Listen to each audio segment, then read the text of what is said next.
Howdy, howdy, howdy. Hello, everybody. Check the stream. Let's see. Excellent connection. Audio check. Check the stream. We got audio? Yup, we got audio. Okay. And in this, we're actually going to change the title that we usually do. Minecraft Ticket to Ride or Bust. This is it. Ticket to Ride or Bust. I am sick of this game, and I want to finish it. Let's turn up the lights.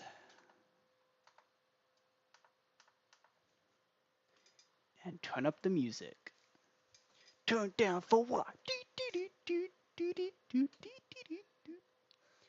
Okay, let's do Not Even Once.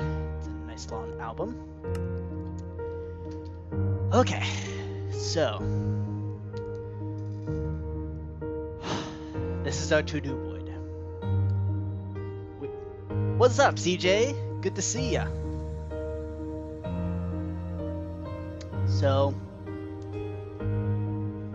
today is Ticket to Ride or Bust, because I'm sick of this game, and I want to get it out there already. I want to start advertising the fact that I did Ticket to Ride, because this I think is the biggest. It's a well-known thing that's also well-known to be complicated. So I want to get this done. And that's what we're gonna do today. Ticket to Ride or Bust. What's up, Snowing? We're working on Ticket to Ride today, and we will not. Here's the deal. This is Ticket to Ride or Bust, which means this stream does not end until either A, the game is finished, like tested, ready to go, and out there. 2, I run into a problem so severe that I can't solve it during the stream. Or C, I drop. One of those 3 things will happen this stream. Okay? And the stream does not end until one of those 3 things happen. Okay. I'm gonna real quick change my shoes just so I'm a little more comfortable. This is gonna be a long one. There is still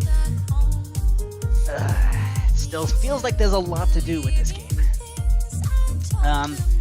Fashion update. I started wearing lipstick.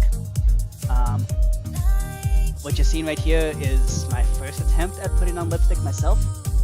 It did not work. I look like a vampire who just drained a bunch of blood. So we'll have to get better at that. Now, of course, the reason why I did that is 100% practical. I'm very much against any kind of facial makeup of any kind, even in theory. However, it's gotten rather dry, and my lips have been feeling like they are on fire. I don't know why, and I found that lipstick makes it so it doesn't feel like it's on fire. So yeah, that's the deal. Hey yo, we got 1 like already. That's pretty awesome. Okay, Ticket to Ride or Bust. So let's pull up the folder. Saves. All right. Up and into the Ticket to Ride data pack. Okay. So the things that we need to do, make it so you can either draw trains, draw tickets, or place trains on your turn, and you can only do one of those 3 things. So let's think through how we want to make this happen. So if you are placing trains, then how to do this. There's going to be a bunch of interaction entities. You're going to left click if you draw tickets or draw trains, and you're going to right click to place trains. So let's see. That's the difference between this right here with play card versus interact. So let's see. So when you play card,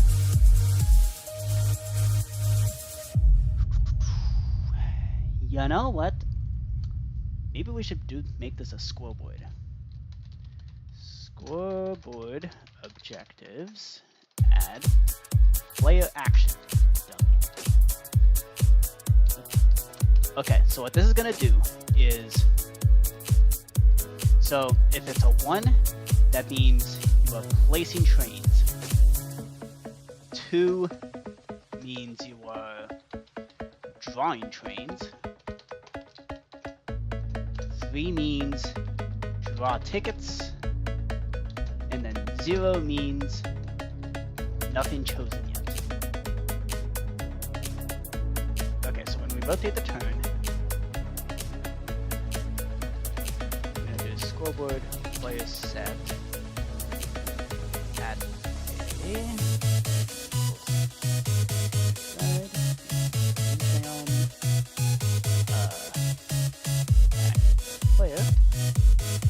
player action to 0. Okay, so we're definitely going to want that, just for the sake of testing. So, when we rotate the turn, we do that.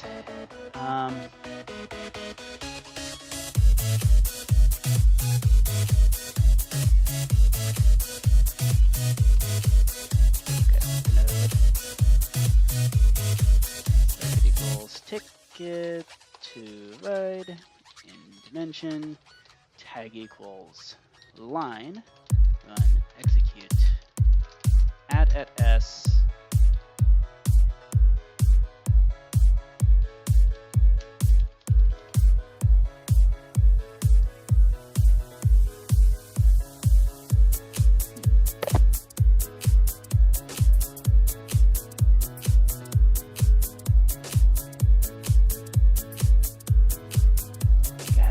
dominoes. I think the dominoes is how we're gonna. I think we could just copy our homework from dominoes. Let's see. Obviously, Dominoes 2.0. The first version was garbage. Options. So this is when we're actually placing the dominoes.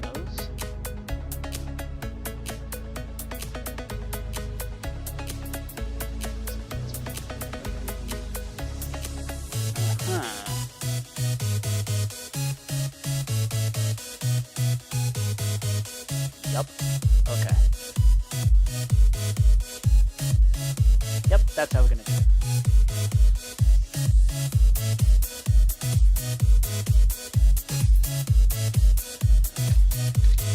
Add it as teleport each. We're gonna do ticket to ride. A potential straight, but we're gonna do new line type equals interaction. Okay, so that's going to position all the interactions.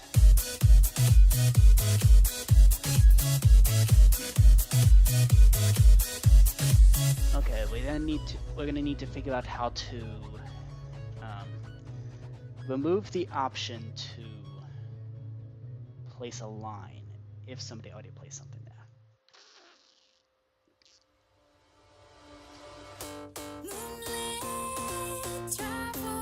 And how do you do about double points? Crap, sometimes it's double points. How am I going to do that? That is a HMU problem. Okay. So now we set the player action to 0. Okay.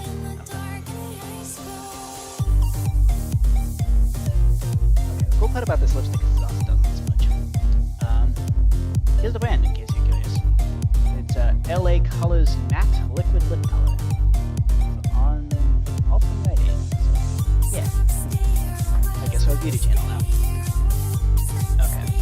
So we got Interact and we have Play Card.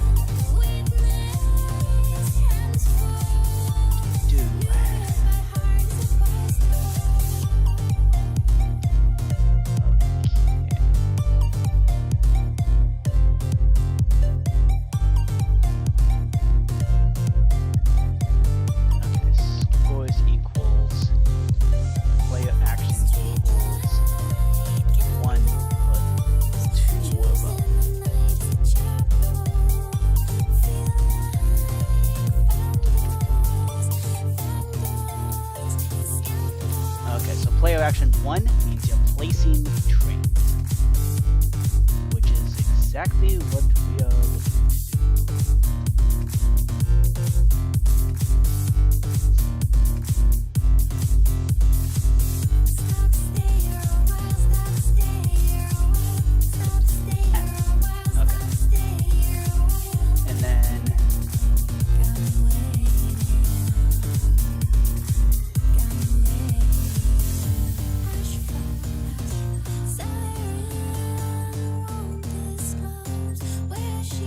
So, if you didn't select the train line,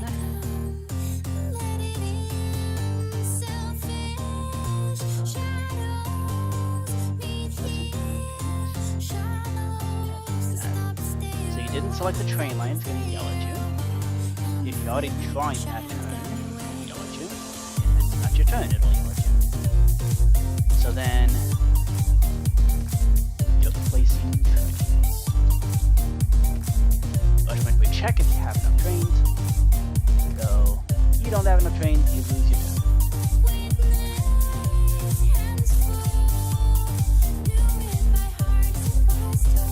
So if you didn't have enough trains, you lose your turn, which will also happen with tunnels. If you have insufficient materials to complete the tunnel, you'll lose your turn. Otherwise, you will place the trains and remove the valid play, and kill all the interactions and revoke the turn. Okay, that seems reasonable. Now here. Okay. We're gonna do scores equals player action equals 1.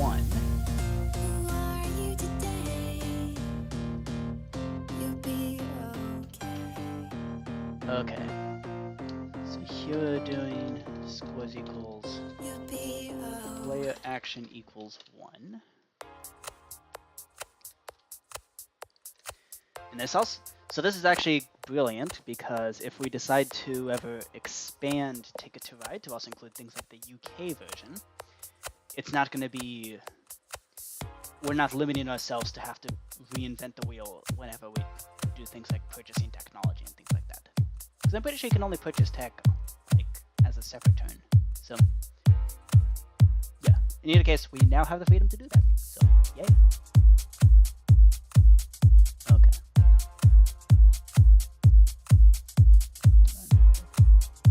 Okay.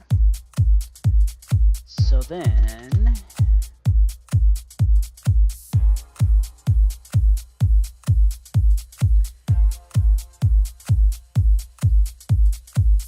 okay, so this is the thing that's going to let us discard tickets. So if the discard ticket, if you're not holding a ticket in your hand, it's going to yell at you and then do nothing.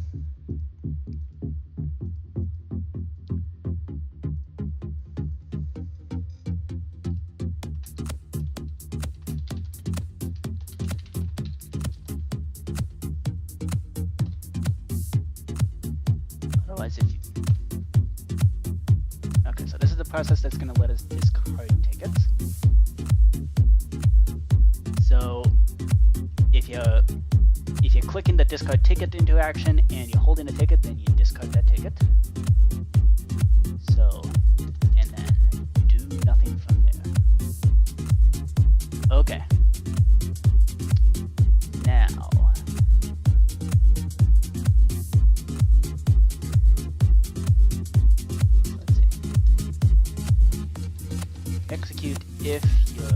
if you click the thing to draw a ticket, and your score of player action matches 0, then we run scoreboard players set at S player action. So here you're drawing a ticket, which means just for setting that to 2, I believe. Oh, that's Domino's. Okay, after the game, 3 is drawing. Okay. I should write that down. Okay. So 0 equals nothing, 1 equals place trains, 2 equals draw trains, 3 equals draw tickets. Okay, that seems important. In fact, I'm gonna glow up this sign. Just to make it clear, this is our code. See, that's one thing about computer programming is if you can turn whatever you're trying to do, if you can convert it into something that, if you can convert it to a number, then you're basically, then it makes things significantly easier.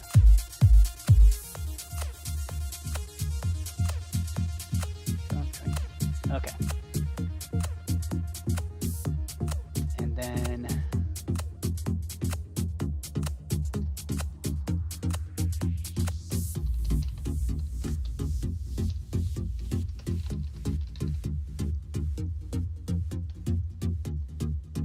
player action 2, and if you instead click the thing to draw tickets and matches 2, then yell very loudly, go, hey, you can't do that. You can't do that, buddy.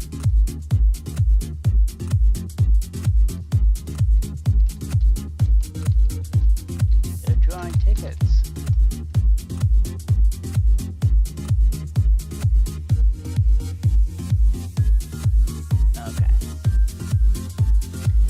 And then if you're in the process of drawing tickets,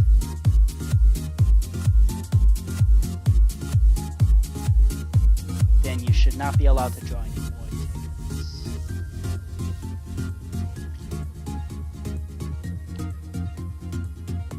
Yeah.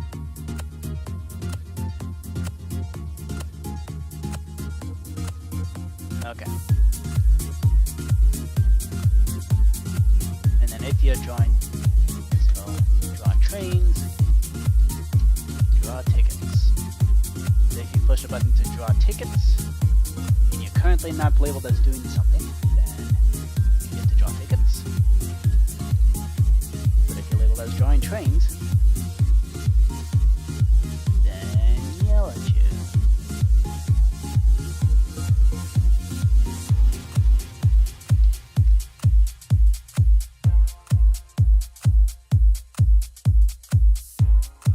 Okay.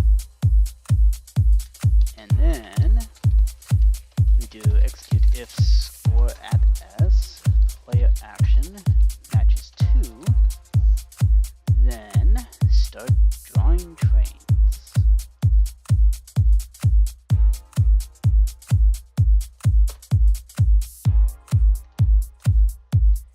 And if you're in the business of drawing tickets, then draw some tickets.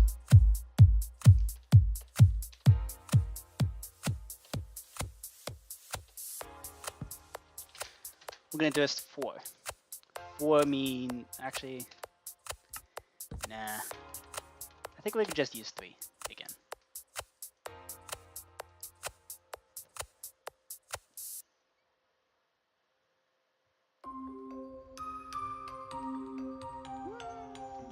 Yeah, let's make it a 4. 4 equals discard tickets. You have to discard tickets. Your draw time is up.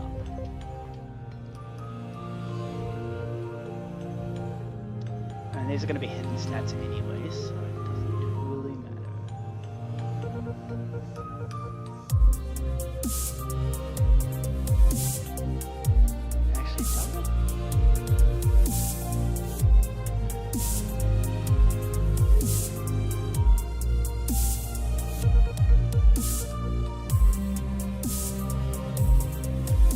Okay, I think I might know better.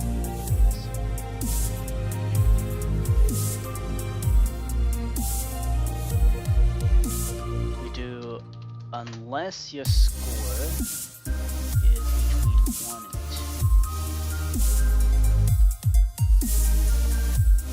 2. So if you're labeled to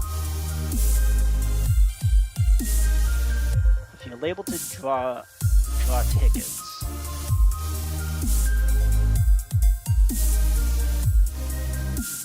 yeah, player level 3. Okay, that's a good message to make.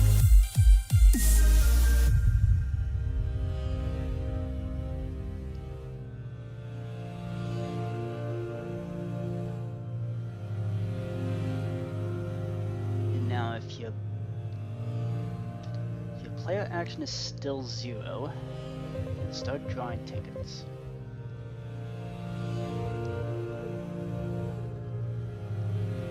But now if you do draw tickets, but you are already labeled as having drawn tickets,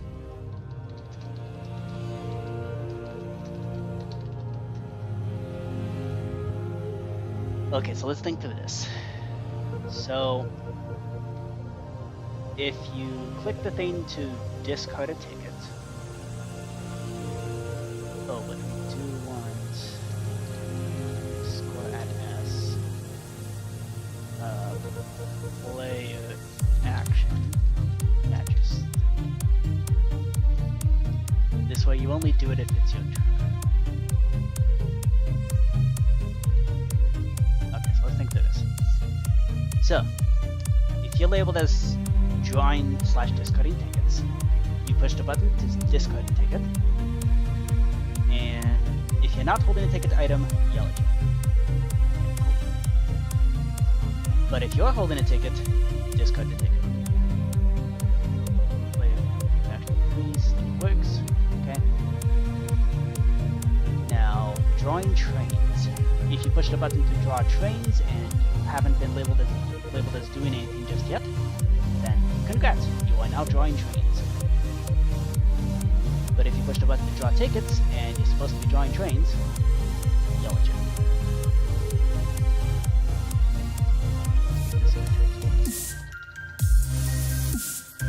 Okay. Now, if you push the button to draw a ticket and you're currently labeled, then unless you're labeled as doing placing things or drawing trains, then set the player action to 3. So 1 to 2, yell at you that you're supposed to be drawing trains. And we do return 0. Okay, but if you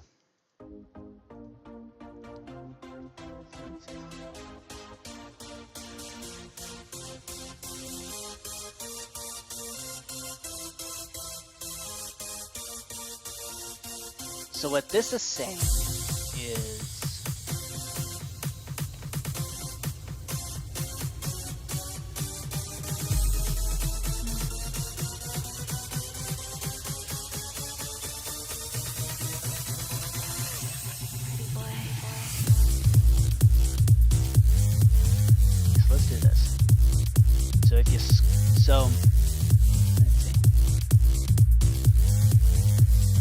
So you're not placing trains, you're not drawing trains, and yet you still push the button to draw a ticket.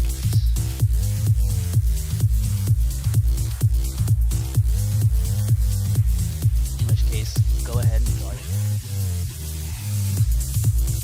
But rest assured, you're labeled as 3. Which means that if you push the draw ticket again,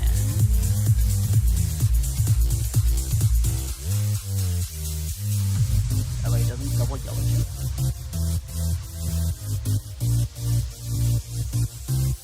Draw tickets and set the player action to 3.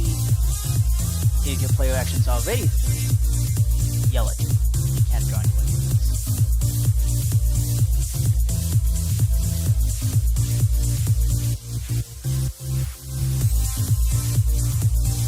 Okay.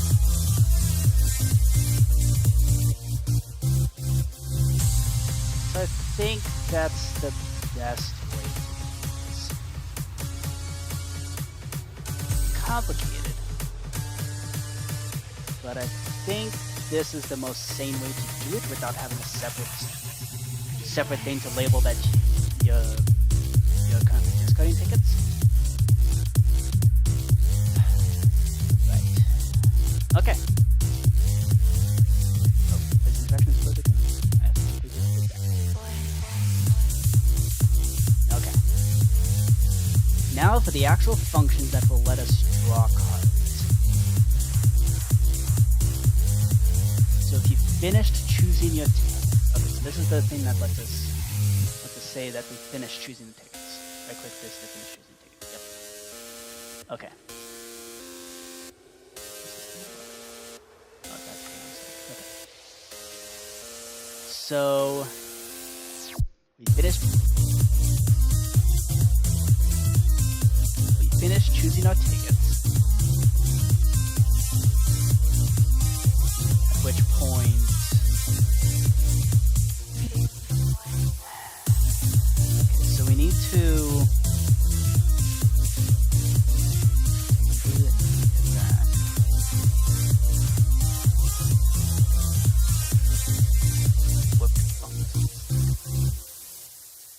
So we basically need to replace whichever item it is. Basically replace the warped fungus on the stick with a paper. And this way you can't discard it again. I'm gonna grab some tea. I recently moved my teapot into my room, so specifically for these live streams, that way no interruptions, and also I'm not gonna be interrupting my roommates. My poor roommates can't stand not smoking.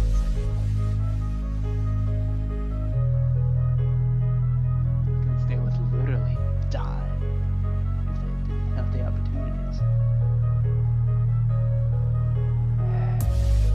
Okay. Enough done with this. Okay, so how are we gonna do this?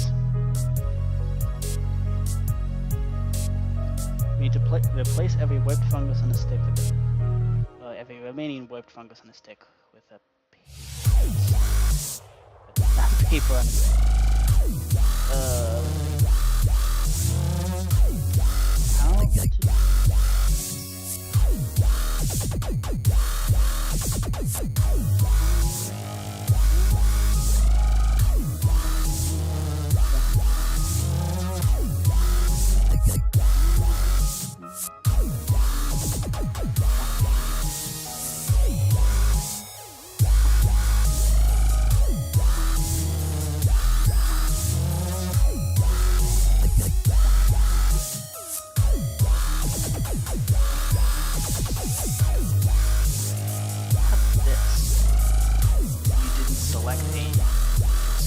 to do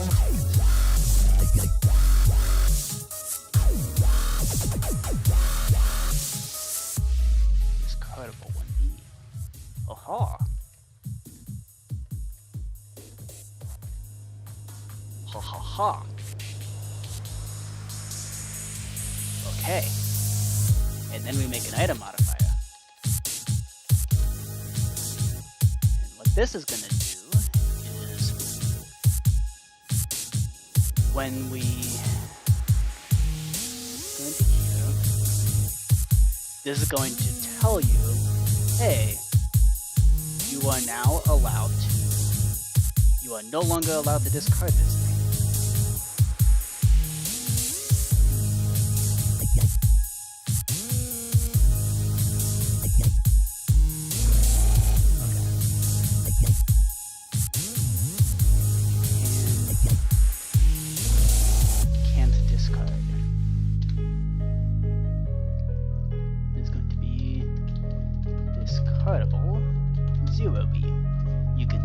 Discard this card. This ticket, specifically. Okay.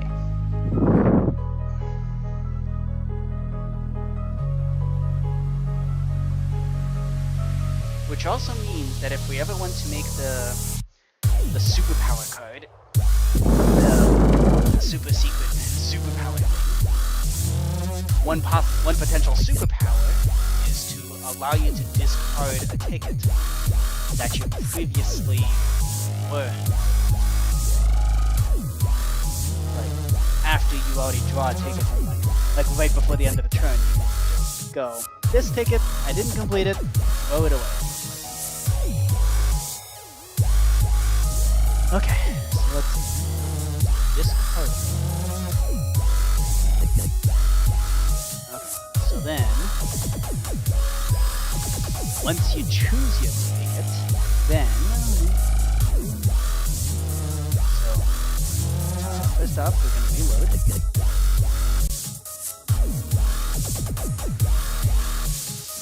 That's a lot of pictures. Oh snap. Play card. Okay, what's the matter? Play card. This is line 10. Which one's line 10? This guy. Ah, run.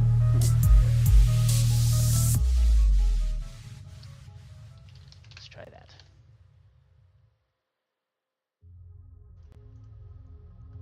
Okay, we're good. Right then. So, I'm going to grab a whipped fungus on a stick, and I'm going to say item modify entity me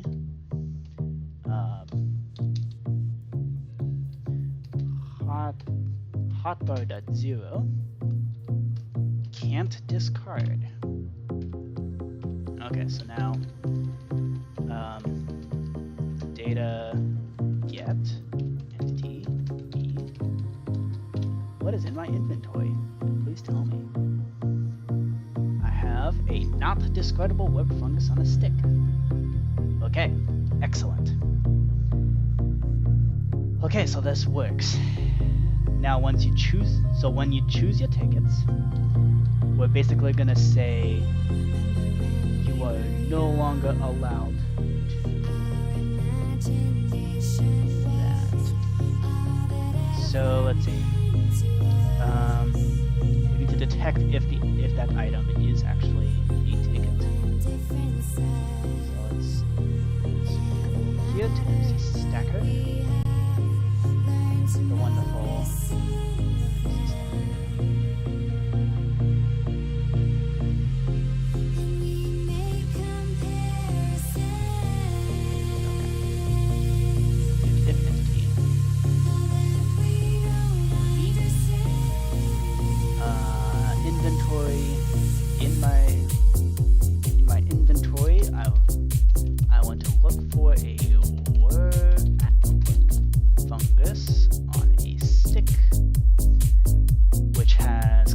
data ticket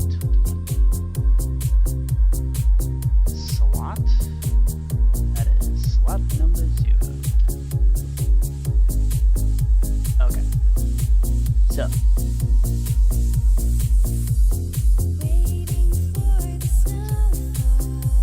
So if I have a web fungus on a stick, a ticket there, I can no longer discard it.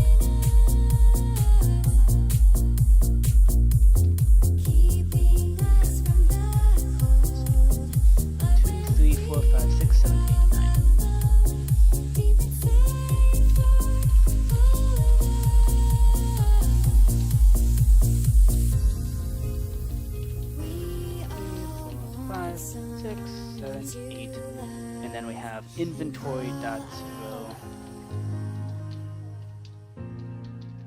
Okay, and then slot number 10. We got 1. Then we do 11, 12, 13, 14, 15, 16, 17, 18, 19, 20, 21, 22, 23, 24, 25, 30, 31, 32, 33, 34, 35.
negative 106.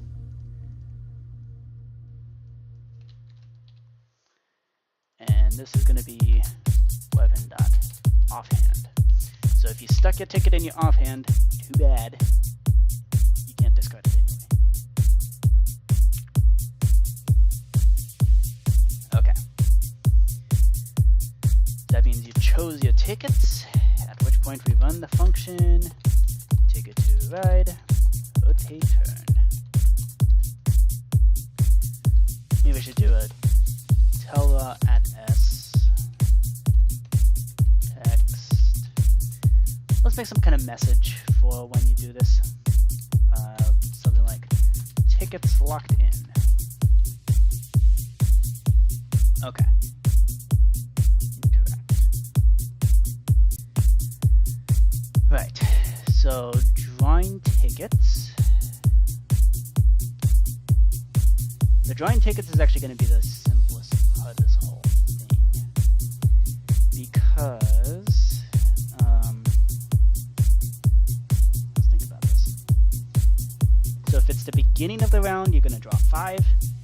If it's not the beginning of the round, you draw 3. That seems simple. Seems simple enough. That just means that at the beginning of the round, we just want to place an amethyst block. I think that's the most sane way to do this.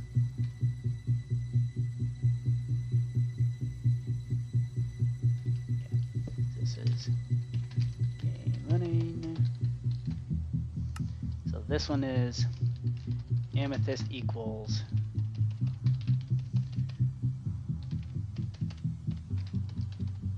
start game. Sandstone equals game on.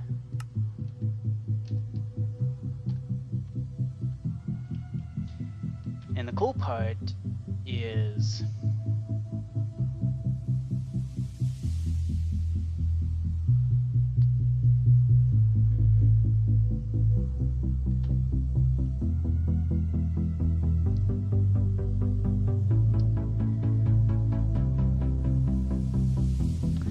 right, at the start of the game, we can just set the player action to 3. Beginning of round.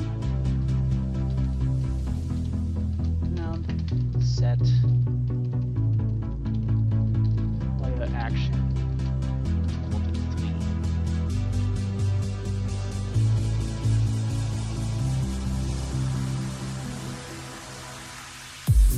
Yep.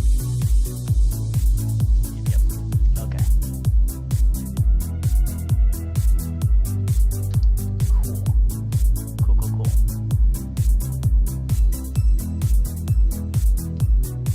Okay, I'm gonna make some notes for the beginning of the round. So, beginning of the round, we set the player action to 3. We're also going to tag everybody your turn, so they can discard tickets at the same time. There we go. That way we don't have to worry about this way. We don't have to have everybody wait for the next person to discard their tickets. Everybody can discard their tickets at the same time. You're not getting your train ticket.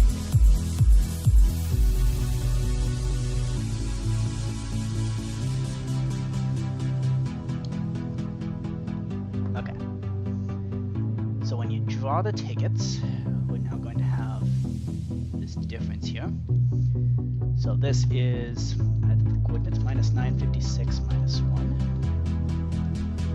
So in word games ticket to ride.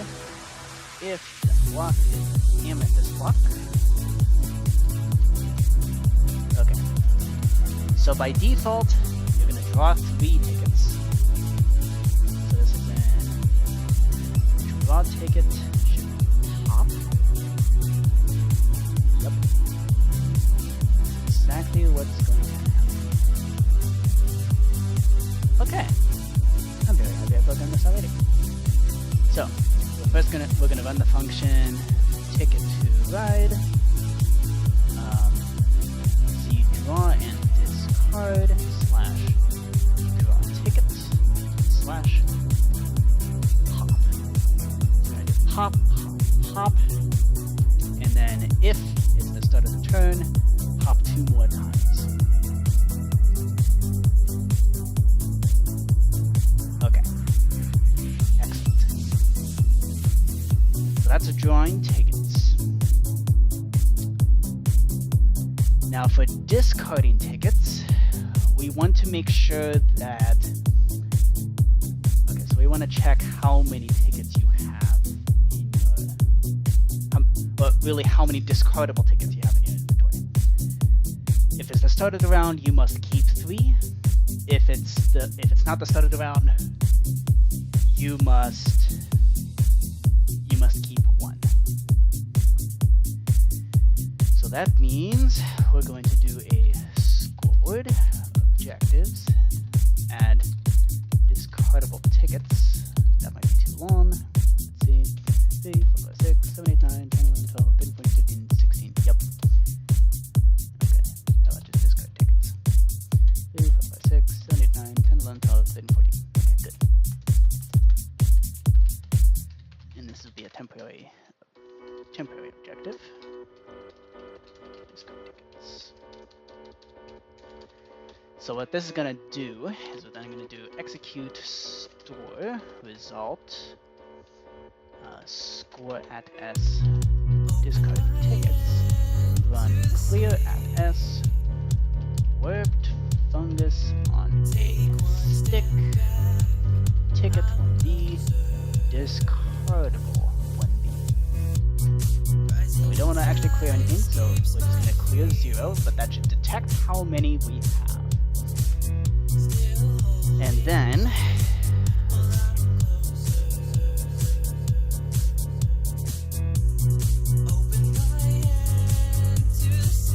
so how many tickets? So we should have like 1 more than there actually are.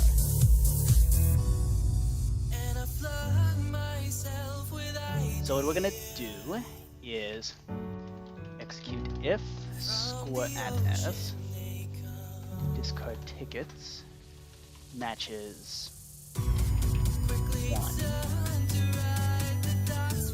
less run function tickets provide tickets chosen. Yep. And then go stop. Otherwise, so must keep tickets. That's gonna that's gonna get your tickets locked and loaded. Yep, locked in. But then, so otherwise, if you can discard the tickets, then we'll let you discard. So this will be function ticket to ride.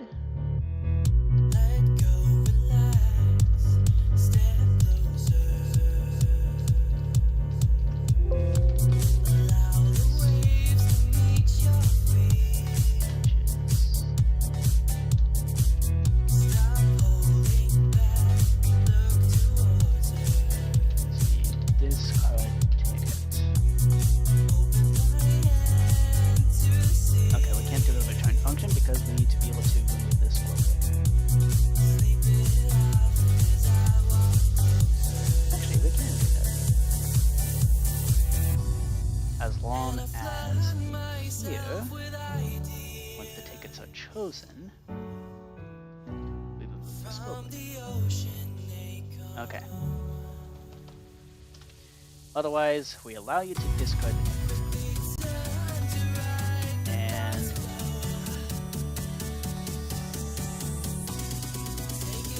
oh, this is going to cause a recursion.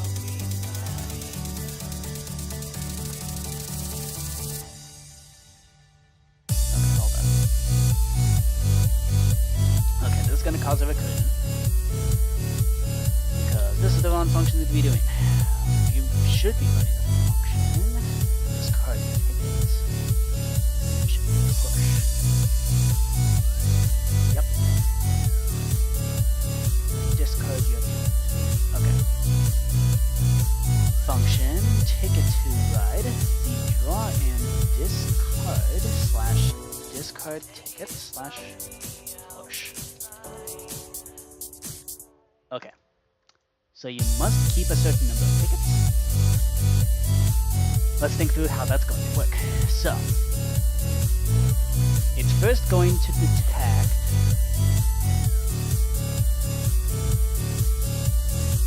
so if you're down to 2 tickets and you hit the button discard.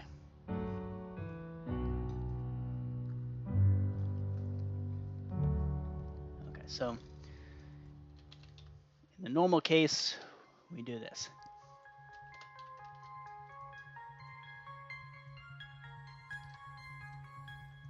Okay. Push. We push first and then detect whether you have to keep a certain number.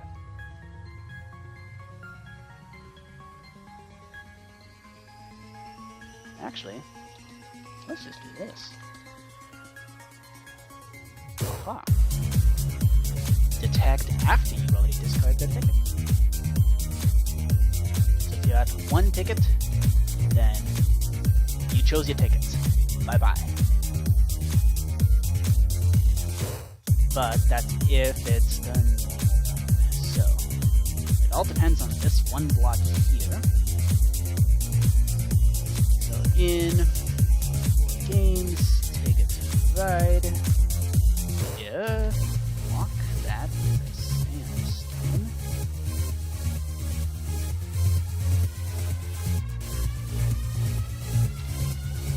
There we go. So that's if it's a sandstone. Now if it's an amethyst block, then we can bump this up.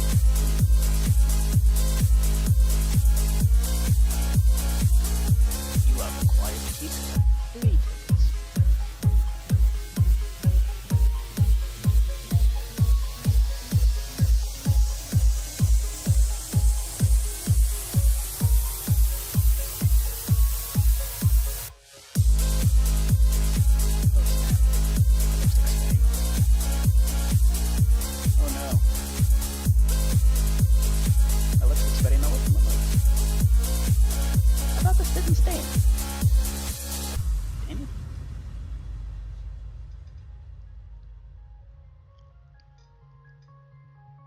Stain the mug.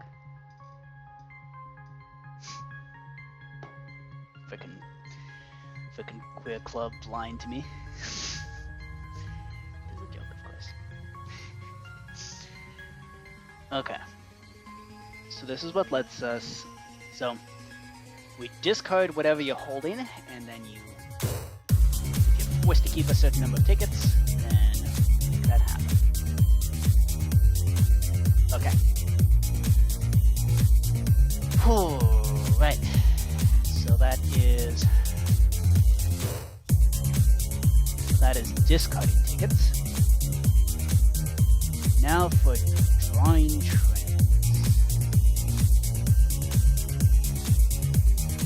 Oh boy. Okay.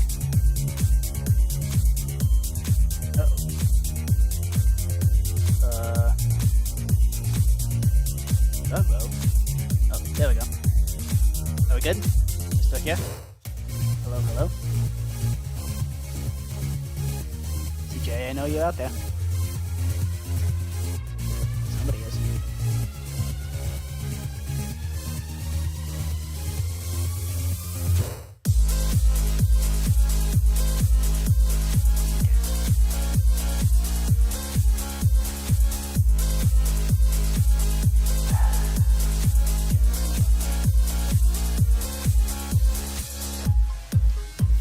Yeah, know what? I'm gonna take off my lipstick. Give me a second.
Oh good, you're still there.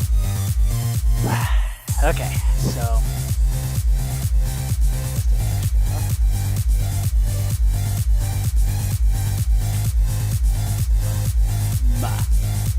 Okay, nothing on there. Okay, so this does mean that my mouth and the surrounding area will be in tremendous pain.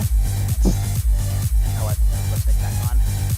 But so it'll be in tremendous Spain.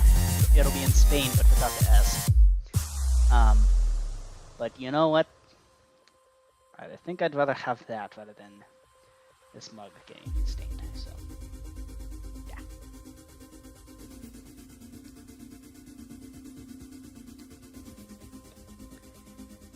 You take the word Spain and you remove some letters. Like you can say that you're in Spain without the S. It makes sense. If you can measure a bird's Spain without the I. You can also say that you're doing Spain, but with that was a bad idea. Very bad idea. I was about to say you can do Spain without the A, but obviously not. Yep.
Cleared out most of this mess.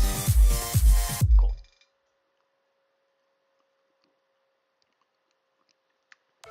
Switch to glass.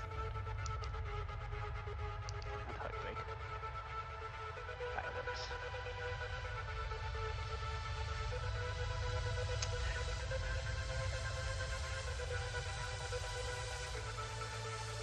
Okay. Drawing trains. How do we do this? Well,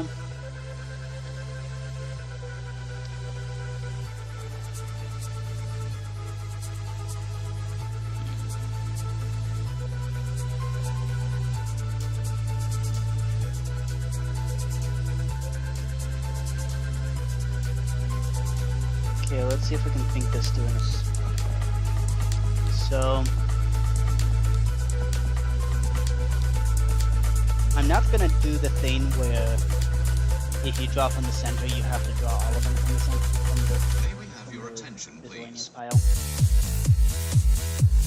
No. Actually, what if you draw what's more? Because you can't be going, oh, I'm gonna draw from the middle and then I'm also gonna draw the locomotive. That's not allowed.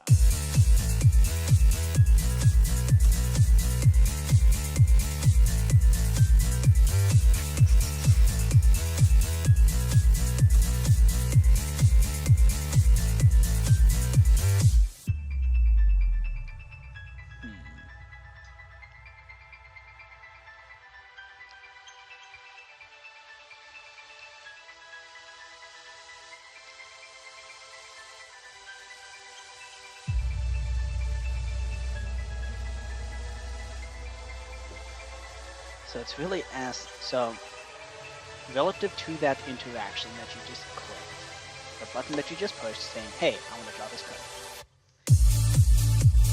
We want to grab the closest arm stand and then go, okay, is that a locomotive? If it is, turn over. Well, if it's from the face-up pile. If you drew just a regular color, then you would then be allowed to draw anything that's not a lookalike.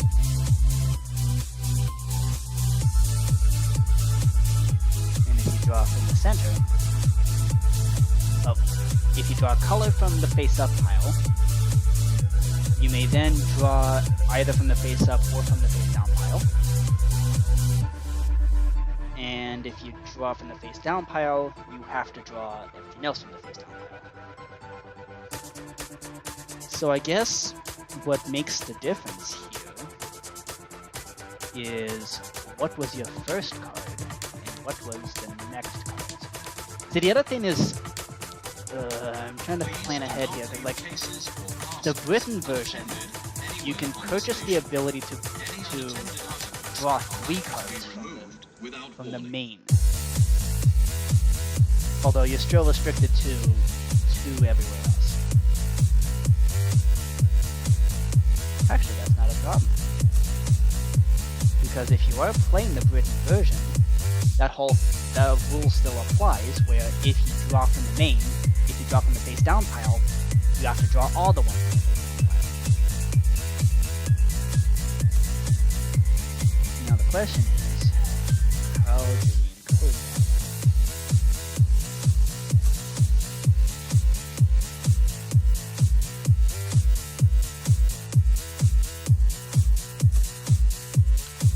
Let's see. Let's think this one through. So we need to keep track of what was the first thing you drew and what was the second thing you drew.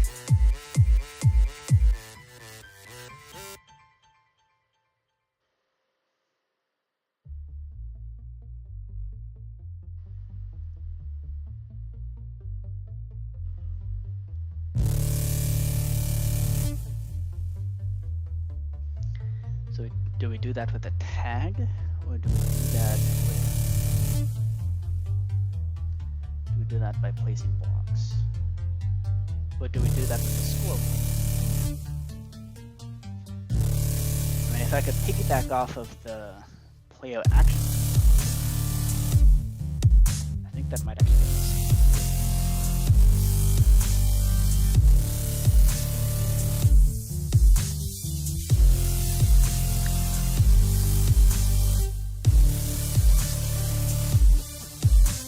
Okay, let's actually do this.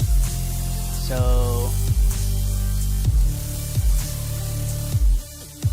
draw the first train. 3 means you draw a second train.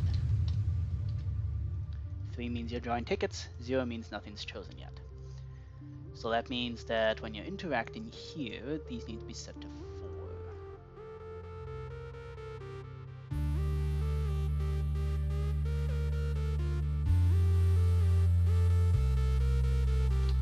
So if you're 2 or 3,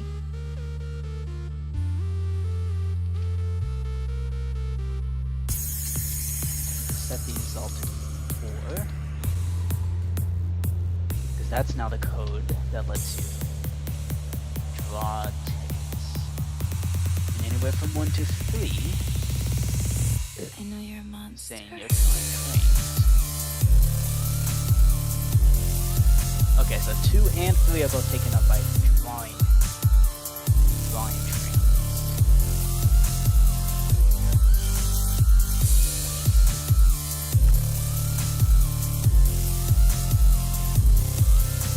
Equals to draw first train. 3 equals draw 2 trains. The second train.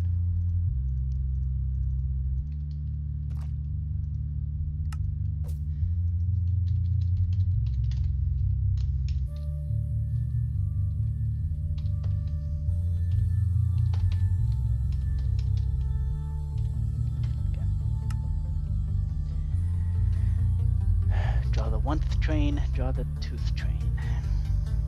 So let's see.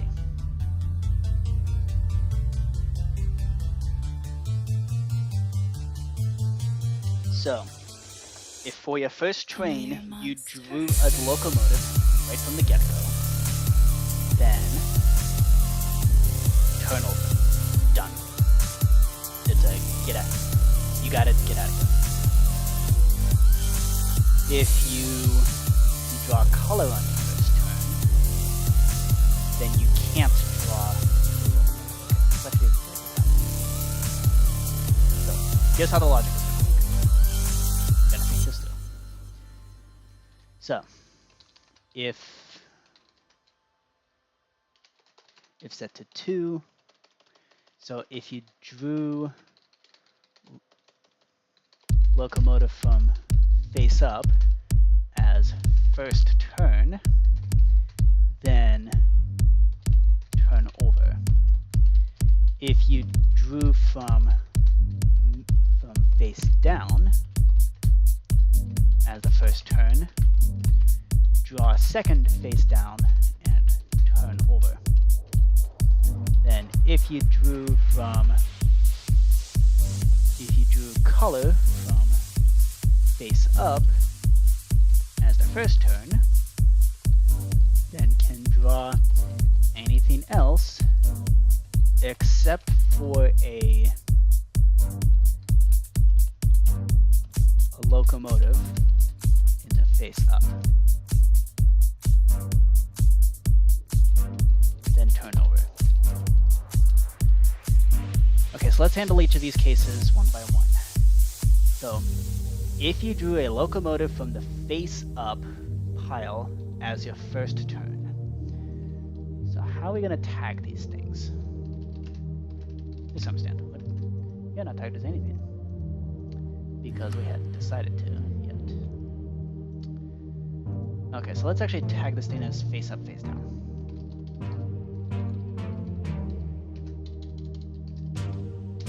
Face up. Okay. And this will be face up 1. Well, do we need to? Nah, we don't really need to do that. Let's minimize how many tags we try to minimize things. Because if we keep tagging things everywhere, then it'll only get more complicated. So gotta watch out for accidentally making things too complicated. So I just want to go back. execute at E, predicate equals ticket to provide in dimension, tag equals interact. So if entity at S is also tagged as face up, so if you drew, that means you drew from the face up pile, and then at S, if entity dimension, type equals armor stand, tag equals face up, limit equals NBT, limit equals 1, so it equals nearest. So if the armor stand that is closest to the button that you just pushed, and we want to detect, is that armor stand holding a whipped fungus on a stick, which matches locomotive 1B? Is it holding a locomotive?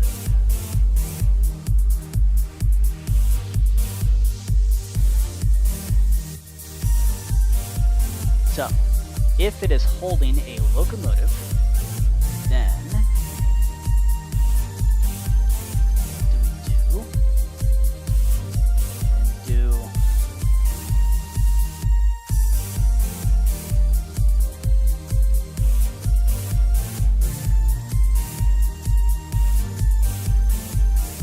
maybe we should go into draw and discard. Draw face up.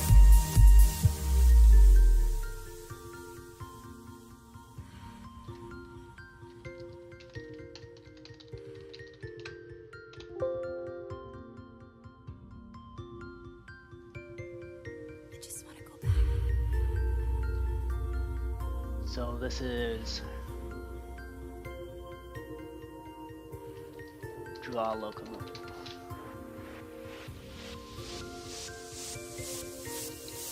Draw color.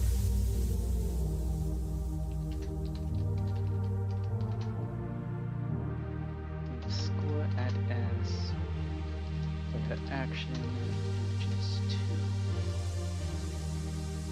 So we want to make sure. Okay, so what is this actually executing as the player that's doing stuff?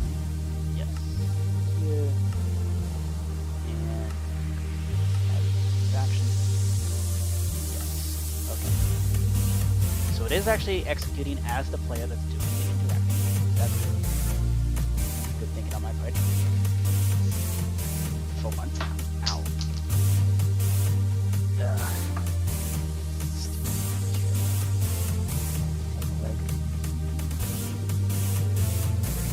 Not everything.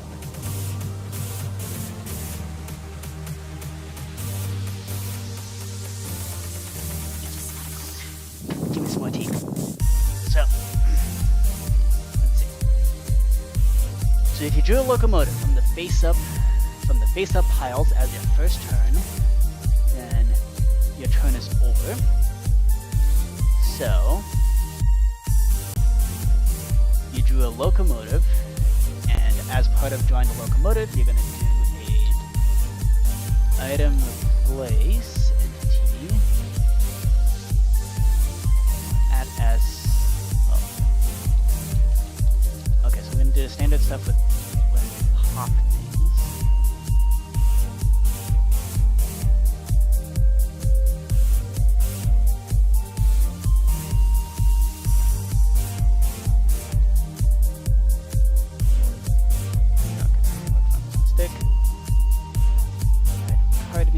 But this time we're taking from the armor stand.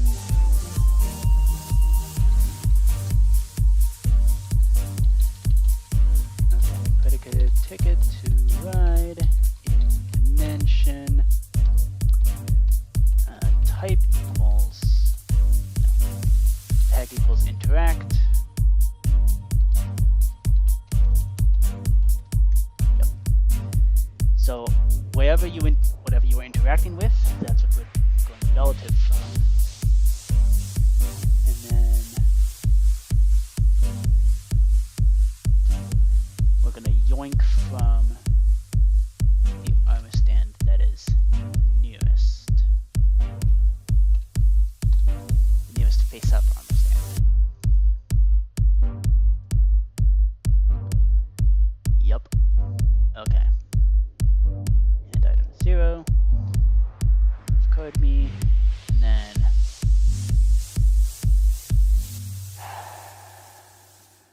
okay, you know what we should do?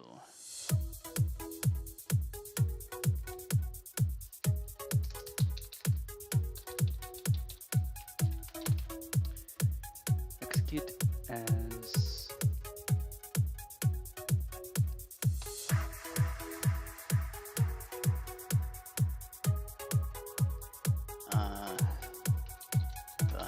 tag.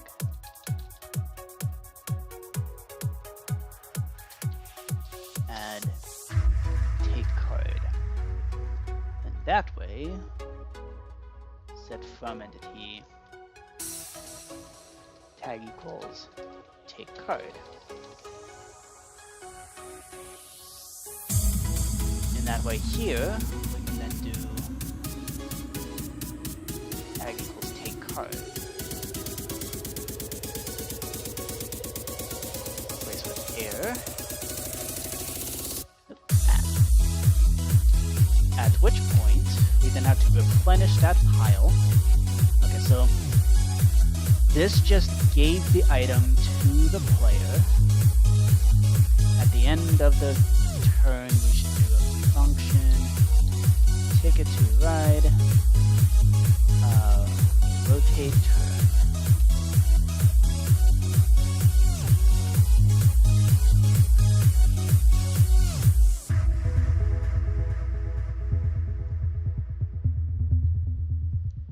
Yes. Okay. Rotate turn. At the very end of the process. So now we need to replenish the locomotive pile. We need to go draw train, give to stand. Okay.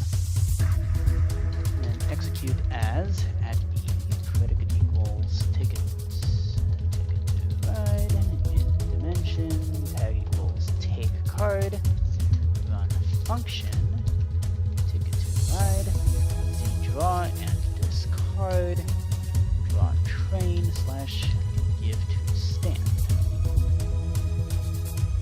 That's gonna give you the item and replenish the stand.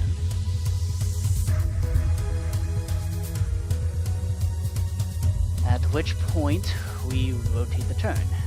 As in, your turn is over, you chose to draw a locomotive.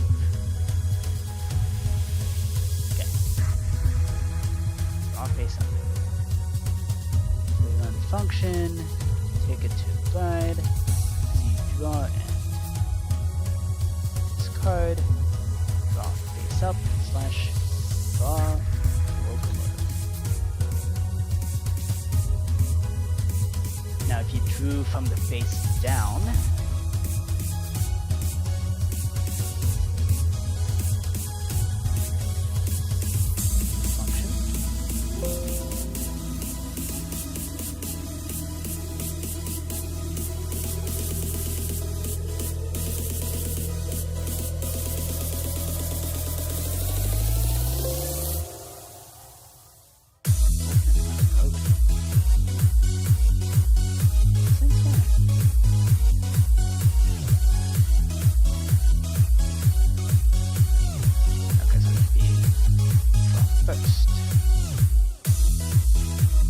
draw from the face down, then we do, at the end of the process, we do function take it to ride, draw and, no, rotate turn. And then when we draw the trains, we're just going to straight up give the items to the player. So that means doing a pop. Yep.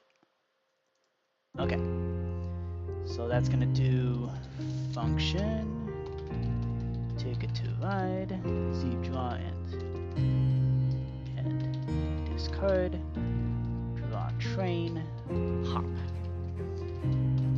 And draw those two cards right away, do a quick draw, and then rotate the turn, because your turn is over.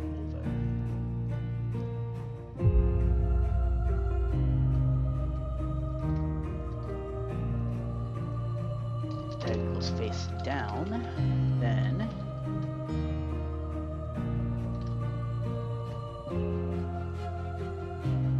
so draw first.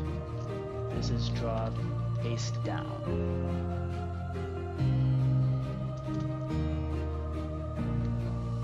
Now, if you drew a color from the face up as the first turn,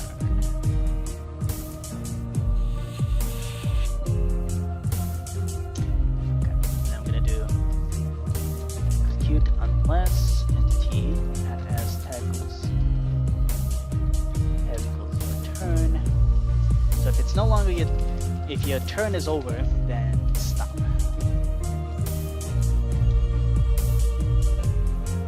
Okay.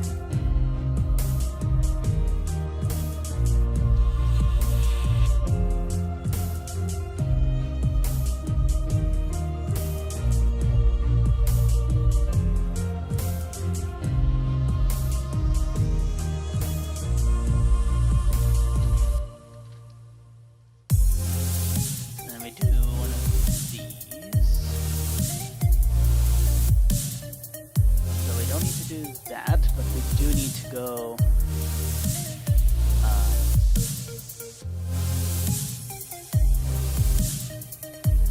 well, we kind of already. Okay. So you drew a color for your first thing. So we're gonna do acting as when we're drawing a locomotive. Immediately replenish.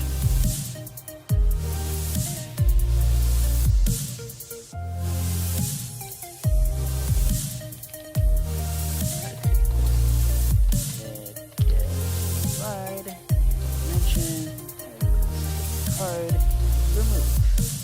Take card. We do want to put that there. Now when we're drawing a color, we then don't want to rotate the turn. Instead, what we're going to do,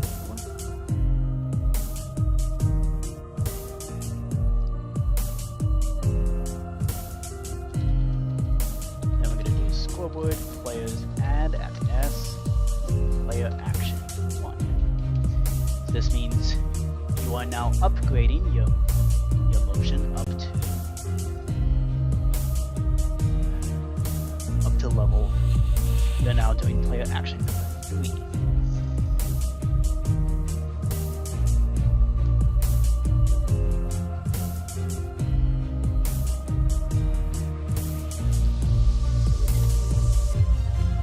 Draw color.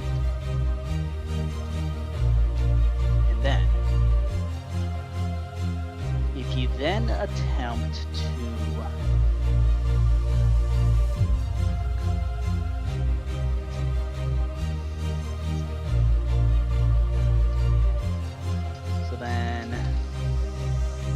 if your player action is now set to 3 and you then attempt to draw a locomotive, that means this.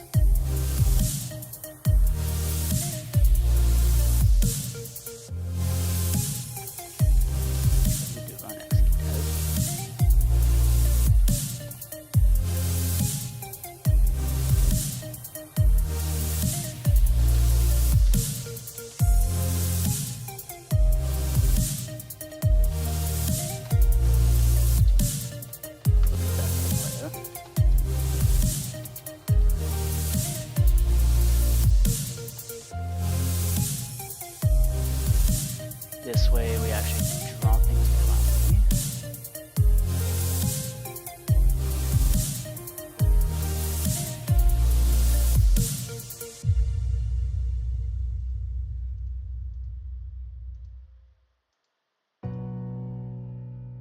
Okay, then here we don't really need to do an NBT search. Yep. Now we're executing at the player. So that's good. And we rotate the turn. Good. So this is going as the interaction. If you attack this face up, and if you understand nearest to you is holding a locomotive, then executing as the player that did that, draw a locomotive.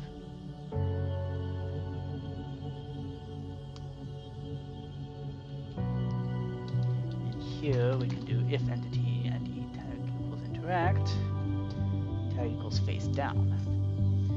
This way we don't have to mess with the player.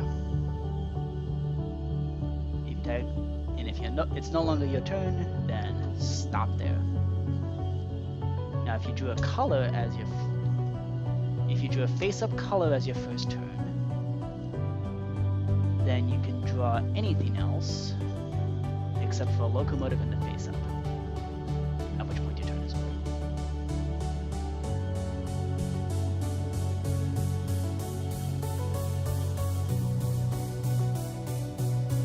Draw the face down.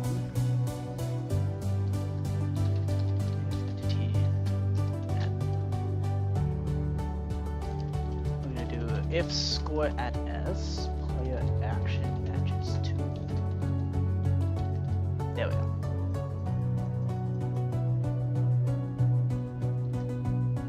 Okay, this way we can reuse the same things. So, you have now upgraded to player action 3, and if your matches 2, okay, all is well. If player action matches 3, then execute as the interaction if it's tagged face up, and you and the thing at the what you're trying to draw is a locomotive, then yell at you. And this is going to be the yell. I'm going to say, you can't draw that. Color is red and angry.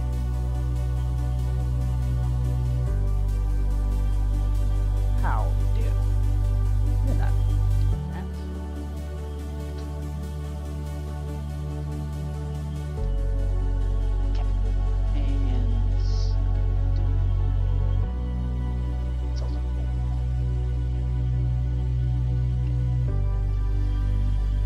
Can't draw that.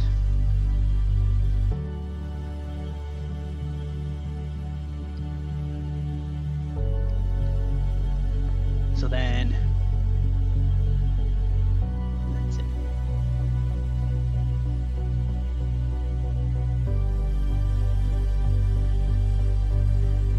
So as long as the thing that you're holding is not a locomotive,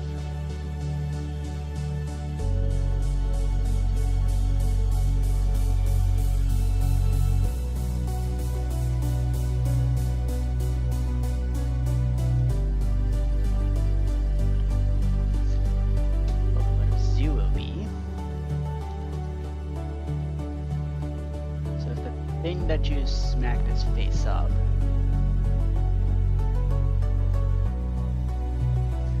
Actually, we're gonna take this and then return 0. But now, interact. This can just be done with another draw color. Yes, indeed it can. Okay.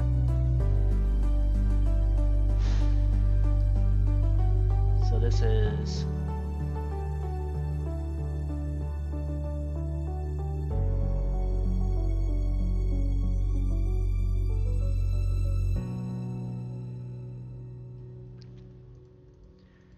so then we do execute if and T. The interact is tagged as face up. We already removed the possibility that it's a locomotive, so we can already just go run function, take it to ride, z draw and discard slash draw first slash draw color.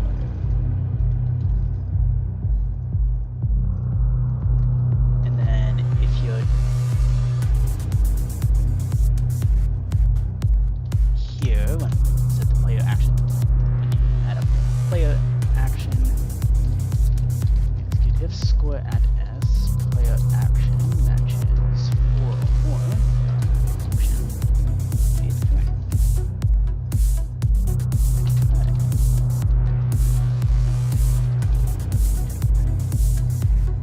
So then Z draw and discard, draw first, let's draw face down.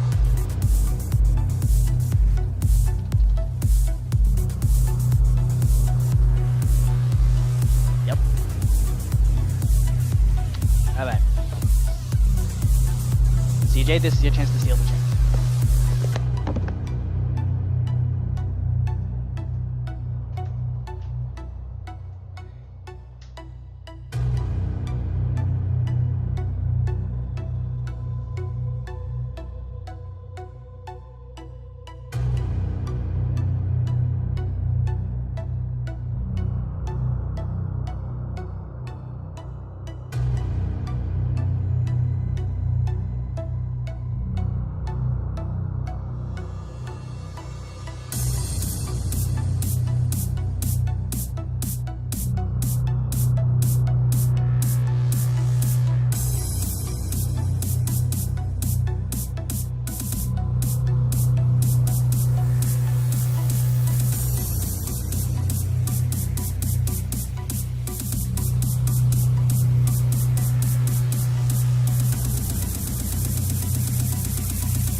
I just realized something.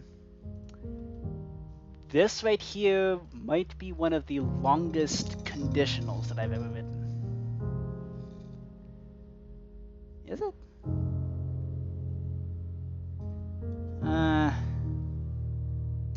No, I think Egyptian Rastab version 1 still beats that.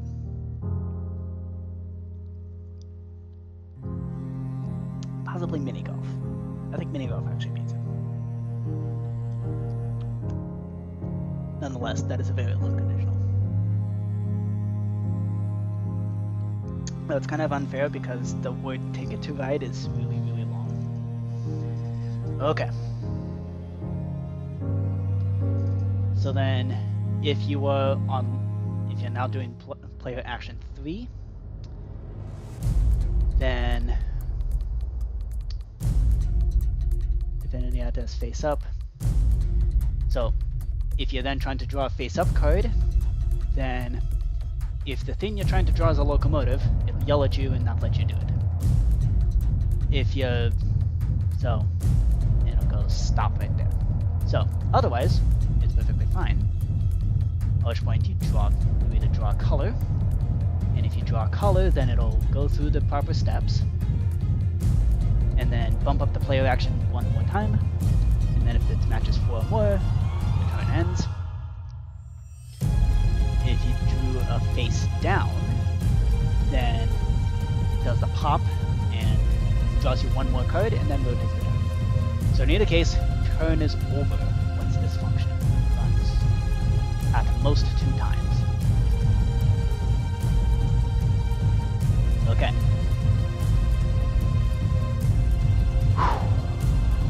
Okay. I am confident that this system will work. The logic all works out anyways. So as long as I didn't misspell something or do something really stupid, it should be fine. That's drawing tickets, that's discarding tickets, that's draw piles for the trains. Okay. And you can only do one of those. So then draw piles for trains positioning. And also the interactions.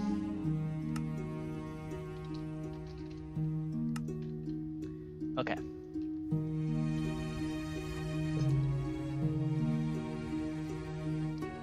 And also it's the same thing for tickets.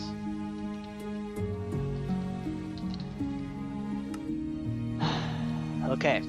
So what that means is, in terms of pure functionality, the game is complete. We have all of the mechanisms in place. We have all of the functions that we need to actually run the game on an average turn. So, let's see. What's left to do? Begin round, end round. Oh, end round. That's where we're then going to do all the counting up the points for the tickets. We also gotta load up the loot tables.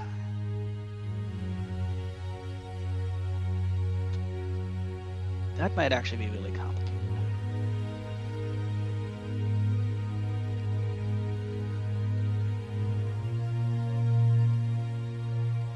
In fact, specifically the tickets, I don't think are going to be possible to do just yet.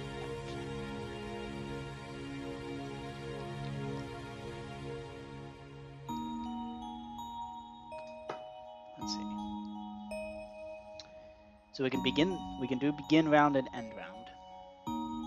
Oh, can we do end round?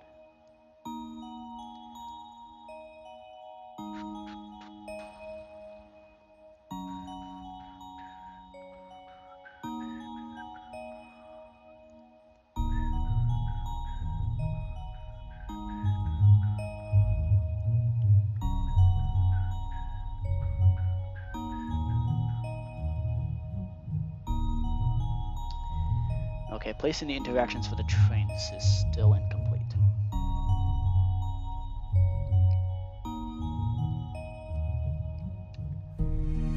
So we're not quite home free just yet.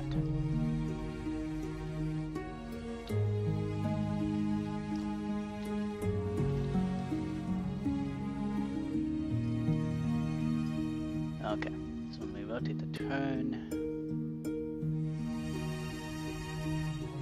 we do that, but then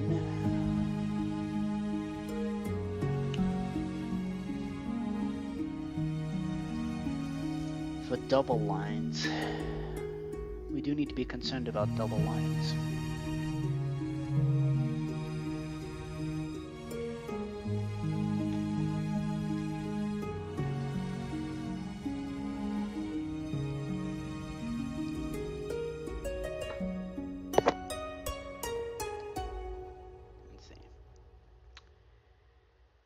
How are we gonna deal with that?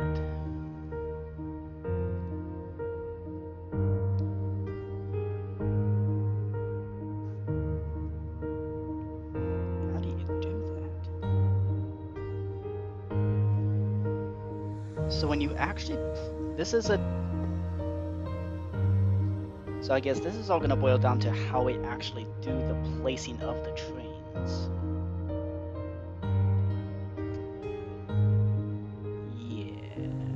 It's all about placing down the trains.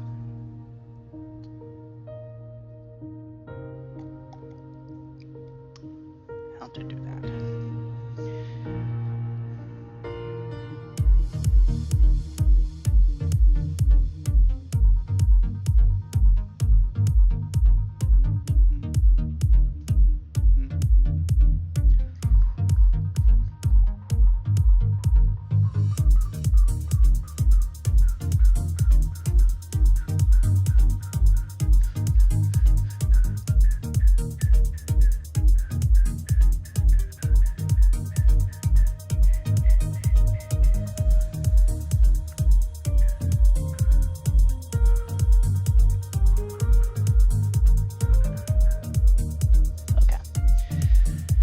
So when we actually place the trains down, let's think through this.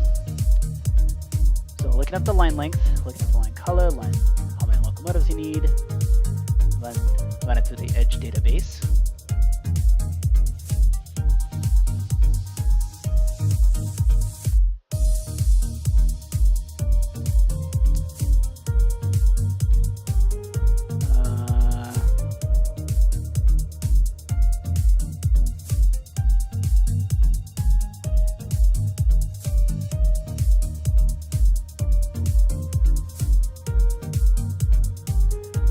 Check if there's enough trains.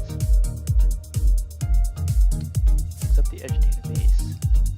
Then it creates the tunnel. See, the problem is when we do this, we remove the tunnel add. Okay, so maybe it should just be a thing that we make as a global variable, not as something that changes each time. Because this is important.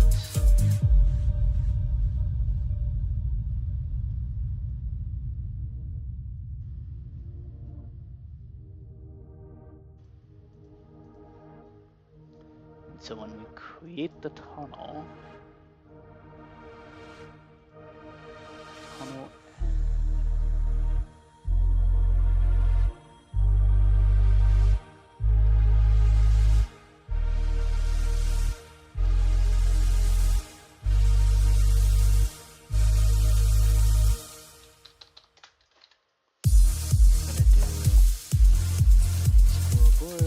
players set at E.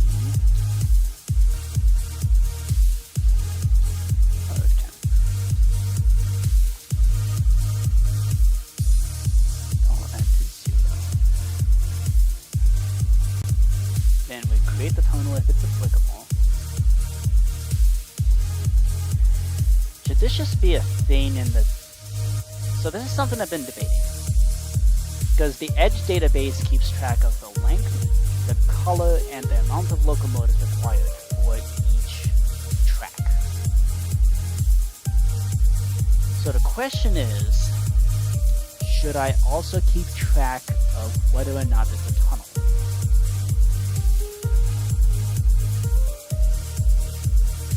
What I'm having trouble with is that if you like, what other gimmicks could come up that are track related?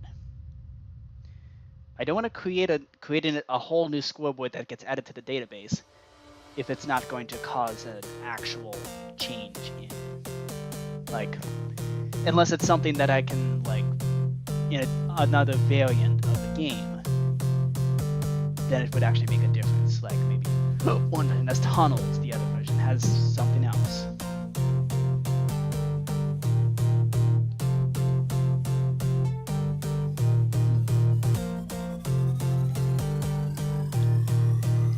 There might actually be track related gimmicks. Okay, let's look it up. Ticket to Ride Germany.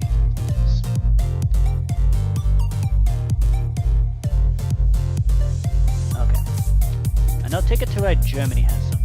Okay, it has passenger meeples as a thing. So what do the meeples do? So when you claim the route, you may take one passenger meeple from each of the two cities that were just connected. If there are no passengers in the city, you do not get one.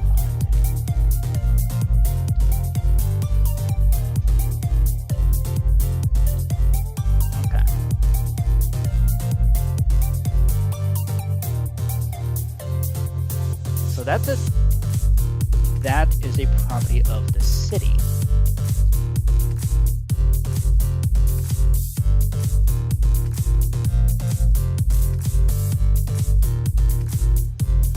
Okay.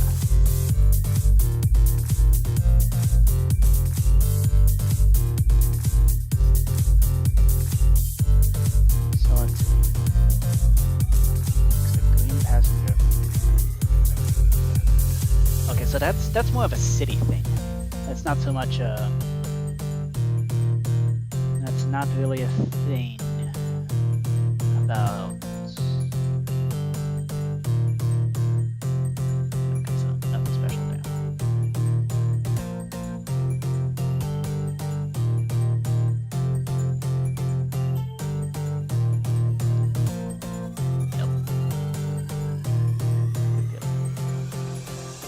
And then the meeples are used as a tiebreaker. Okay. So this isn't a track gimmick, it's a city gimmick. Okay, what about Ticket to Ride India?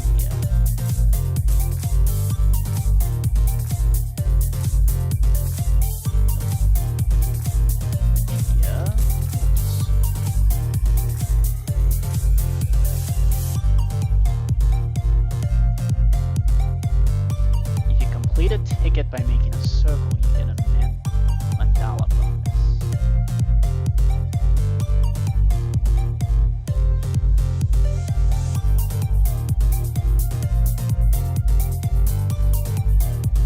Oh, let's go to the fandom wiki. What could possibly go wrong with this?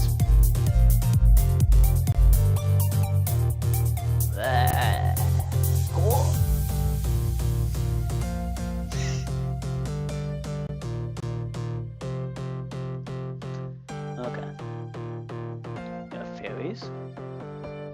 If you complete a ticket that makes a circle, you get a mandala bonus.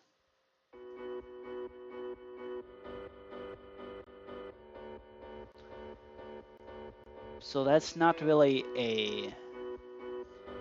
Okay.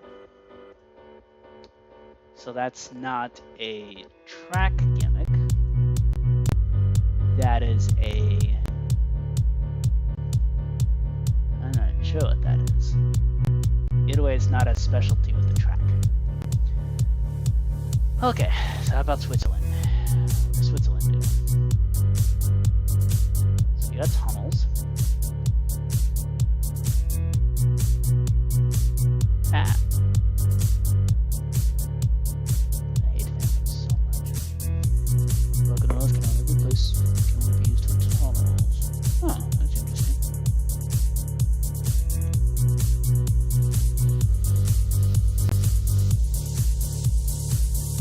Okay.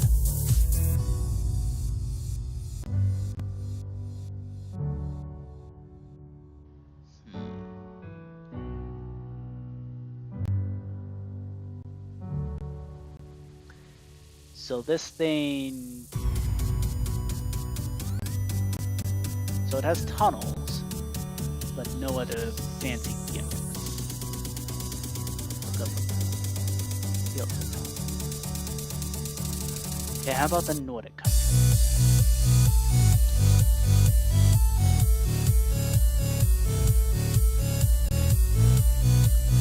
We got ferries and tunnels.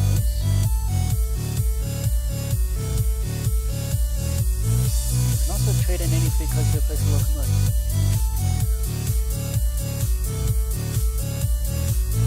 Okay.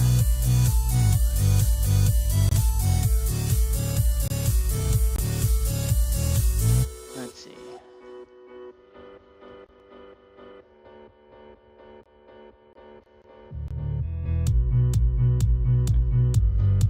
Okay. How about the world?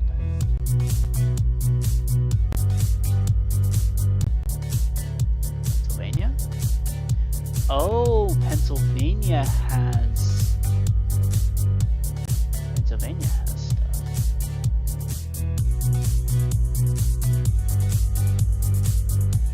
Here you have boats and harbors.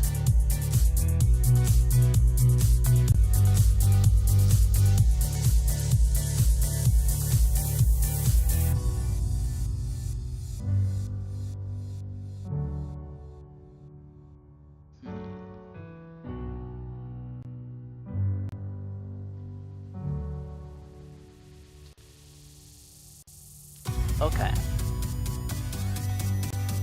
So in terms of track gimmicks, you have ships, you have boats, train cars, as well as harbors. Okay. What about Great Lakes? Okay, so you do have boats.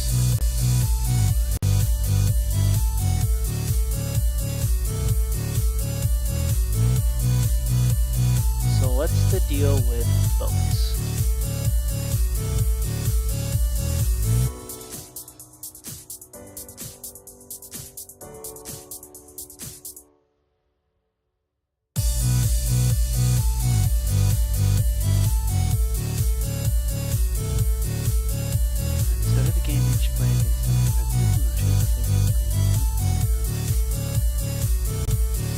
One for ships, one for trains.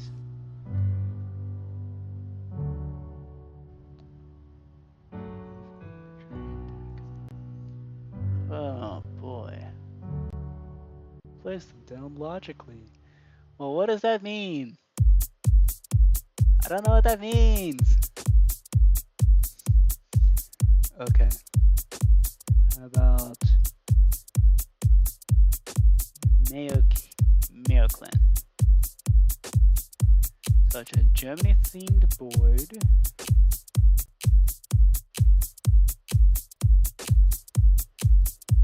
Plus 4 additional locomotives. Okay. Pennsylvania. So I know I've played Pennsylvania before. Right, you have shares. This is a track gimmick.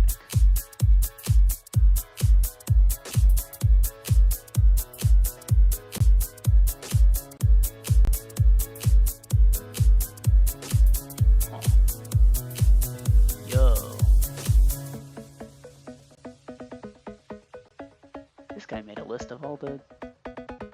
every share between every rail line. Well, okay then. Right, so shares are also a track gimmick, which means, okay, so that means we can have a track gimmick of, say, 1, it's the tunnel. We're gonna have like, we can also have like 2 through, okay, 1, 2, 3, 4, 5, 6, 7, 8, 9. We're gonna have like 2 through 10 for the different shares. Yeah. Yeah. Okay. This gives us a reason to do that.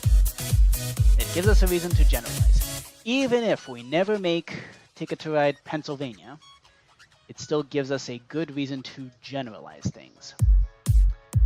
So let's see.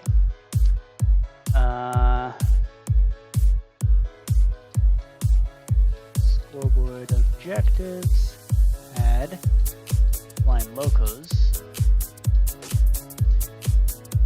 So that's in place trees.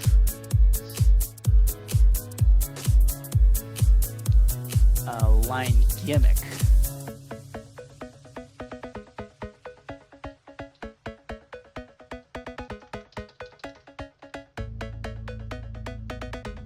So this is line gimmick.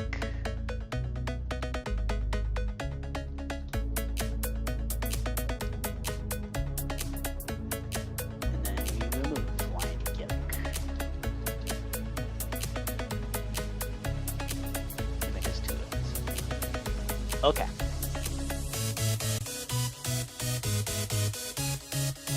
Cool. So that's for placing the trains, and then for this, line gimmick, and then we do execute if score our temp line gimmick matches 1, then we also create a tunnel. Okay. Cool. For this line gimmick, we then gotta run through the database and place in tunnels where they need to be.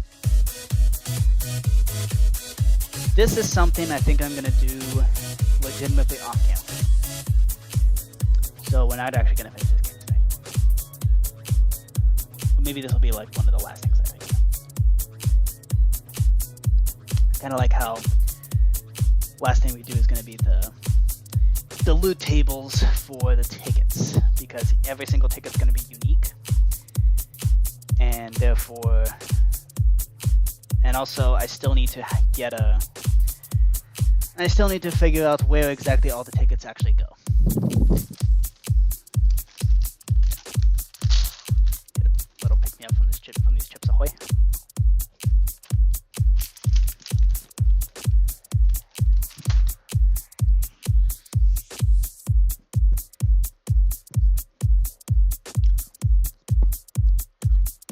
Chips Ahoy are pretty great. They're cheaper than Oreos. Get more of them. And they're pretty good too.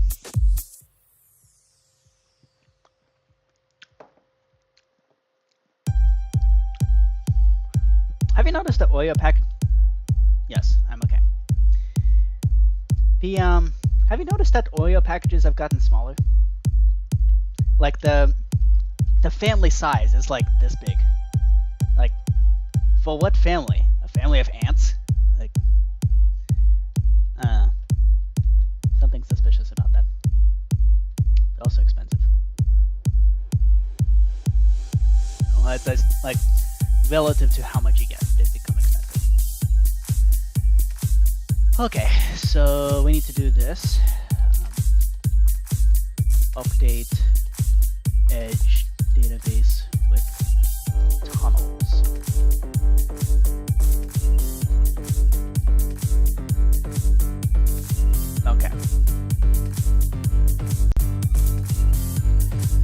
that's for the line gimmick. So that means when we're placing the trains,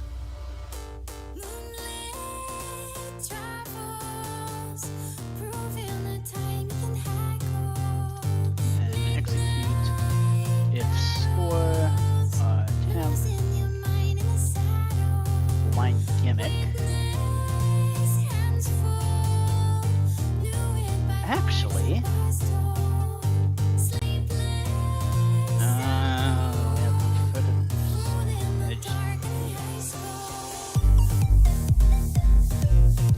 which means we're gonna change things twice.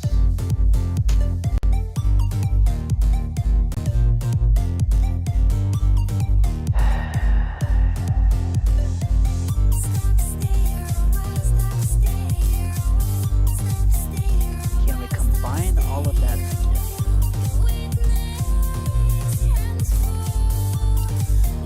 So when we check if there's enough trains, play card. Yeah, we really don't have to do that.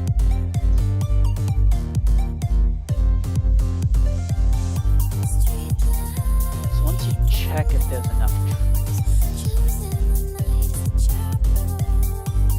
we can just lump that in. Check if there are enough trains. So if the valid play is 0,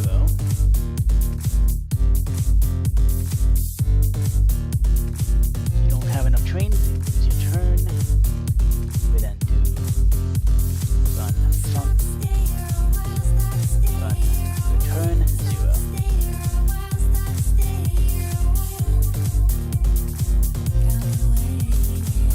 At which point you immediately lose your turn. Now, if it did work, forward objectives,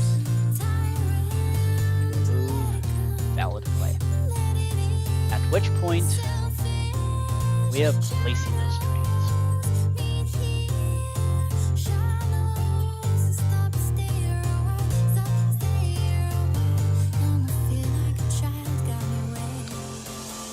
Yeah.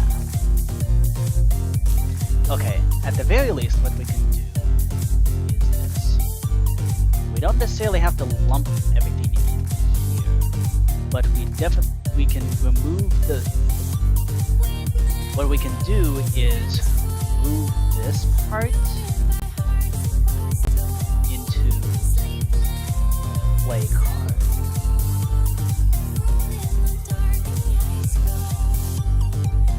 Move that there. That way, whether or not you successfully place the trains doesn't really matter. And it's just going to do that. So what that means is, when we check if there's enough trains, it's also going to adjust the length of the route using the tunnels.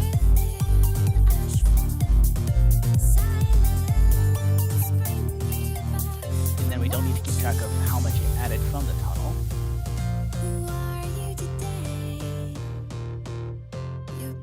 Just instead, move that over to here.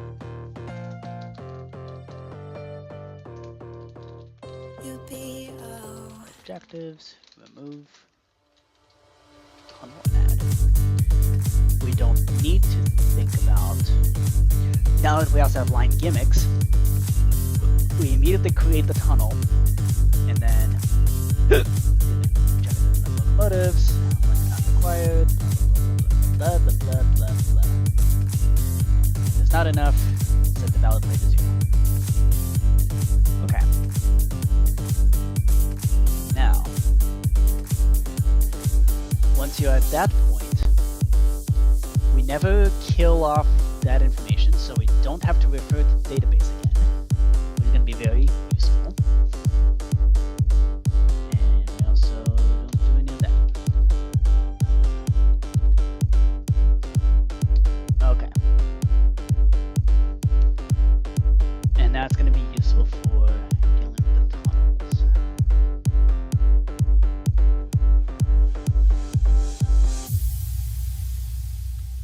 Why do we have player 1, 1B? literally do this. 6B, 5B, 4B. I recently discovered that that's a thing that you can do. It doesn't just have to be 1B, 0B. You can actually make it just basically whatever number you want, which makes it essentially act like a scoreboard, except it's going to be static, which is really convenient. Okay, so tab does B, new train.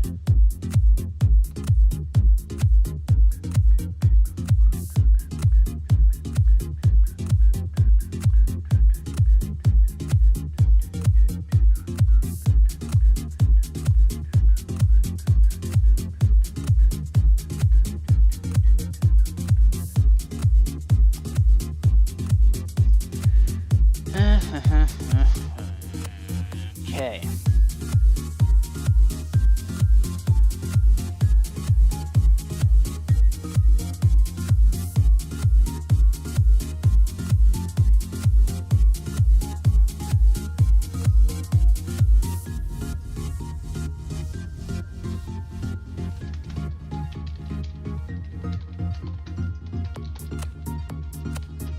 Okay, we do also need to rotate it as it is.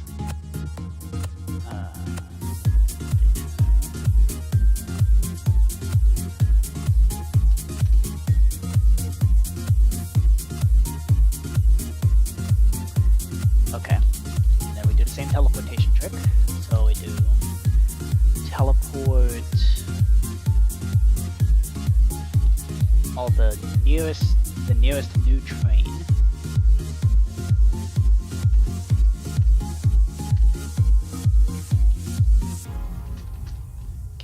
Caret, tilde.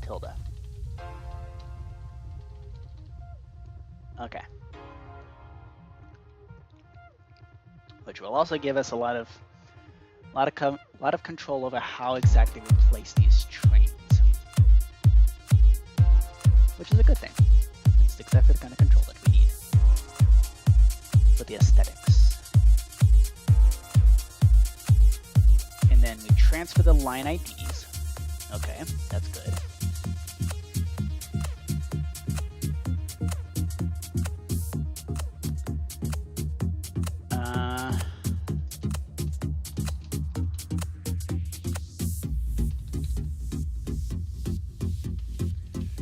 We tag this as a line.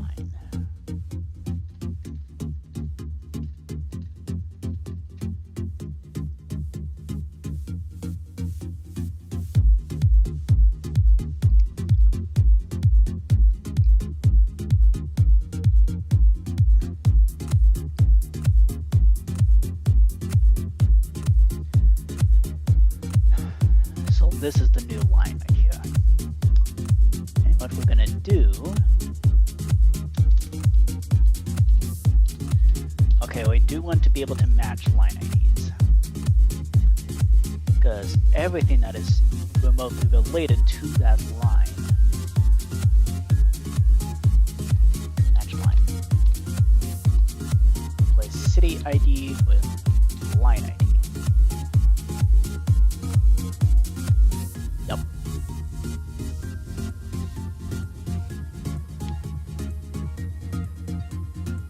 Tag as add to this, and then we're going to do scoreboard operation temp add scoreboard temp line ID equals add e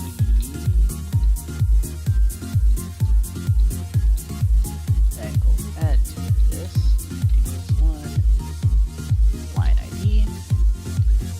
And then we're going to do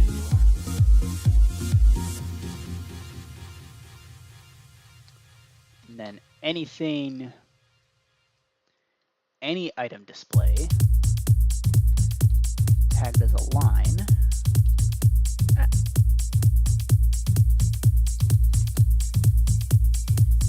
Any nearby line that matches the same match line, then you're also adding to that line as well.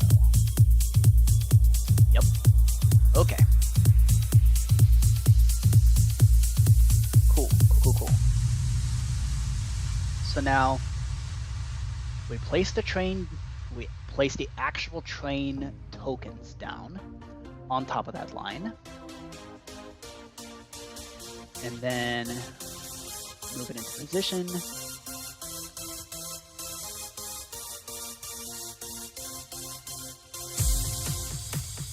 Okay, so then this is just handling the cards that you're using. This is basically saying use up all the cards.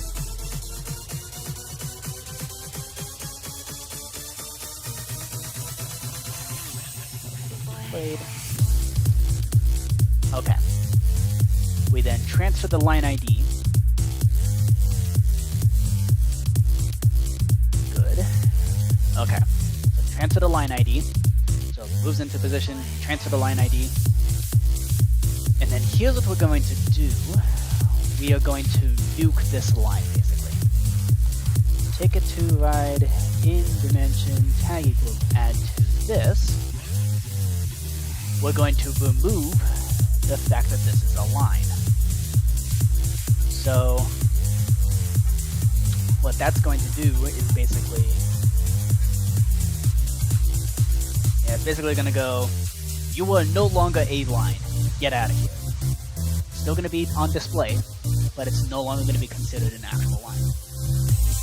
Which is going to be important when we do the ticket check, because we don't want to confuse the train markers for the actual item display. And also, this I think is going to be how we ensure, first of all, people don't place things on top of each other, and second of all, this is how we're going to be able to limit the ability to use double lines with this setting.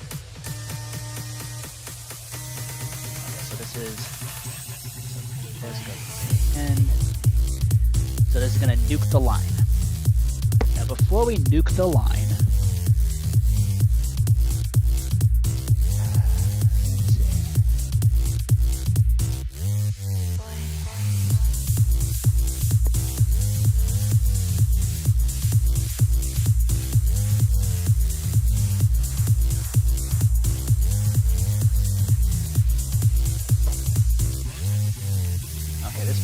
this might work as another function.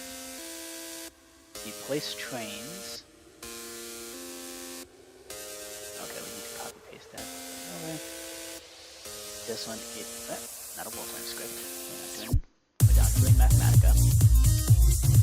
This is going to be remove line or remove doubles. That is the function. So. Let's see. So we're not referring to the line length, but we're never going to refer to the line ID from here on. So, it is called the line ID, correct? Yep, line ID. Okay, so that means we can once again nuke. Let's see.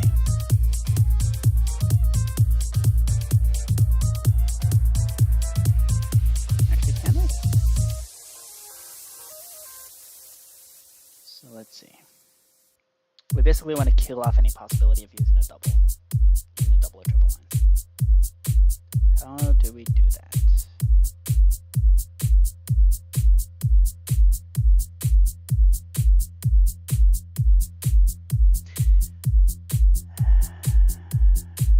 How do we do that without messing everything else up? That's the real question. Because when you're checking if the ticket works, we're already going through and killing that part off.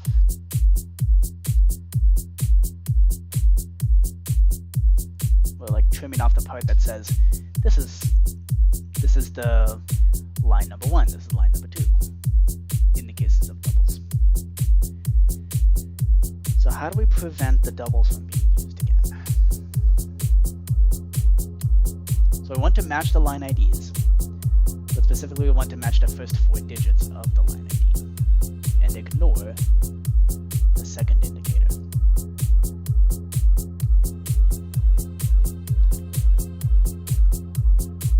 I think I thought of a way to do that. So we're going to do execute in board games ticket to ride if block. Okay, and just so we have something for now, I think we can have 4 blocks of space between this and this wall.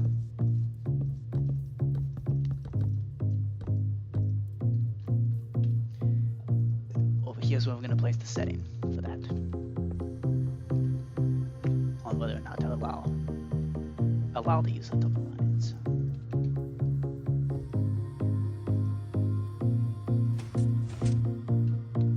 Okay. So, if the block is out here,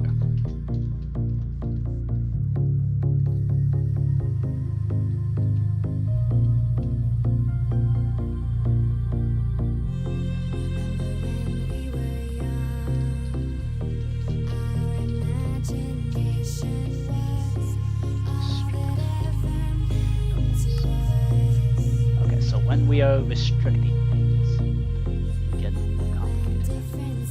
So if that block there is a redstone block, then we do the following. We run a function. Function ticket to ride, replace trains slash remove doubles.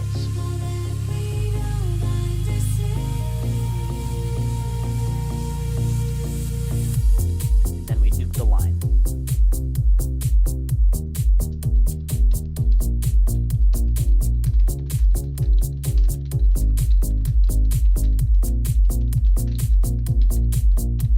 Okay.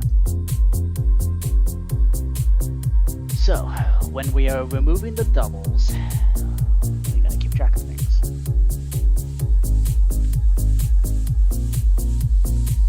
And specifically, it's actually going to depend very much on how many players there are. So we're gonna pop into a different game, and we're going to copy paste this thing that lets us calculate the number of players. We're replacing the H underscore with R underscore. Players. Hearts with ticket to ride. Okay.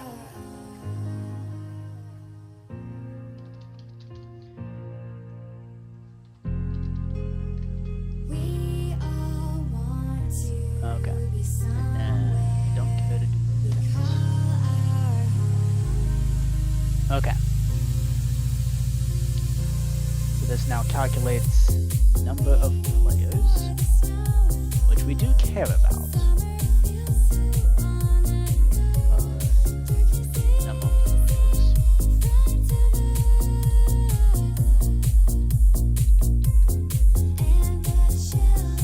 Okay. This calculates the number of players, which is good. Okay, so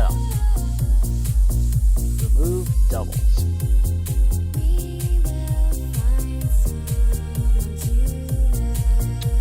Do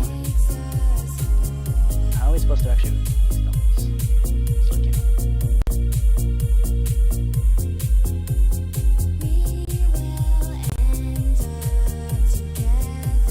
okay, let's look up the German, because these have by far the most comprehensive. They also have double and triple routes.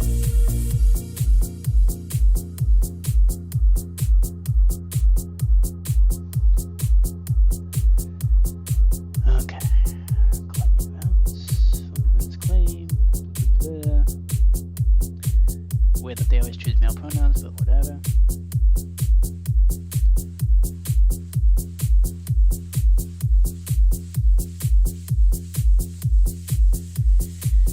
same player can't claim more than one of these routes during the game. You know what? I don't know how I'm going to enforce that. I think we're gonna make that a gentleman's rule. Gentleman's rule of don't do that.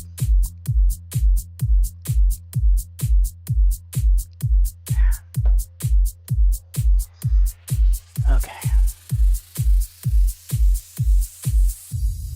So how do double and triple lines work?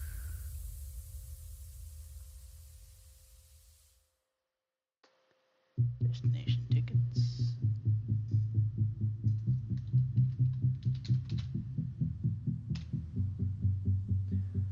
In 2 and 3 player games, only one of the double or triple routes can be claimed. Okay. So it's just 2 and 3 player games that are locked like that. So if you have 4 or more players, you can use any double or triple that you want. Let's make that. If score, our temp, our number of players matches 4 or more, run, return 0. Do nothing. Otherwise, okay. So if your games are going to be restricted, then if you have 4 or more players, it does nothing. So we're only going to do this complicated stuff if we have to. So let's do it. The scoreboard players operation are removed. Let's create a whole new thing here. I remove line ID equals at E, predicate equals ticket to ride, in dimension, tag equals add to this, limit equals 1, line ID. So now we also want to do scoreboard objectives, add 10, dummy, scoreboard objectives, add scoreboard add players set, add our temp 10 to the value 10 is going to be how we divide by 10. So then we're going to do scoreboard players operation, temp, line ID, divide equals our temp by 10. Okay. Our temp, this is our now here,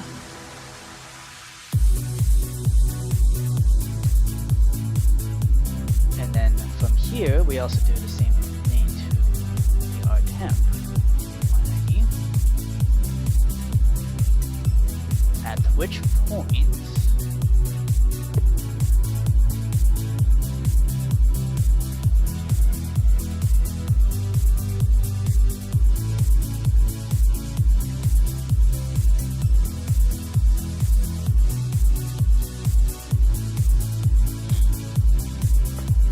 is that a good idea?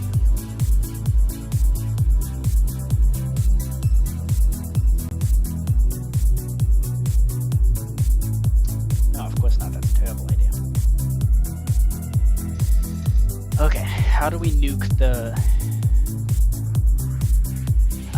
doubles? We basically want to remove it from being considered a part of a line, or considered a line.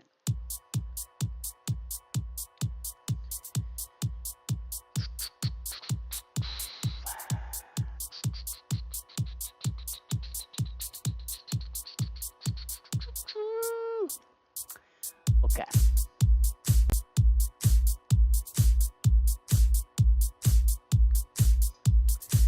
We want to look at all the item displays whose line ID matches the one that we just placed up to the first 4 digits. But we want to do this in a way that doesn't spook the other lines.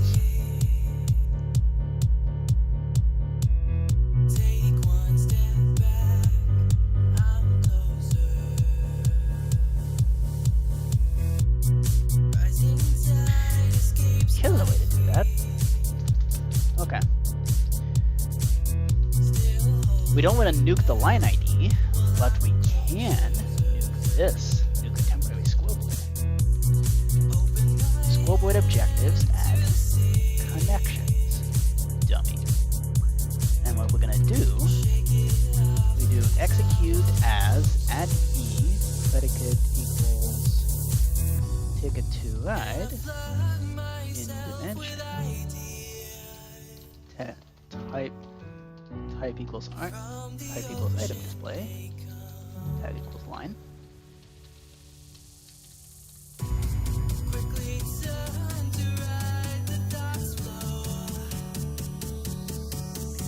And then we're going to do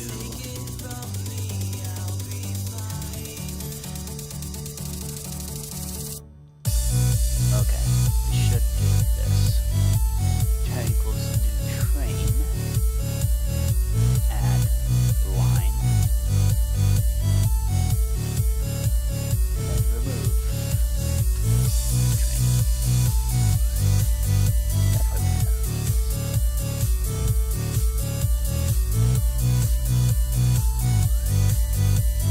Okay. Now let's see. When we remove the doubles, so connections. So tag equals line. We're then going to do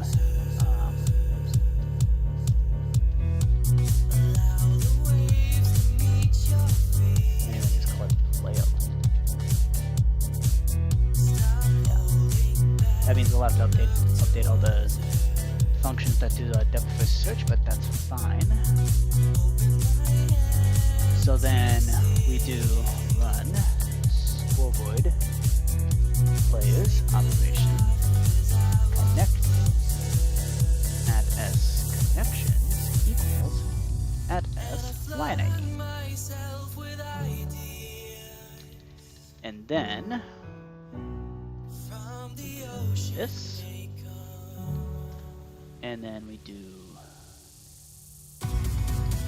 this connections divide equals R10 10. And then at the end we remove the scoreboard.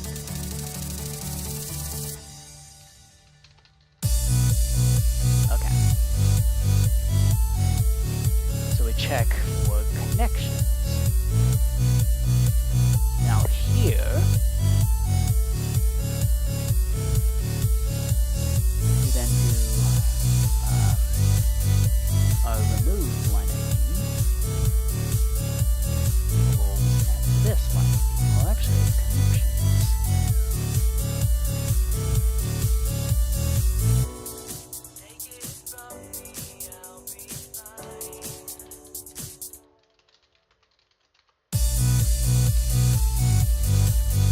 Okay.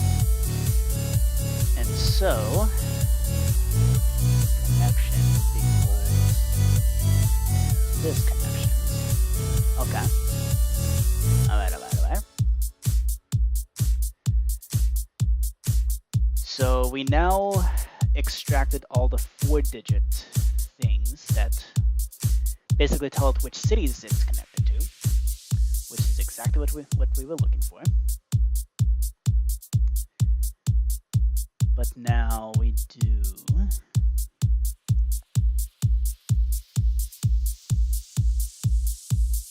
let's see.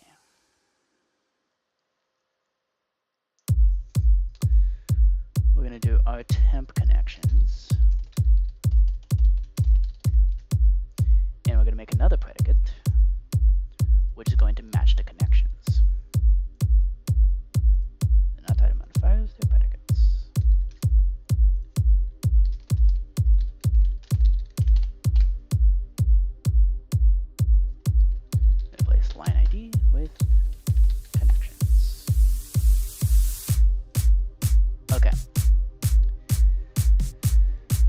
got that.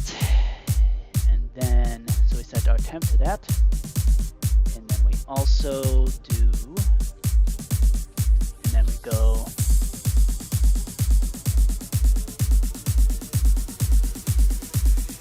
tag equal type equals item display, tag equals line.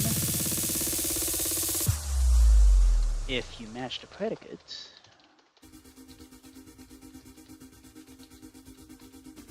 remove line. So that'll basically nuke the double, which is exactly what we're looking to do. Okay.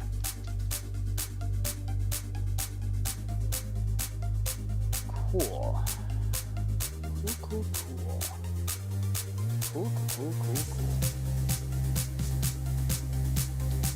And now when we do the add to search stack, that's city ID, look for search.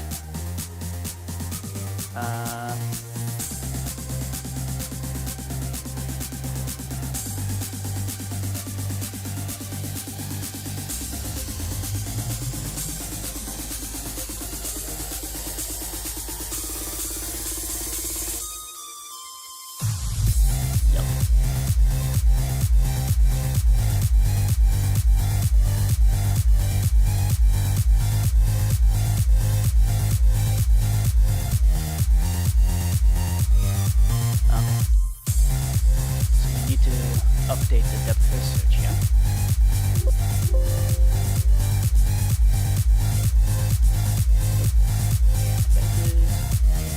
Tickets. Yeah, we also need to do that. Start check. Good. There. Swap city. Okay.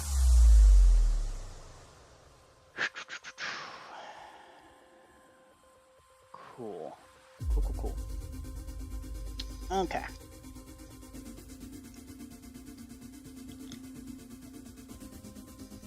So let's amp.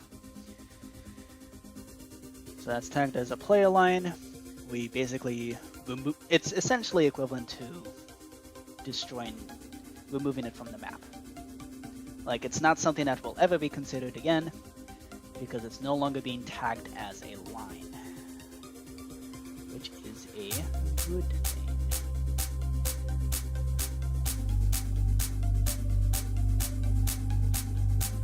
Yep.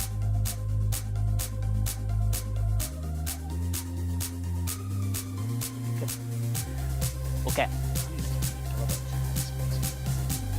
Alright, BRB, back away.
question. Should you mine for minerals or make an animal farm? Well, it depends on what you're trying to do. Like, what do you... Animal farm would be good for food, but also you can just go vegetarian. And mining for minerals could get you supplies to do redstone stuff, so... What are you trying to do?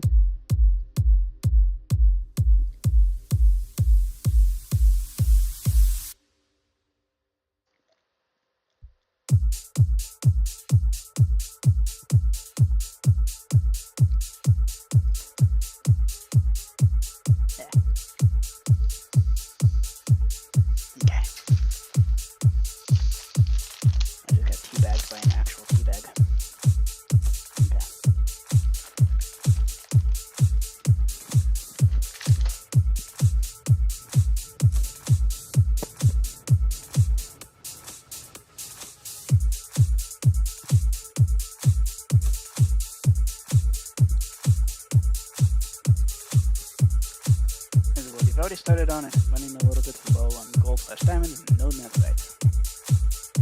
Animal farm was never made. Okay. Well. Yeah. Why not build an animal farm?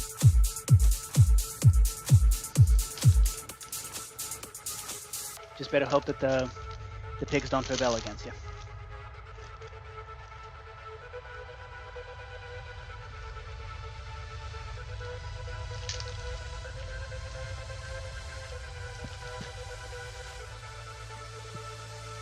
Yeah, good.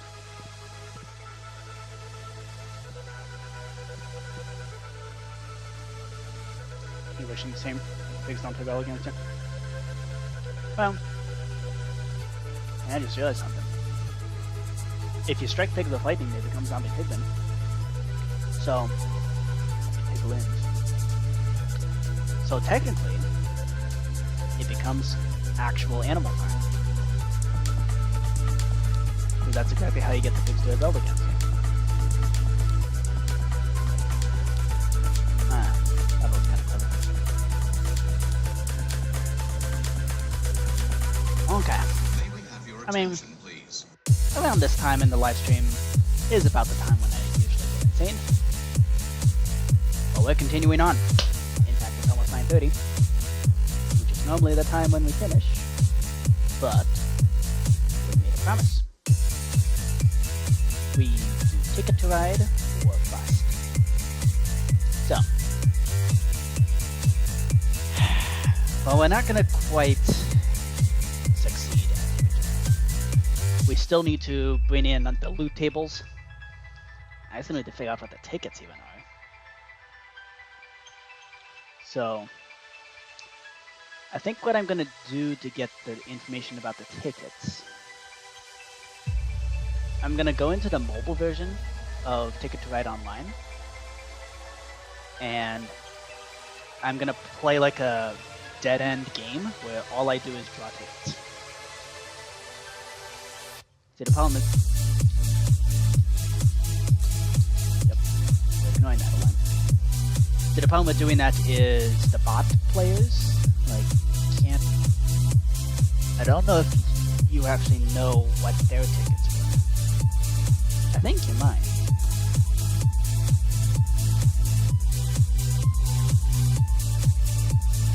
Yeah, I think that would be the best way to get information about each ticket. Then we're gonna have a massive ticket database, which I then have to create. And that ticket database is also gonna be used in the loot tables. So that's another database that I have to make. I also have to update the line gimmick database. So there's still plenty of work to do. And that is by far the most boring type of work. Something I am not going to subject y'all to that. I did that one stream of attempting to build the lines manually. It was boring. I managed to bore myself. And I think the reason for that is because I don't really like blaming y'all for stuff, but like honestly, that's exactly the kind of thing that I would be doing while listening to an audiobook or watching a YouTube video or something like that. Because doing it otherwise is just impossible. Or doing it while on call with people. So, yeah, surprise. When I'm on call on Discord, sometimes what I'm doing is doing something so manual and so tedious that it's something I can literally do mindlessly or while focusing on something else. So, yeah, fun fact. Hope you're not mad about that. Okay, so I think this now is that.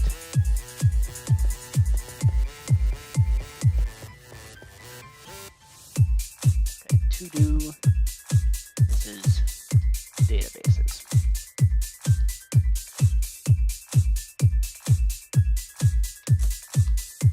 So I need edge database, tunnels. We also need to update ticket database. That way we can actually make tickets work properly. Okay, so here, begin round. Okay. See, is there any other glaring issue? We got doubles figured out. We got placing the trains figured out, I think.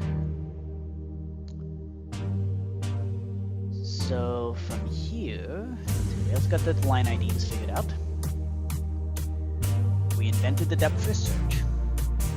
We figured out how to actually handle the draw piles in a sensible way.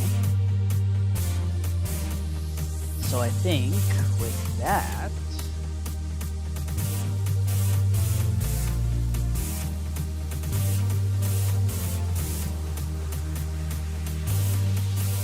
yeah,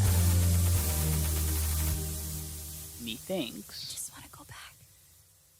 Okay, that means all that's left to do is the beginning of the round.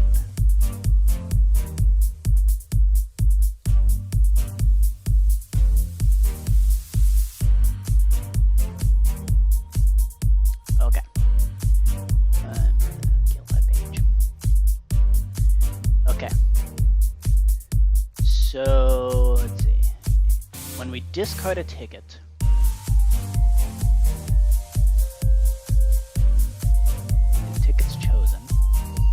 actually it's tickets chosen that matters, because that locks in our tickets, and then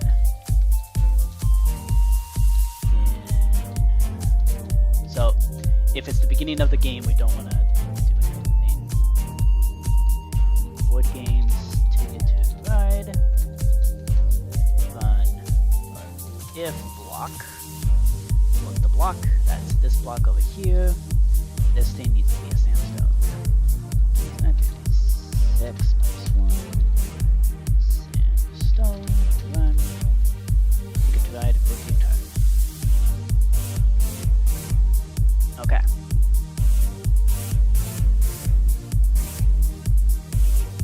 Excellent. Okay. So with that,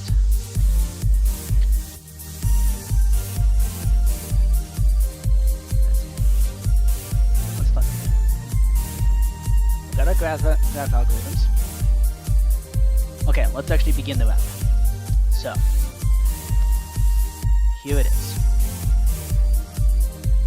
We do begin round.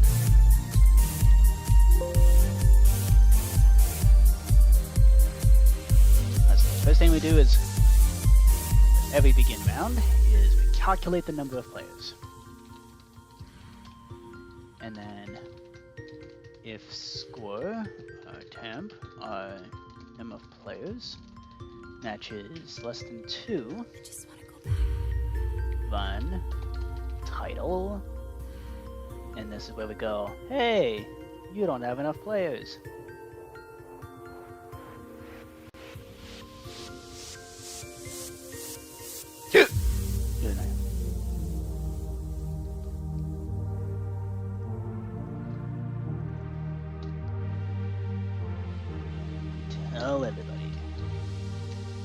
not enough players. And then just do nothing.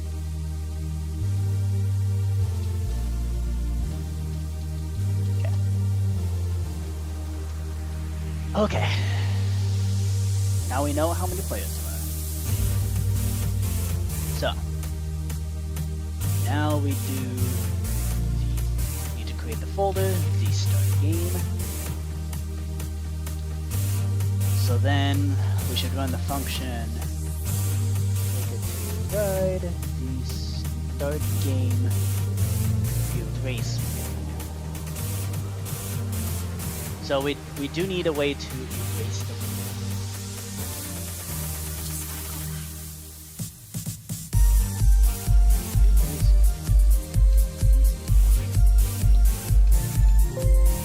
This is what's going to allow us to replay the game. So that means we're going to kill every single ride, dimension, every single item display. We're going to kill every single interaction. And also every single armor stand.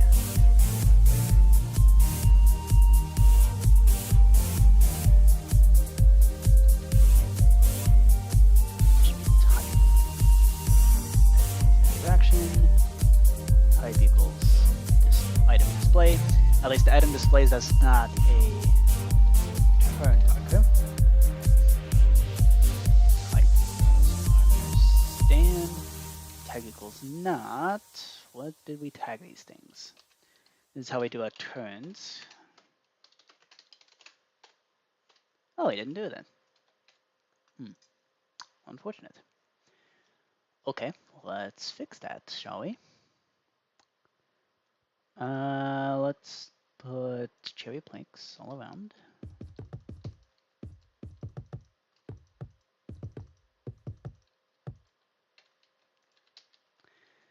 So this guy's gonna be, okay, so this is player 1, player 2, player 3.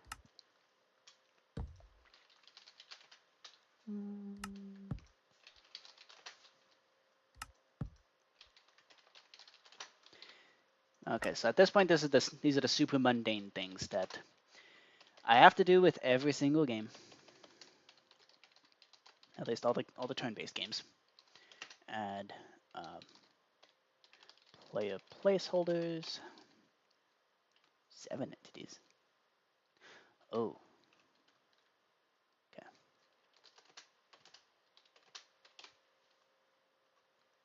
Okay. So anything that's not a player placeholder. And then, so this guy is going to be, let's turn on some more music. Let's do another really long one. How about animals? And skip that. That's a love song. Don't care for that. And honestly, not a very good one. Sorry, I put you Nirvana. Player 2. Add player 3.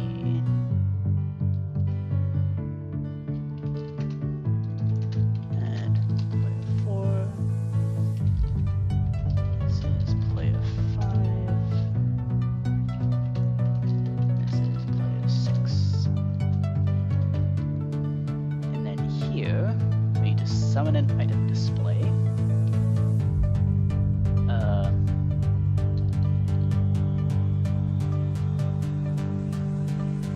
I think we just gotta do this manually.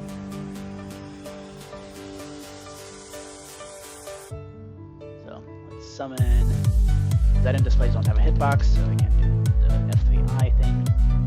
That's the one thing that really sucks about item displays. Everything else is pretty good. Okay. What's this? Okay. Paper. Right.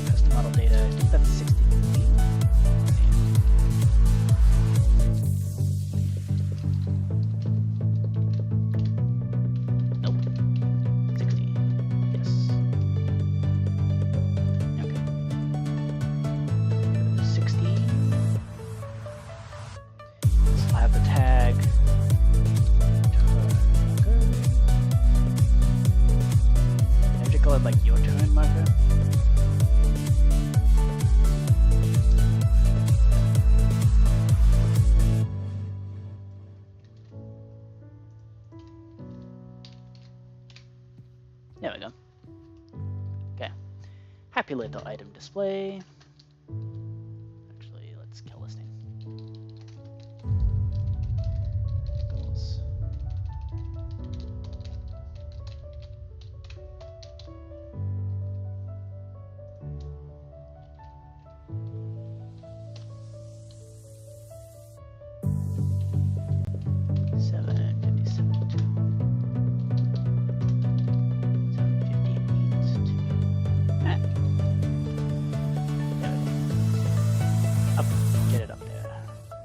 Okay. So there we go. Vector. There's our markers and there's our armor stands. We're now good to go with that.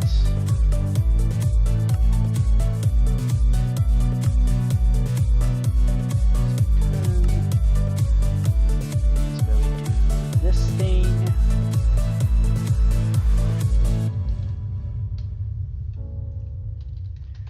TP at E, predicate equals ticket to ride in dimension, tag equals your turn marker to there. Okay. And there we go. And then we are going, this is our point where we start putting in the structure blocks. So,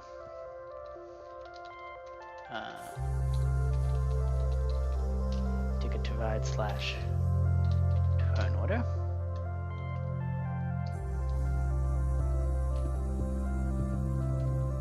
Is that how we labeled everything else? Let's see. How did we do scrap?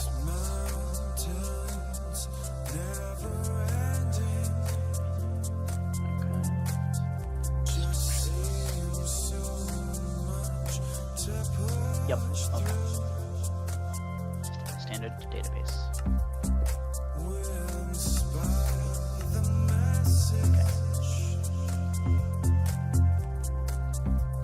Okay. Okay, so that's successfully detected. We're gonna drop one down there. We're gonna drop one up there. Actually, let's stick that here.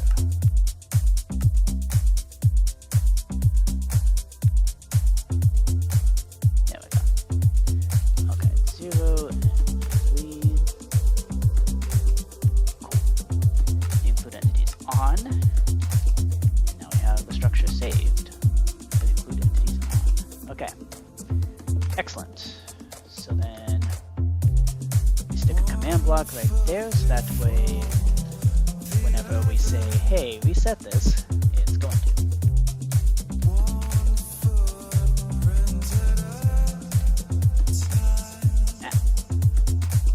Not that. Oh. What did it do? Dynamic texture. Why does it keep doing that? What the heck is a dynamic texture? Okay. So anyway, here's Wonderwall.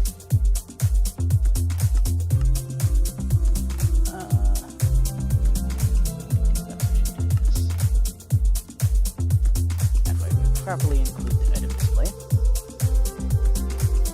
Okay. So, that's the turn order. And now, okay. So when we erase the board, we're going to we're going to wipe off all the cities, wipe off all the edges, all the trains, all the things. Okay.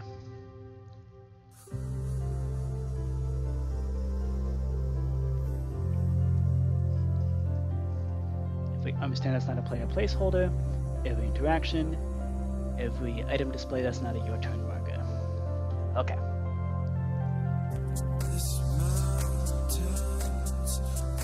Okay, very useful. I'm going to erase the board. And now, command. This is going to be zmap Europe slash generate cities.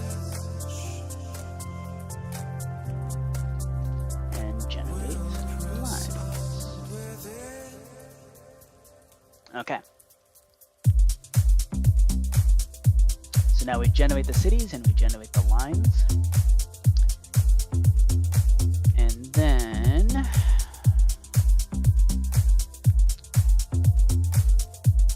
let's see. Tickets chosen.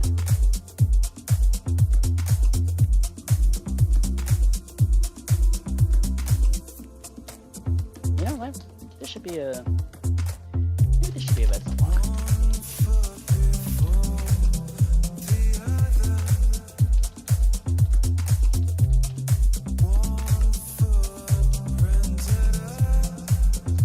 Okay. Yeah, that should be a red block. And then so that means when we're doing play card.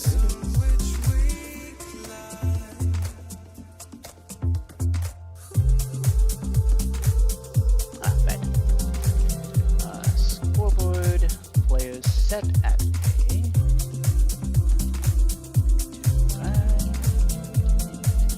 Tag this player.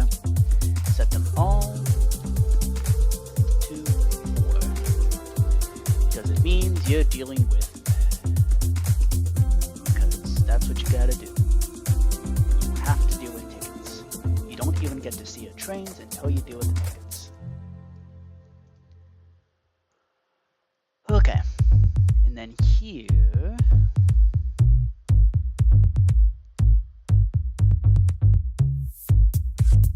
okay.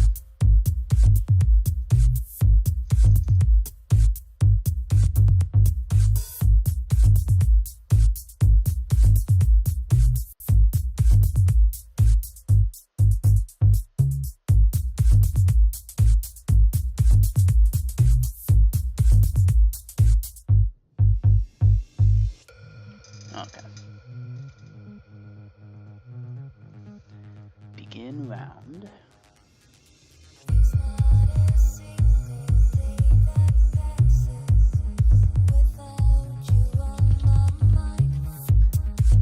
Okay. So everybody has to deal with tickets. We then draw tickets. Okay, we gotta replace the amethyst with the redstone block.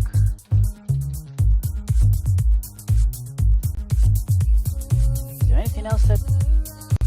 Yeah, it's here.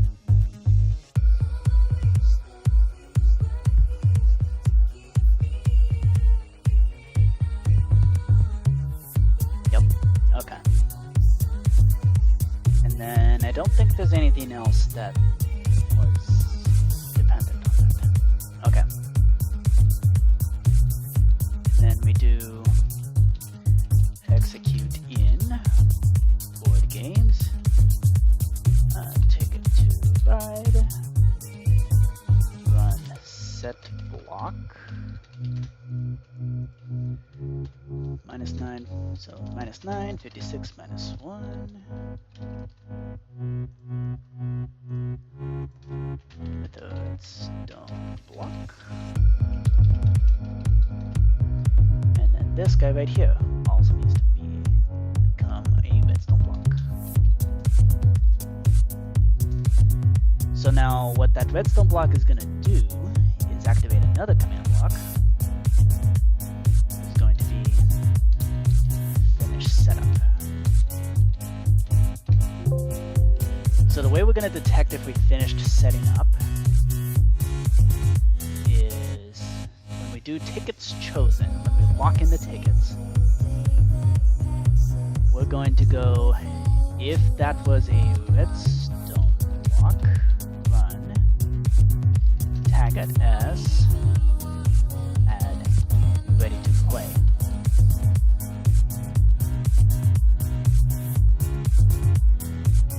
At which point, we're going to do if entity ticket to ride, dimension, tag equals not, tag equals player, tag equals not ready to play. It's going to keep returning 0, and tell the player everybody's ready to play. At which point we then place a sandstone block there. Sandstone. Place a sandstone. And then at which point we then draw trains.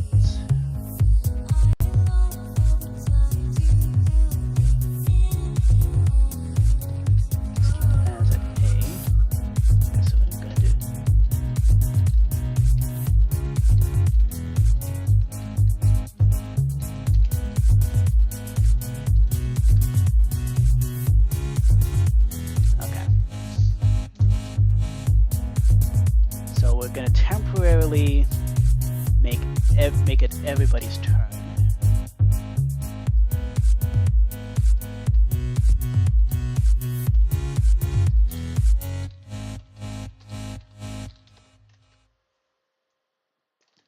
Okay.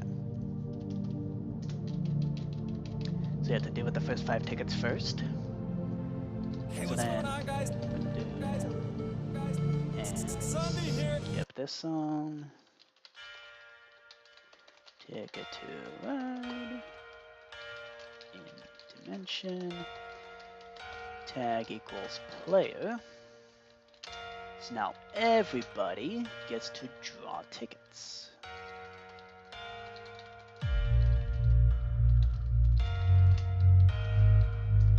Okay.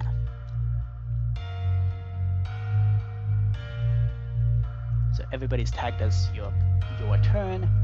Everybody has to draw tickets. At which point, I'm pretty sure everything else is all set up and ready to go. That's dealing with the first 5 tickets. Now once you're done dealing with the first 5 tickets, then we remove your turn. We then start off random player. And then we do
up. So we gotta grab all the trains we gotta actually lay out all the trains. Do that first, and then every player run function just hop, and everybody gets 5 random trains. I believe it's 5. Nope, close the website. Oh well. Okay. Everybody gets 5 trains.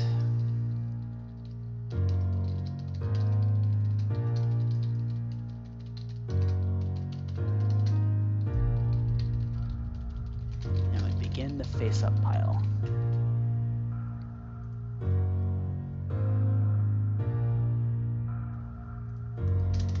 And then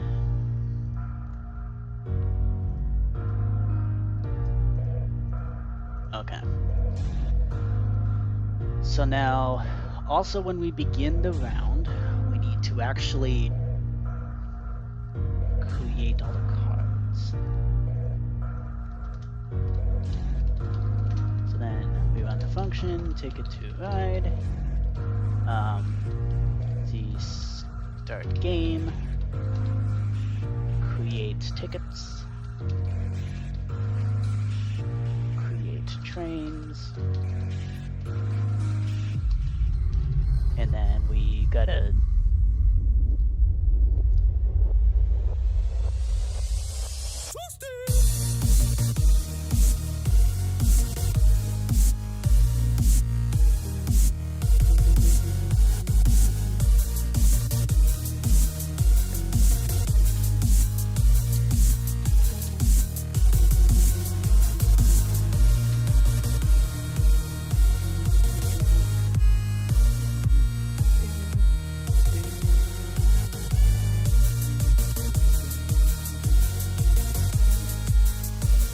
I'm so happy I did the summon things in the same folders.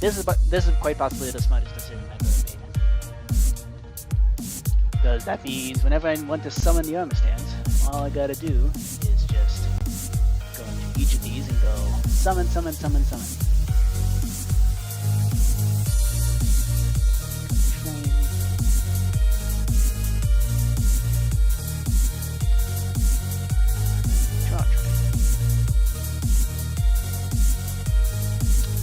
This summons all the draw piles. We're then going to distribute all the things into the draw piles. 3-hour check. Honestly, I haven't noticed. It's 3 hours. I mean, 3 hours are nothing unusual. 2.5 hours. So far things are going okay. We are beginning the round. Are you concerned about me or something? Oh. Wow, somebody's actually concerned for my well-being. Even more than I am. Okay. Or even more concerned than I am with my own well-being. Okay. Well, maybe that is why you're concerned. Because I'm not concerned about that. Oh. Come on, Tia. Let's let you do. Okay. So let's see. We summon all the things, we then distribute the tickets and distribute the trains. Okay, so we're gonna do create tickets.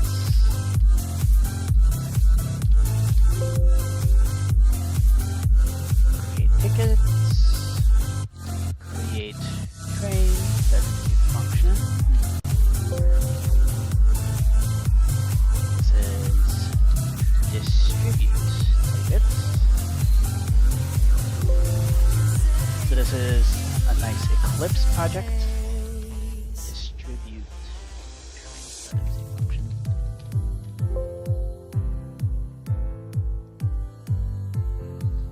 And maybe even the shuffling should go into drawing.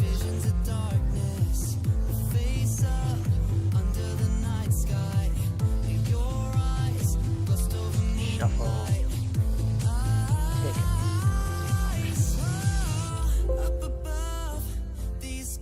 Okay. Shuffle tickets. Shuffle trains.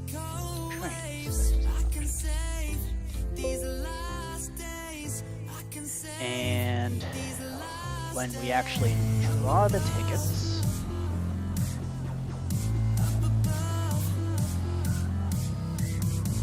actually every time we do a pop.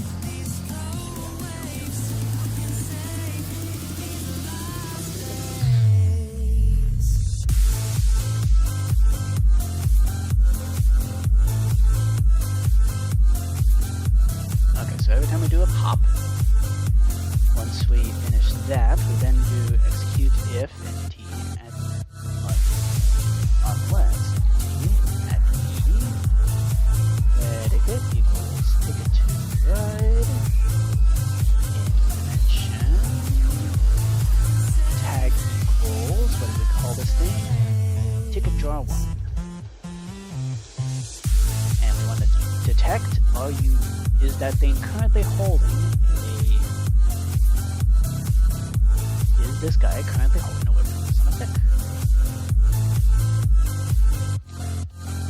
Oh, so fun fact. I recently finished watching Enterprise, Star Trek Enterprise.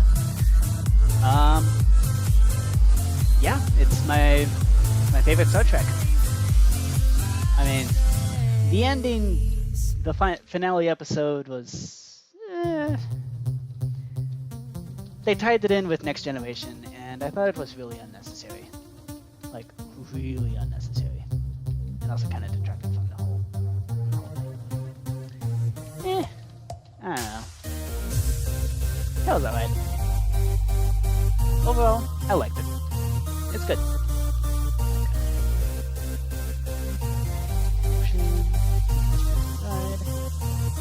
Draw and discard. Shuffle.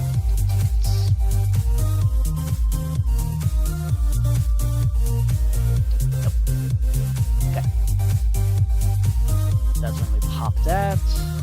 Draw the trains. If we pop here. Shuffle trains.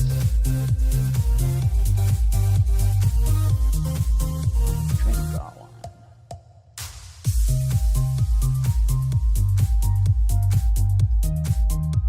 Get to the stand. Same thing here. Gonna shuffle the trains. Yeah. Yeah, it was a really good show. I liked it.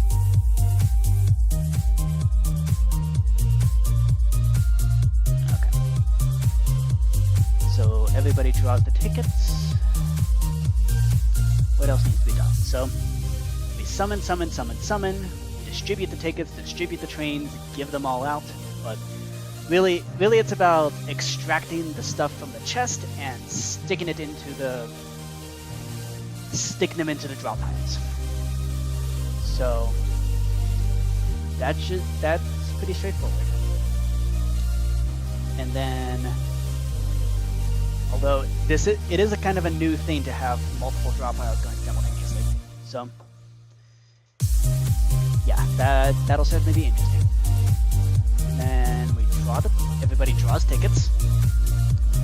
At which point everybody has to deal with them. And I think that's all there is to it for beginning the round. So then, to complete this setup, so now everybody's ready to play. Remove.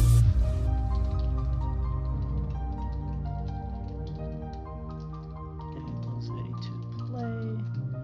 Remove. Ready to play. Place the sandstone.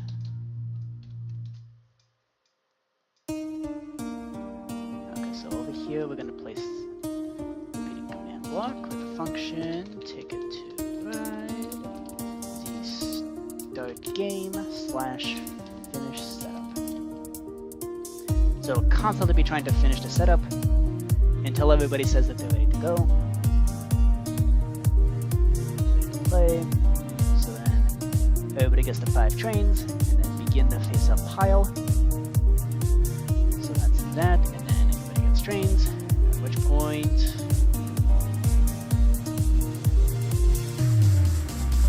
I think all it's left to do here is then make a title that says Go.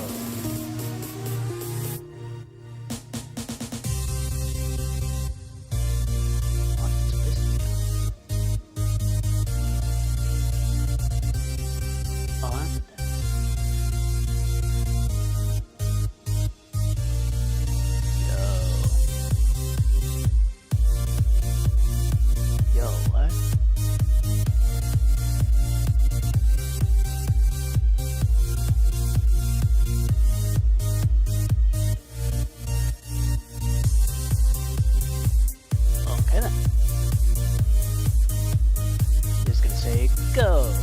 Green, bold.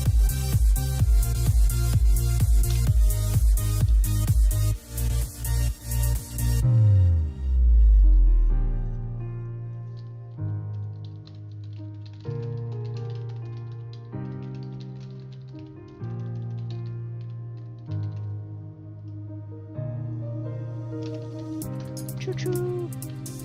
How about instead of go, it's just choo-choo? No. Go.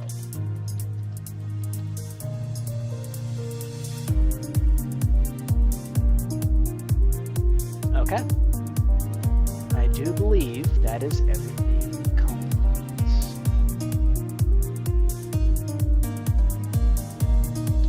Okay, that's beginning the round.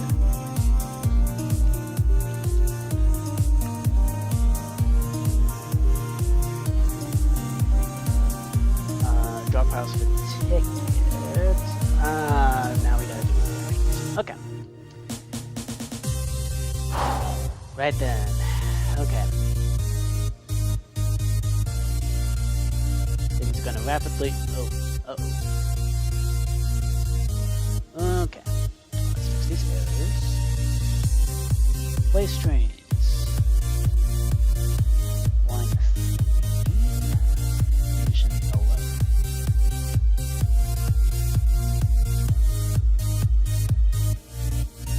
Let's go layers. And then place draw trains. Line 2.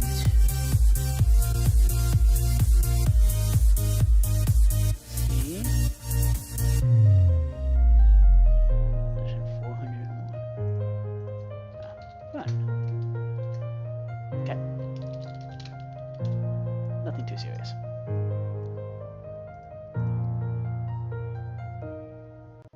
Okay.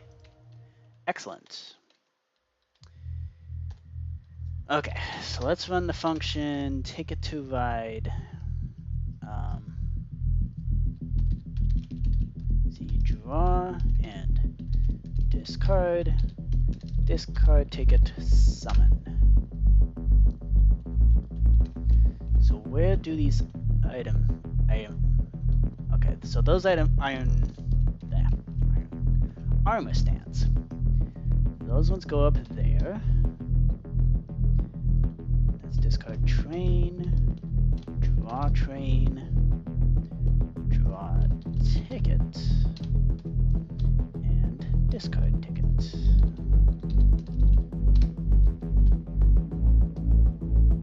Why are there 100 commands for drawing ticket?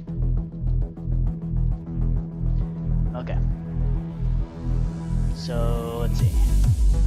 Item, replace entity at E, tag equals ticket draw cards, main hand from entity D. Okay, so those are all the ticket draw cards. There's all the ticket discards. And I want all of the train discards and train draw.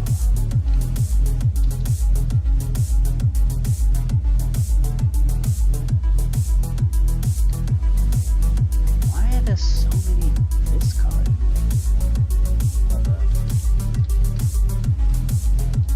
Tag equals ticket discard cards.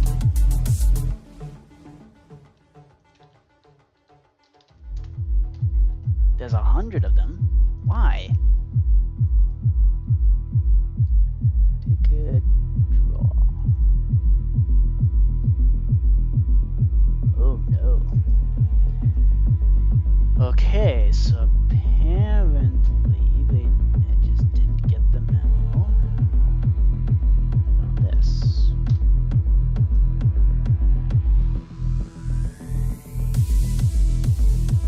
Okay.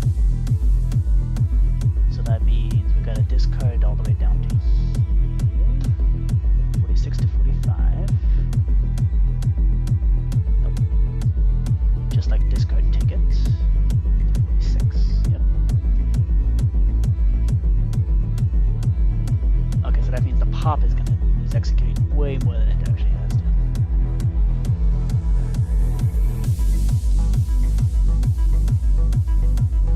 And same with the summon. It's doing a lot more than it needs to.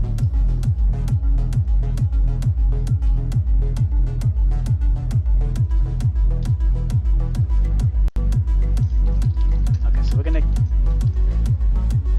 kill all these things.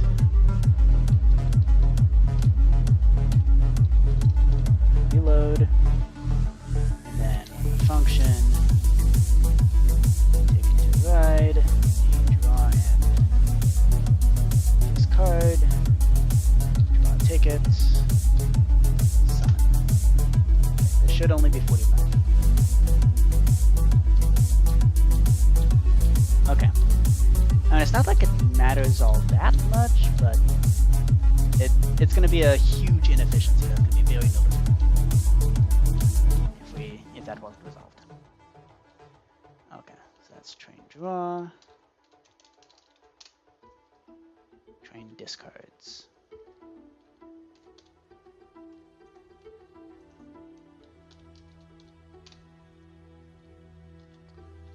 Where is the draw pile? Oh. Whoops. Okay. Let's see. Execute as at E. Tag equals train draw cards. Run execute at S. Run TP at S.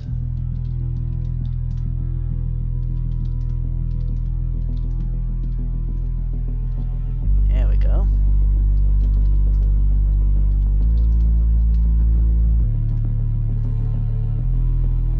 Okay. Yep, that got misaligned. That needs to go positive Z, just a smidge. Kind of a big smidge.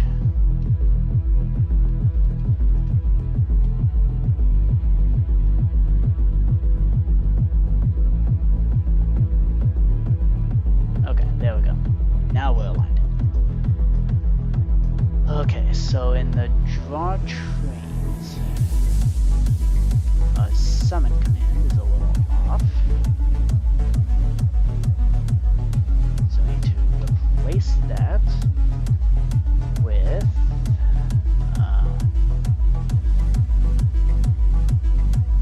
replace it with negative 0.13, 54.28, and minus 23.85.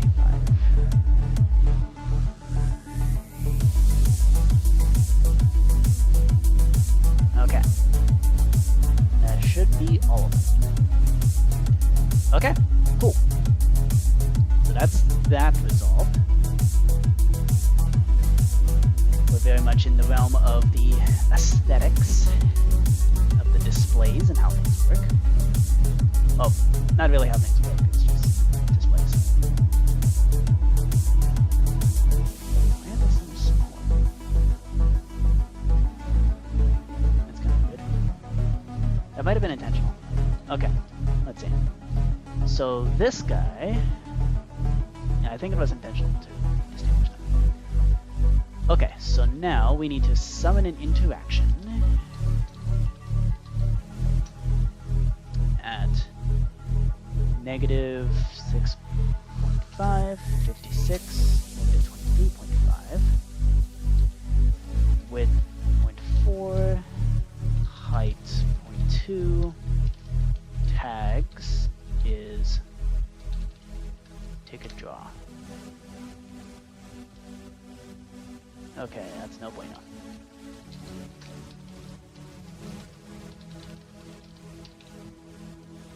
And actually that's this ticket discard. Okay, what did we actually call that thing? So when we were discarding the ticket, nope, doesn't matter. This is an interact. You are all the things that scare me, and all the love that's in between. I come undone when Discard ticket. Okay. yeah, you know how Okay. 0.8 F. Okay, there we go. but equilibrium is everything you are. So when we begin the round, When I'm falling down, we need to be able it's easy to let go, 'cause every time I reach, you're standing below. Lift me with helium, fill me with oxygen. Right. Oh, you are everything that Okay. keeps me breathing.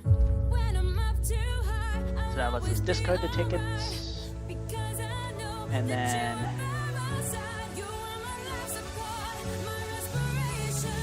Oh, you are 5.5 everything that is keeps me breathing. for draw tickets.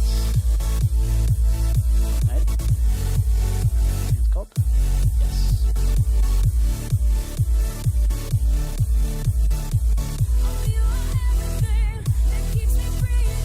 Okay.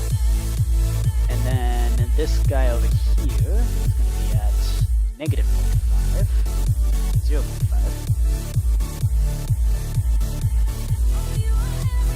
And this one's going to have special tags. So this one's going to be draw train, negative 0.5. And it's going to have also the tag face down. And then over here, that's going to be positive 0.5. Face up. And then 1, 2, 3, 4, 5. 4.5. All the way up to here. Yep. Okay. Do. Okay. So we got the discard ticket, we got the draw ticket, we got draw trade, we got all the specific 5 draw trades. Okay.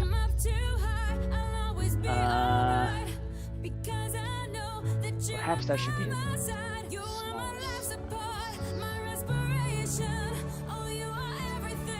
Actually,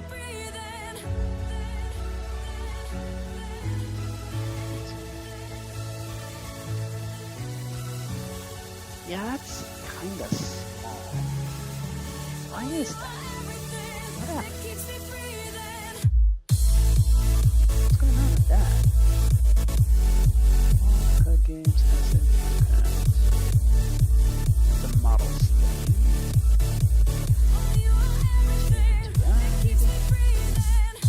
Color black. What's up with that?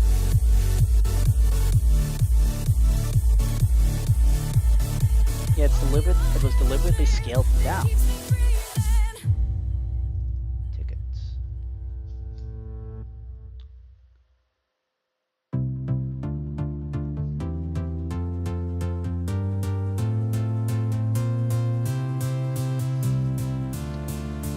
Okay, well, what if we did? What if we did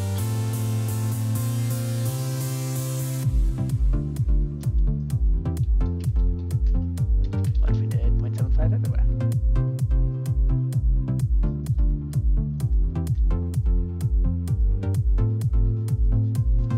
Okay.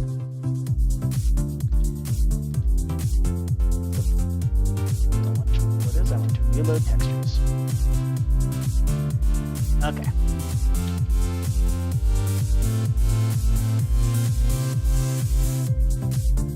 Okay, so this is the black.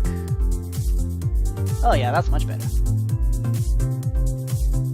Although it does mean that somebody sneaking up behind you could see the... Well, they were kind of able to see it anyway. Yeah, I don't see why.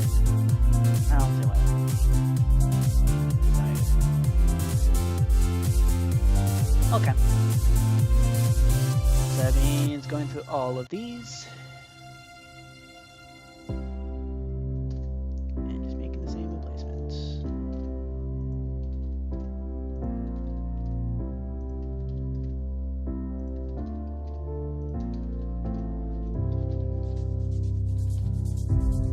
Honestly, I don't know why I made that change in the first place.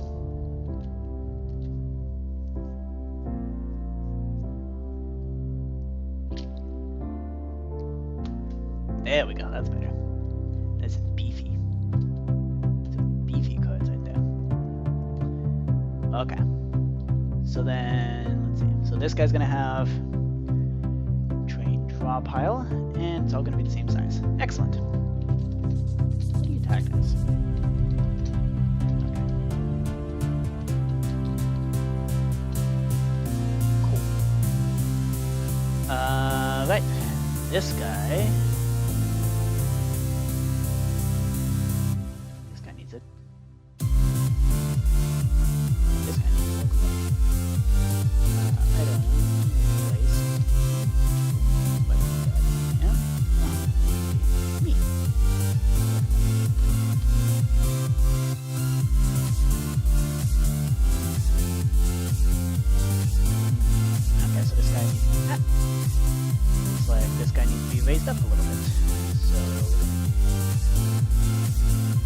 let's see.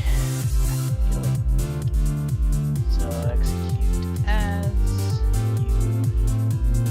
you execute app as TP. Let's go up one block. Nope, too far. Okay. Down a block.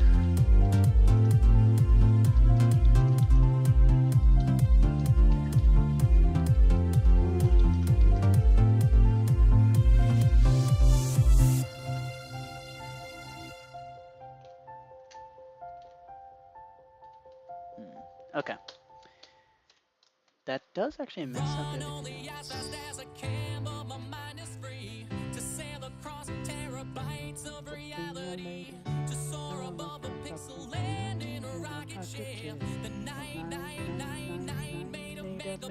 Ladies and gentlemen, leave the world and bring your friends. Step inside and close the door.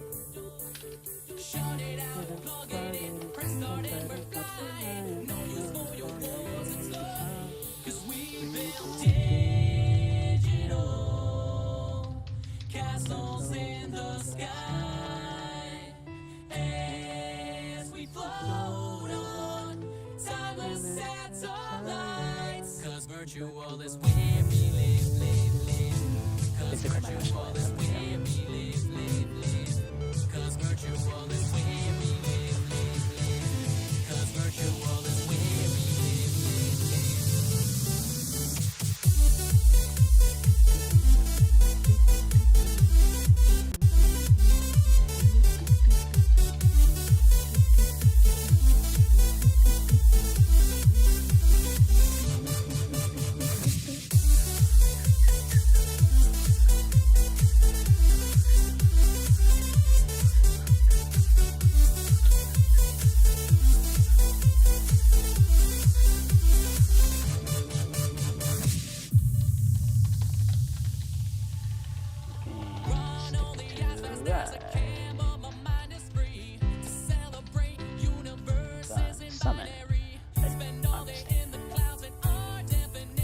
gravity, we don't need a brain, we don't need attributes. We do want it to be invulnerable. Show arms, yes. Don't care about that, don't care. We do want disabled slots.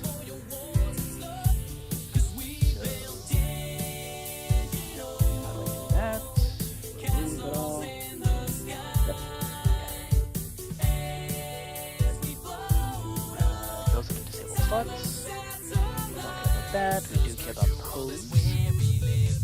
Visible 1B. Motion, nope. Rotation, that hand island.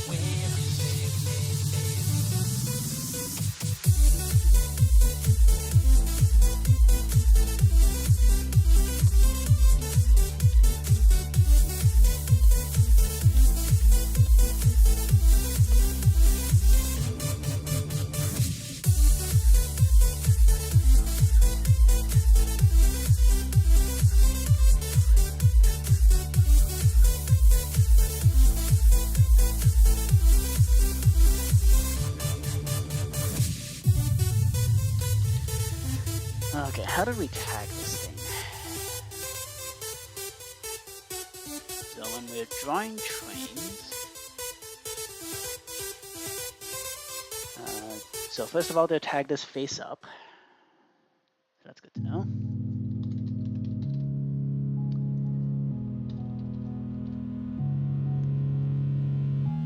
Is that it?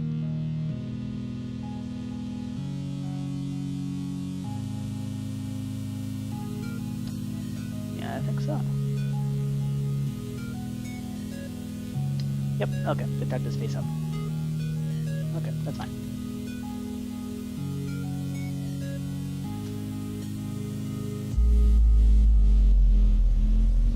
Okay. 1, 2, 3,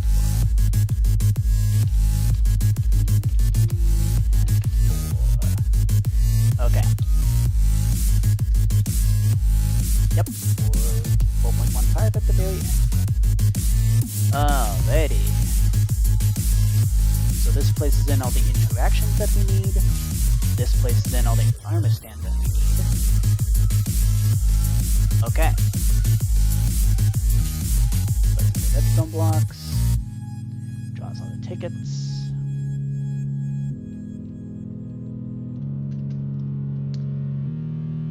Okay. We already got all the interactions in place. Yup. Yep. Okay. Break that. Break that. We got that figured out. Yep. And yep. Did all that. We can break these. Those are no longer important. So I click this to finish choosing tickets. So we're going to be using this sign to actually do the... Yep, tickets locked in. Okay. So that's how we're going to be doing that.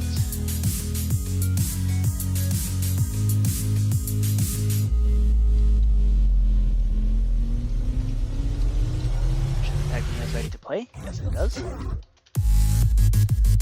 Okay. Excellent. I'm going to take a bathroom break, and then we'll move on.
Phone's been made.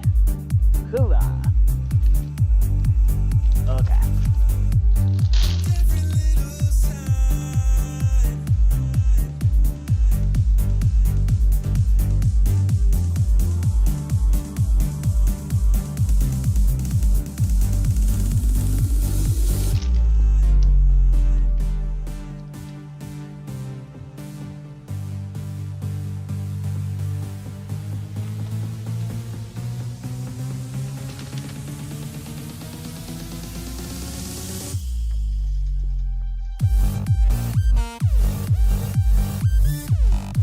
Okay.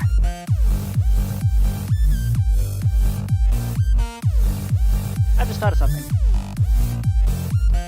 I probably had thought of this before, but it's only now become an actual thought. You have 109 different train cards and 45 different tickets. That's more than you have space for in the inventory. So how many chests would be required? At least 5. Okay. So I think we should do the same kind of thing that we did with Uno, where you have access to spheres with some extra cards, where you can choose to stash stuff in there. But the thing is, and those spheres are going to be just like, they're going to have your, you can put whatever you want in there. You can have 6 chests all to yourself.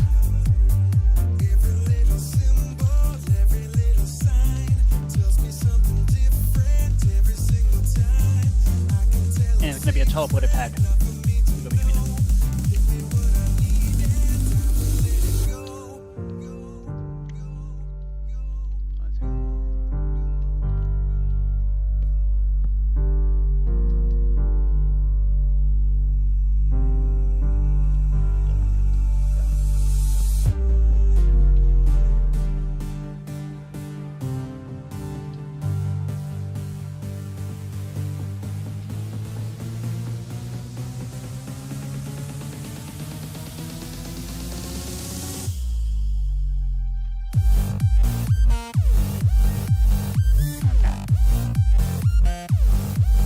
So we should definitely have some kind of transporter pad that brings you to a set of spheres.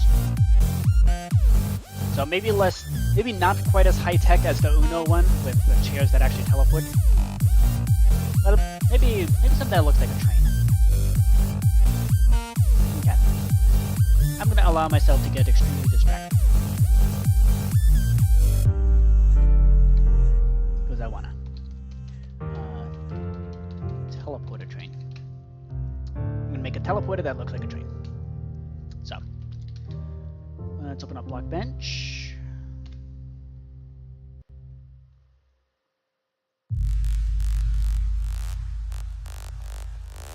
Let's see.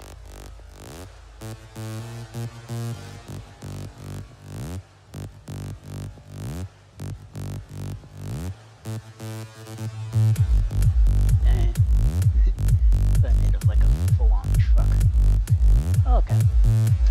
Let's model teleporter train. 32 by 32.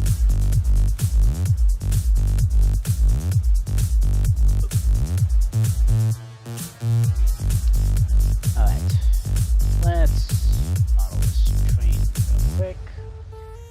We can of course adjust this as we please. In fact, I'm going to spend very little time on this because I just want to get this done. And yeah, I just want to get this done. So this is something that will probably be the subject of the next live stream, is the aesthetics for this. But now, it's literally just going to be this, and then I'm going to paint it. Yeah.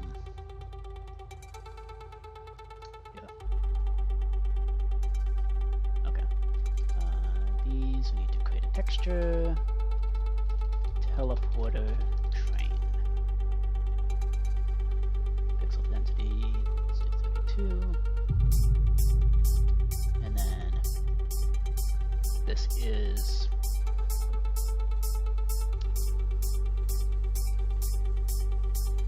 terrain.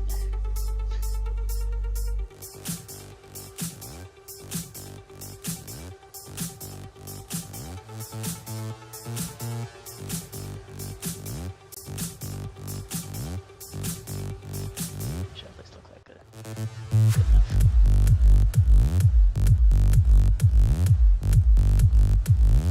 Yeah.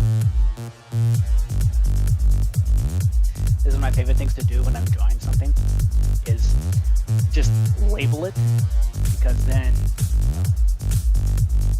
you can't really, if anybody argues, that doesn't look like that, you go, well it is, so deal with it. One of my favorite things to do. Okay. Train.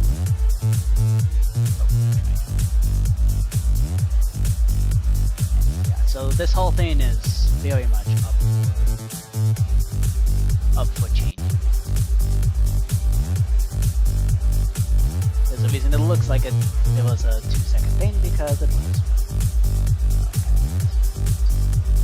Okay. Textures. Actual textures.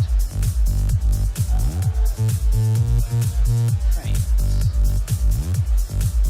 Train. There.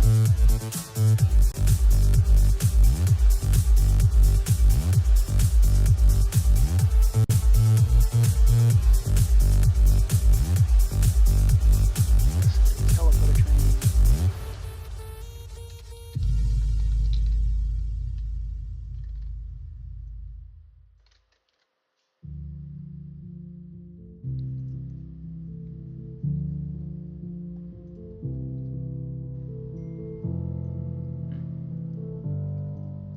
Okay.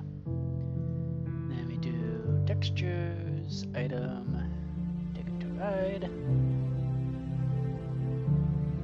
Teleporter train. Bam. This is by far the ugliest thing that I've ever made, but it's just gonna have to do for now. So then you take this, scroll all the way down. Where do we slot this in? Probably in here.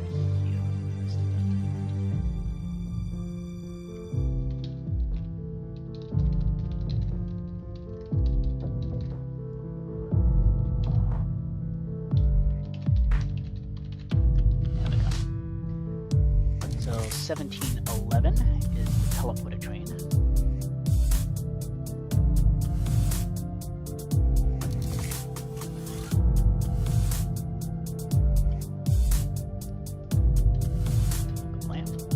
Go. Okay. Ooh, one thing we should do in the block bench. This needs to be a big thing.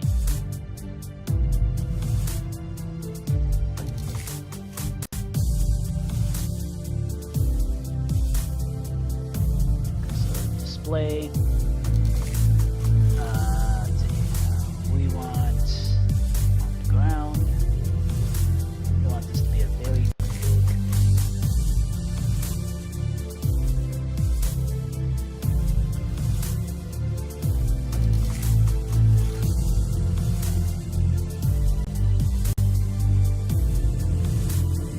Okay. Train. There we go. Maybe that's a little too big.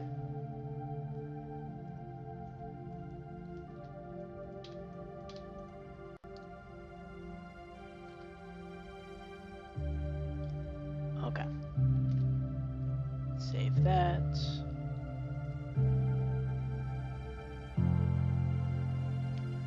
Now I'd like to export this. It keeps texting.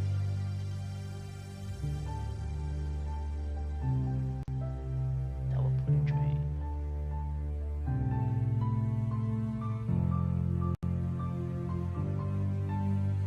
Okay.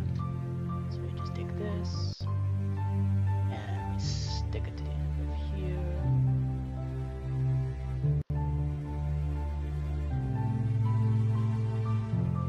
Teleport the train.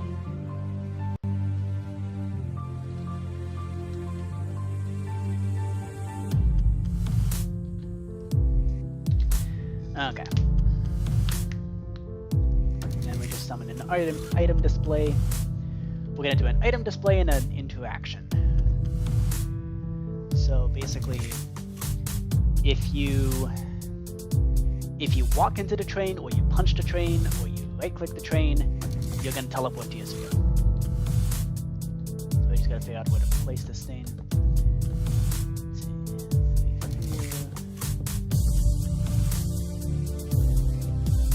Let's see. The arena's gonna be bounded like this.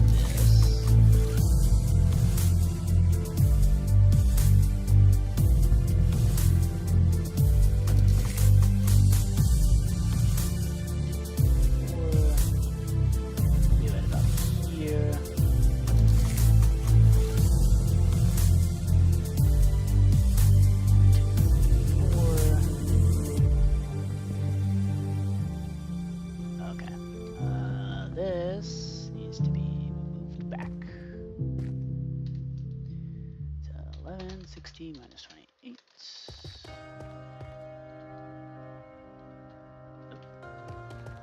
Keep that corkboard. 356 minus 28. And then northwest corner, so we want to place it back here.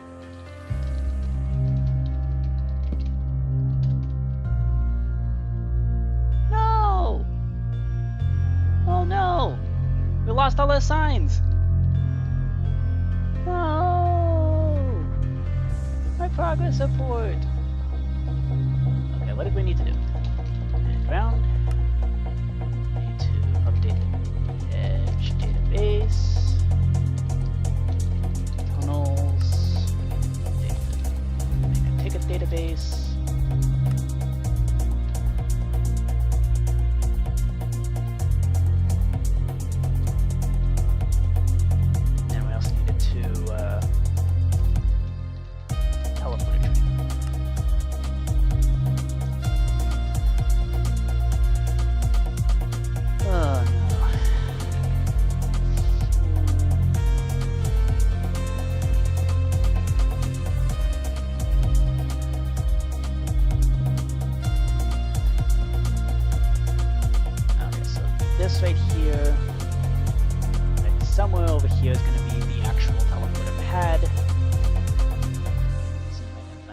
enter.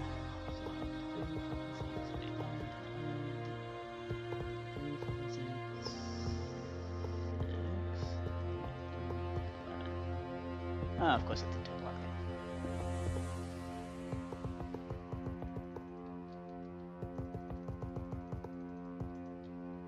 Okay, how many of these signs do we still need?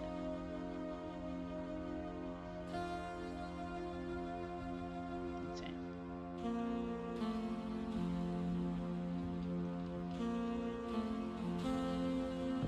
Okay. We decided not to use that.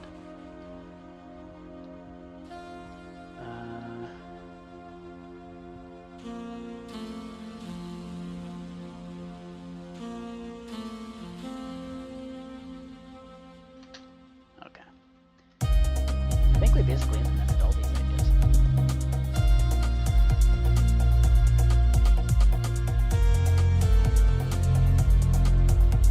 Okay, let's just stick those in.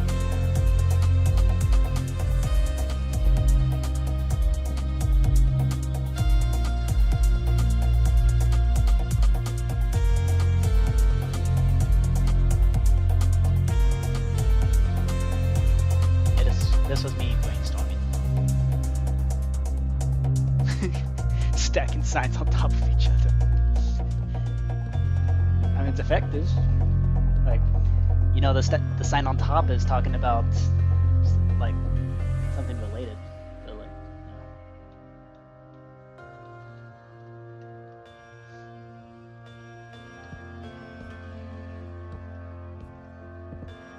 you'll see this with the like the games of blackjack and I think speed as well as spoons. I did this kind of thing where I just I had an area with some signs stacked on top of each other to like explain how to play the game.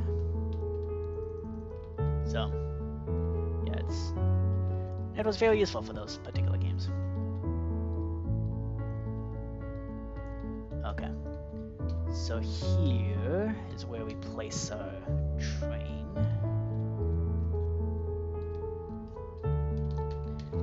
Summon an item display,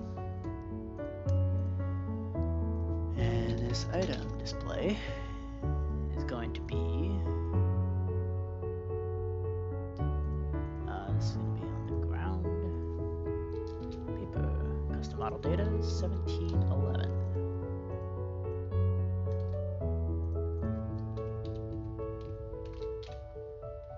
What? Buh. Copy. Thank you. Yep, okay.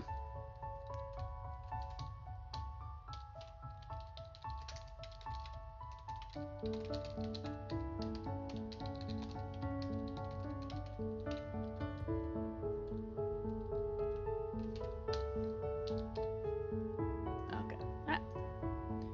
So we do 13.0. 57, 56.2, minus 17.0.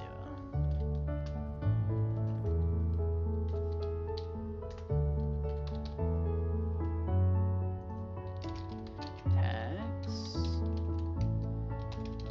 Teleporter train.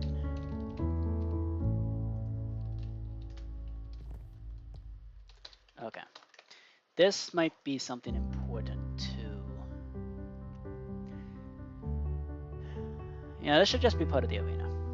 So when we erase the board, we want to make sure we dodged the teleporter train.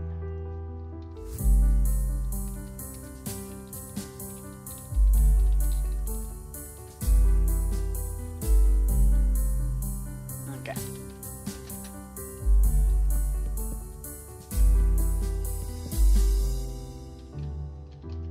Okay. So if you let's see.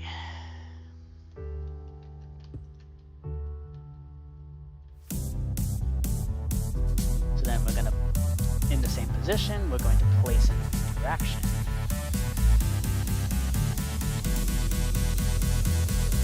Which is going to have width, no, height.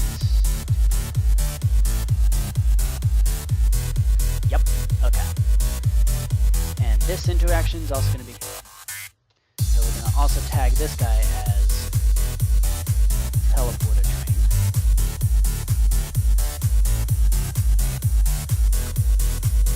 And then here we're going to go execute as at e tag equals teleporter train. Add that s. If entity at a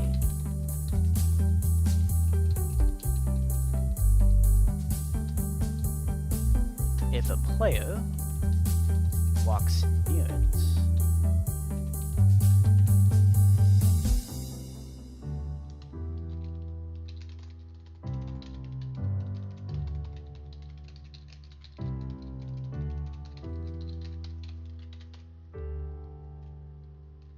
Okay. Switch that on.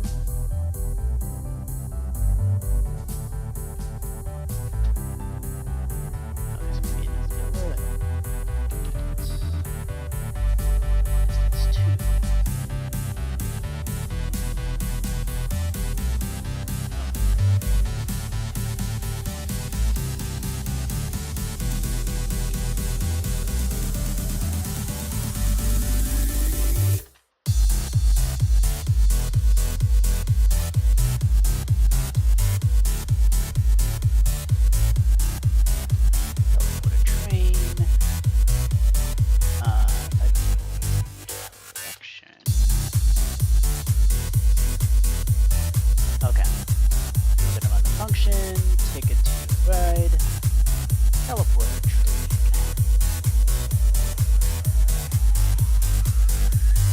So then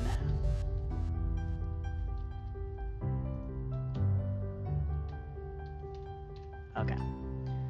So this guy is also going to be tagged as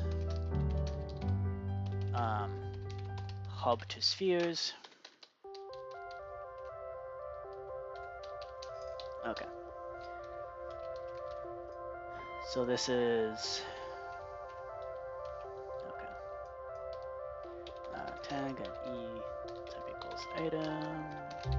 Display limit equals 1. Sort equals nearest. Add hub to spheres. Okay. So we got teleporter train.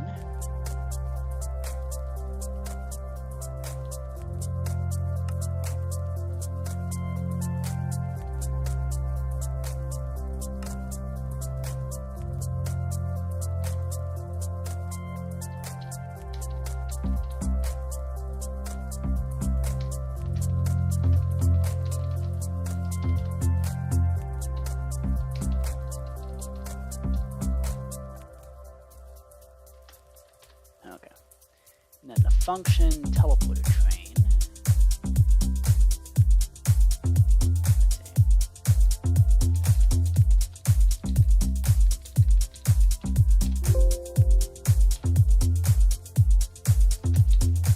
So for now, it's just going to say hi.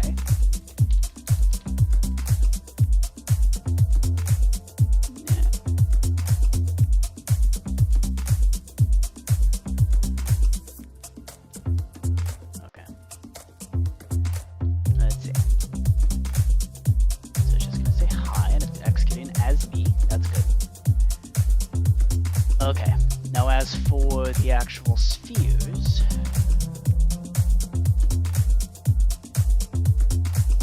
yeah, this is something I think we should figure out.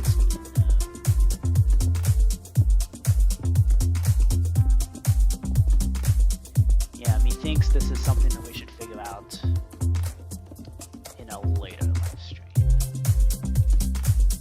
But the key is we need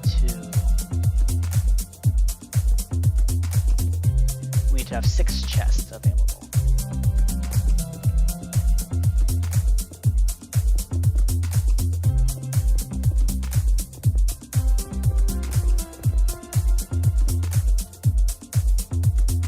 Okay.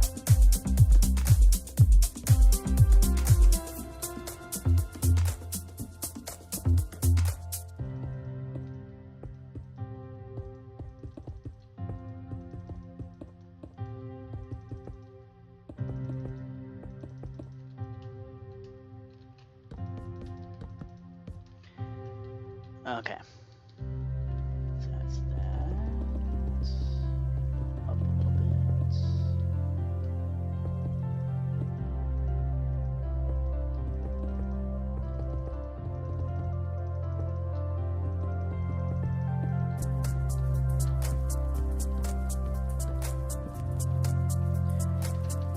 Okay, and we're gonna have to do the same kind of. We're gonna have to. So just to make sure that the players don't like they're not gonna be able to just discard a ticket just by stashing it in one of their chests. These chests are going to actively have some stuff going on with them. So let's see. I think we could just run through every single chest and mark the items as being not discardable.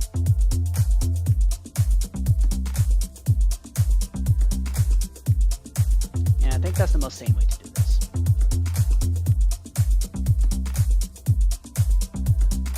Let's see. We then need to do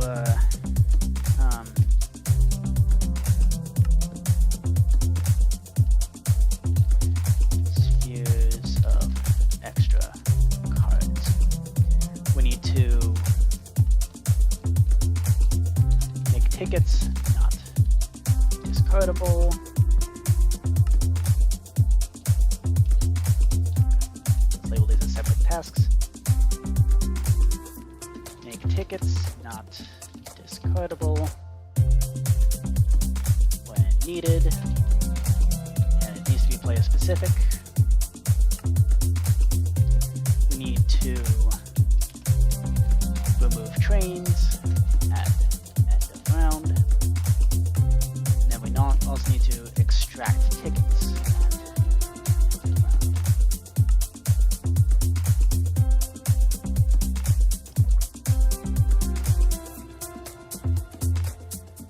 Okay. Cool.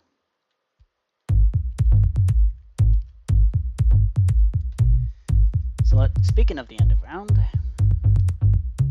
we need to work through that logic. Okay, so here's where it's all gonna come together. So let's see.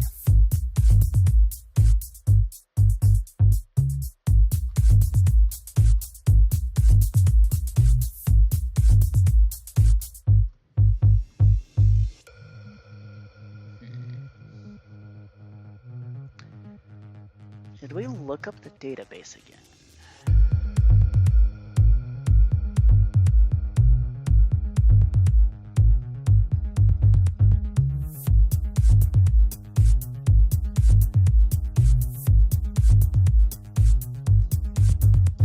See, at this point we really messed with the line length. So I don't know what to make of this anymore.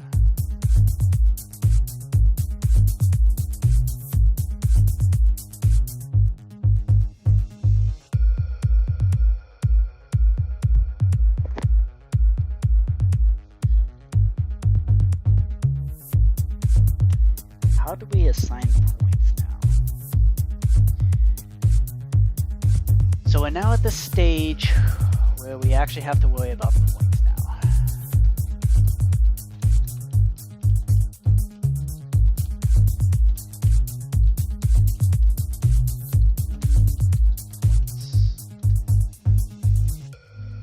Okay. So when we place the trains, we need to immediately give that player some points.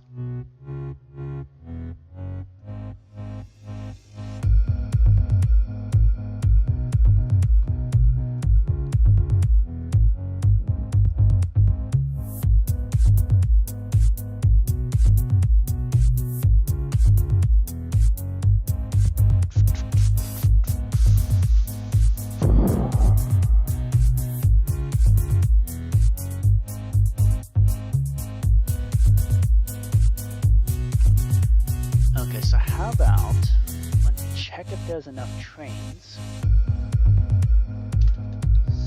Scoreboard objectives.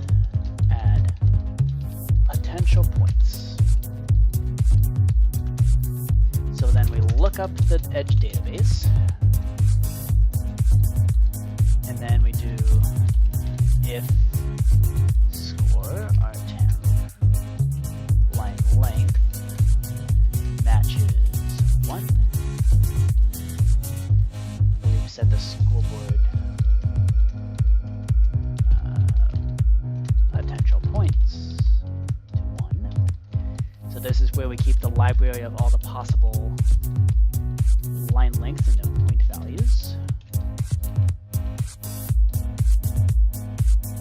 6, 7, 8. So that goes 1, 2, 4. You know what? Let's just look it up. Ticket to ride line length chart. Okay. That's the US version.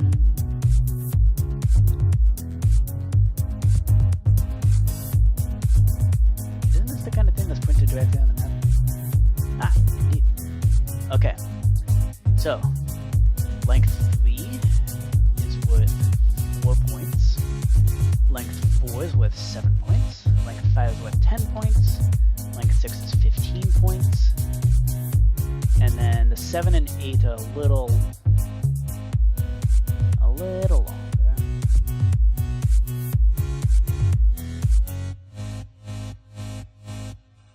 Images.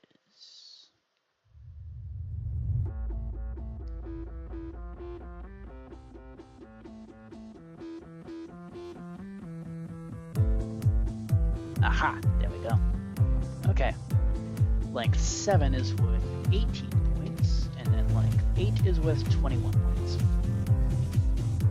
And then I'm pretty sure there's like a 9 and 10. I remember UK version has a length 10. It's worth like 40 points.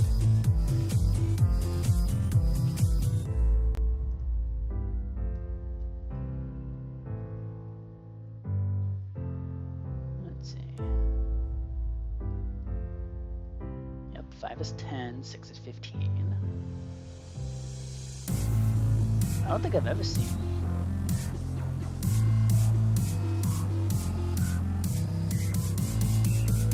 I don't think there has been a.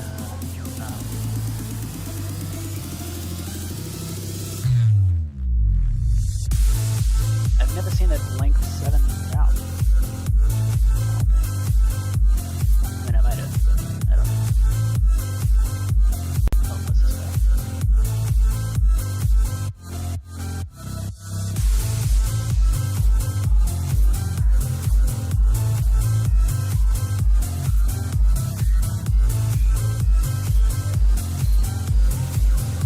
Ticket to ride. Line length. Point values.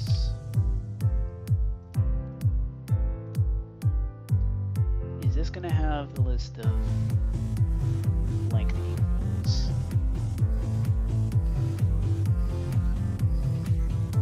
6 is 15. So that goes up to 6.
Show me an enlarged version. See the full size. crash my computer, please. 40 points. Okay. 3, 6, 7, 8, 9, 10. Okay. So length 10 is worth 40 points. And then are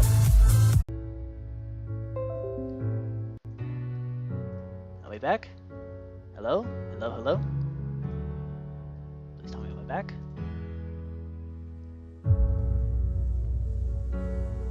Okay, so going 8 to 21 is a times 3.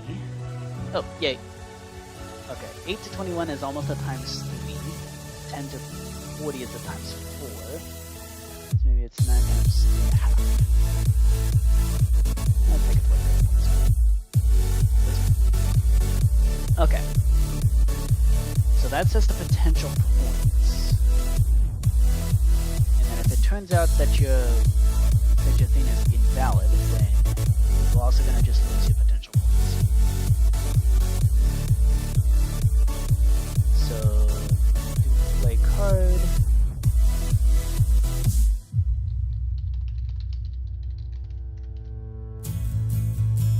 Oh, this is too long. Okay, go there. Okay. It's too long of a name. Okay.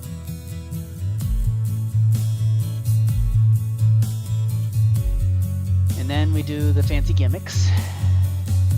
So we create the tunnels.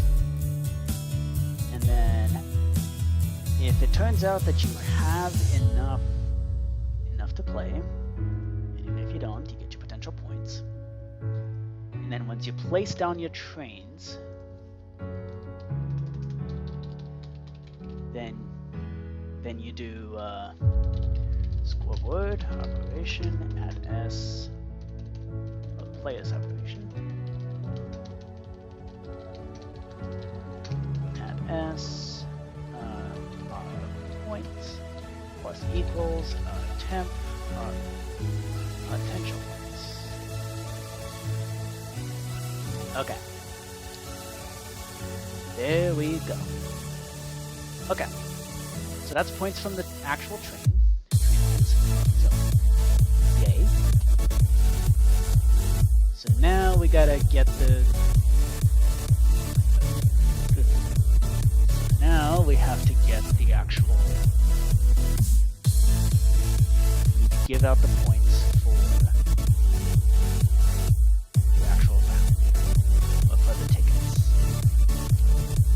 So how are we gonna do that? First off, end round.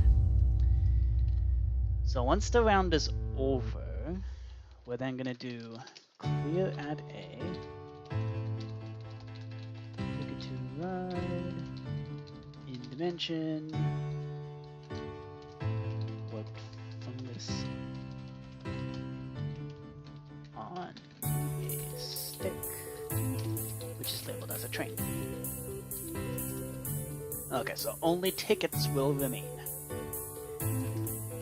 And then, let's see, how are we gonna do this? How do we do this in a smart way?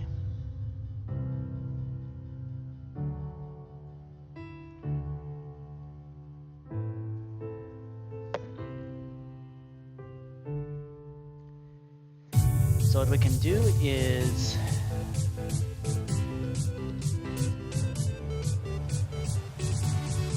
summon armor stands to hold the tickets.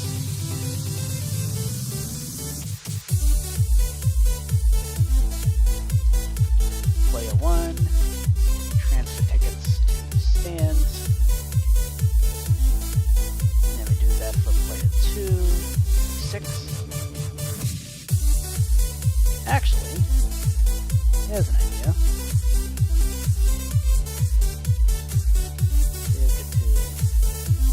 We keep the your turn thing. So we transfer tickets to stands.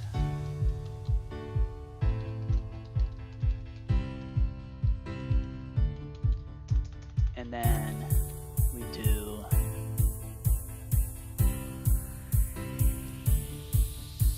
transfer your turn's tickets to the stands, and then handle each ticket one at a time. This is going to be done with recursion. So there's recursion here with handling each ticket. There's going to be recursion in the thing that's actually going to detect if your ticket worked.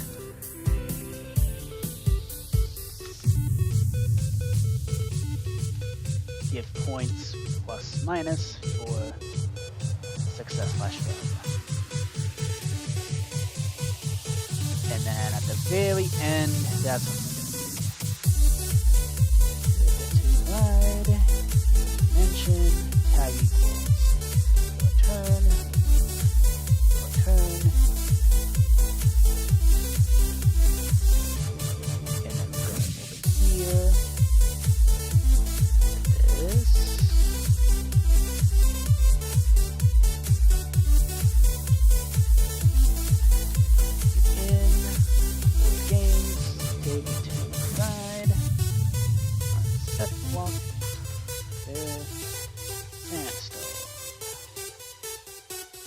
Okay. All right. So let's see. We have the outline for the end round thing.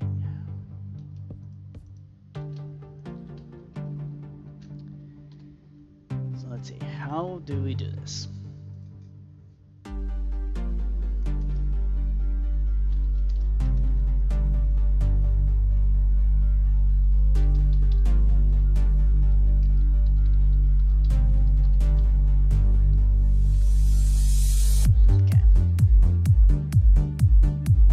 So this whole Z tickets thing, this whole thing with the depth first search,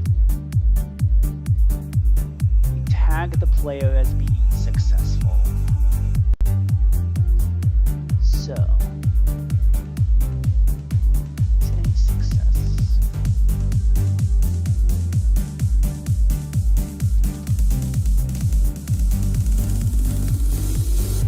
Okay.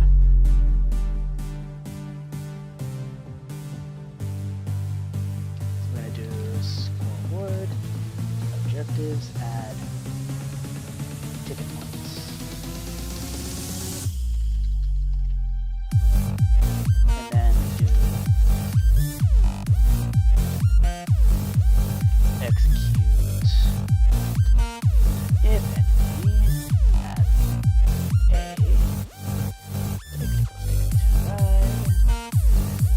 Dimension, tag equals play, tag equals turn, tag equals success.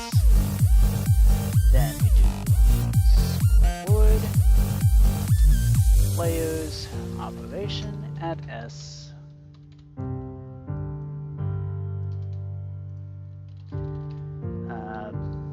Our points plus equals our temp ticket points.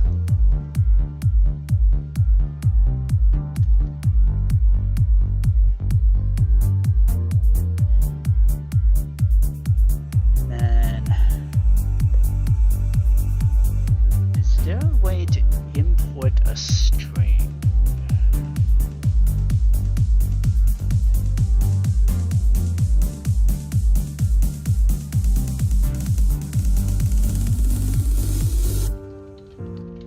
Oh, maybe not.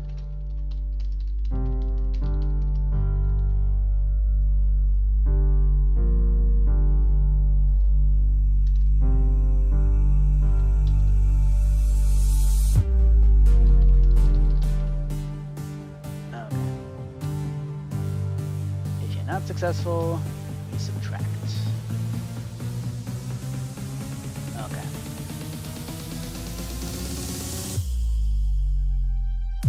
So do handle one tickets. That is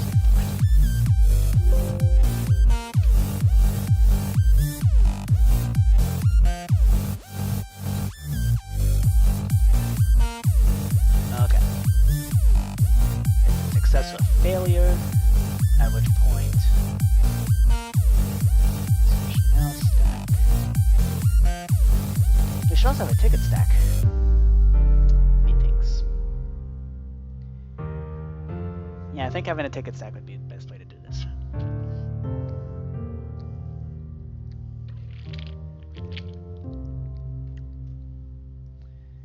So the tickets, and then the ticket stack, we're gonna pop it. So ticket to ride, z tickets, tickets stack slash pop.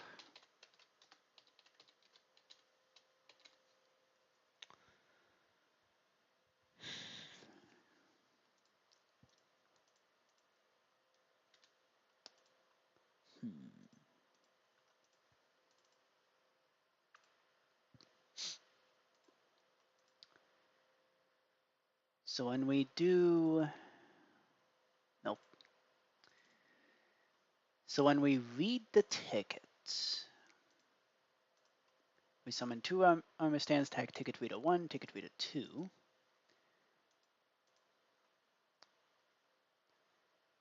And then we read off the ticket. But in order to do that, we kind of need a query ticket. So let's do that. Summon an armor stand, which will be tagged as query ticket. This is going to be invulnerable and no gravity, 0 to 55, 0, invisible, show arms.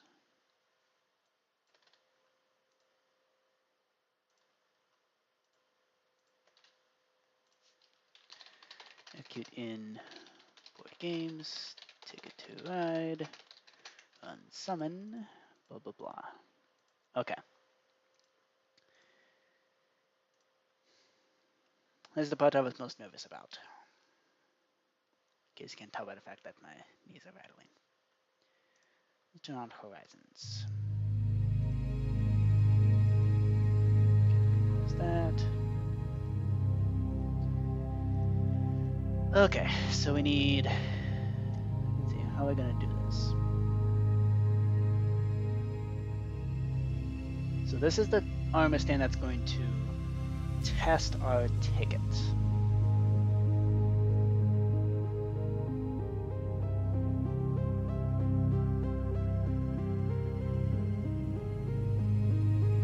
So it's gonna execute as at E.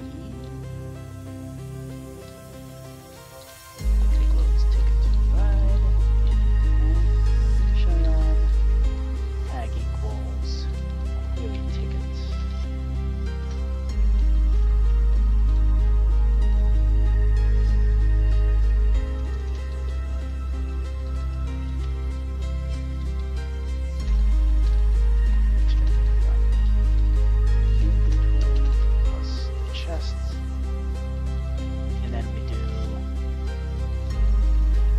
Tickets into the ticket stack.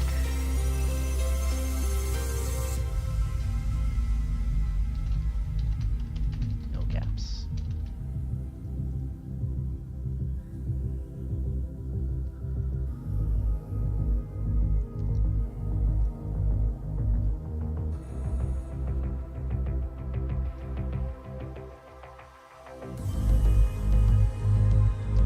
Well, actually, let me just go at random.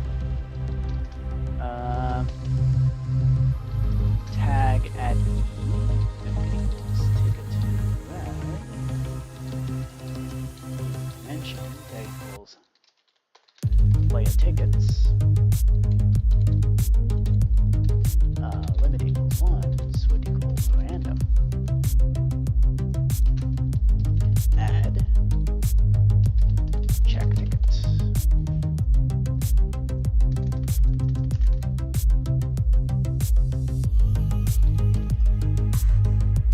So we check this ticket and run item replace entity at S weapon.main hand.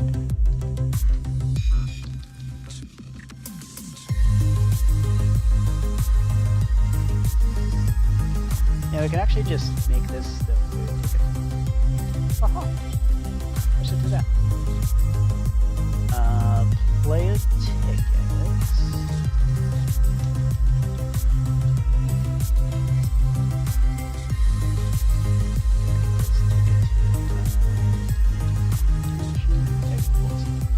Player tickets.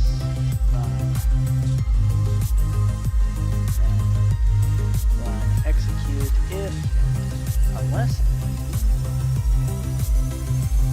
at S unless you are holding an actual tickets, because there's going to be a bunch of empty space. So the first thing we're going to do is just blindly extract every single item that you possibly can from the inventory and from the chests, which is going to leave a lot of empty space. That's exactly what we're going to filter out here.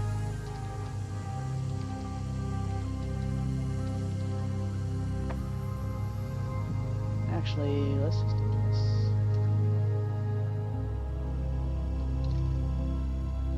Okay. Add query ticket. And then, let's see.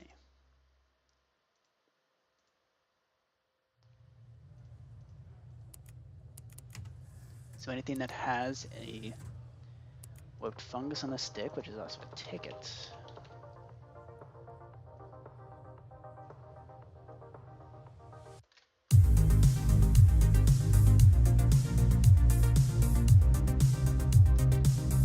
Okay. Add query ticket. No, definitely we don't have to do any of this nonsense. So whatever is being held is the ticket that we are concerned about. So then we read the ticket. So we do execute as at E. Ticket equals ticket to ride. In dimension. Tag equals query ticket. Run. Function. Ticket to ride. See tickets. Read ticket. This is executed as the armor stand that is holding the ticket that is which is being tested. Okay. So we read the ticket, and from there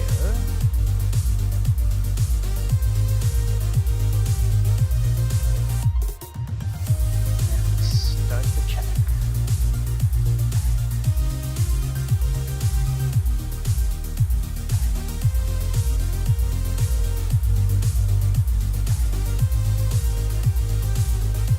At which point we run the depth first search. Okay. So then we do function, ticket to ride, see tickets, start check.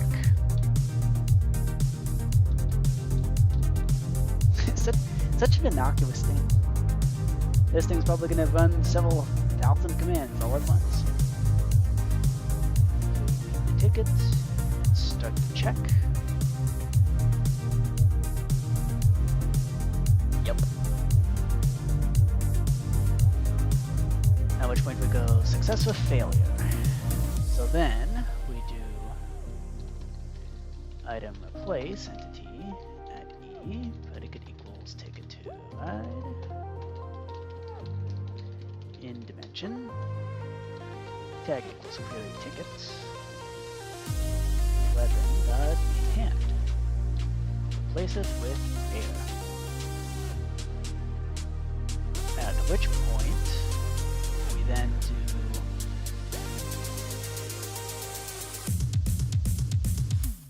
tag remove query tickets. And then what we've got to do is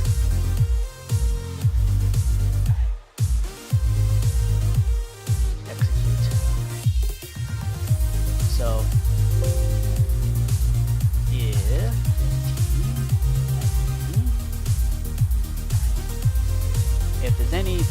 that has a ticket.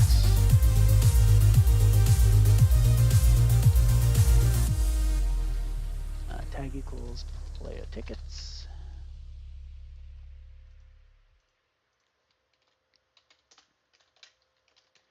Announce which ticket is being tested.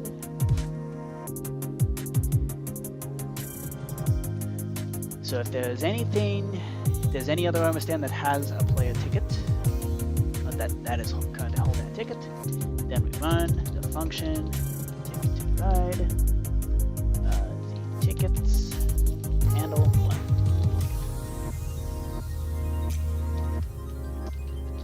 Recursive step.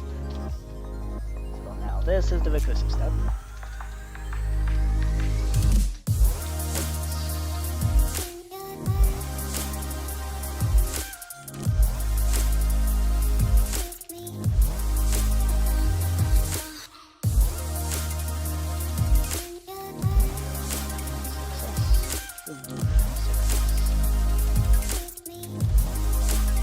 Okay. So we query the ticket. So this is gonna pick so we're gonna have a bunch of armor stands that's going to extract all of the tickets that the particular player has in their inventories, and it's gonna pick one at random and read that ticket, check if it's valid, check if you actually succeeded at it, and then it'll give out the points, at which point it'll remove that ticket,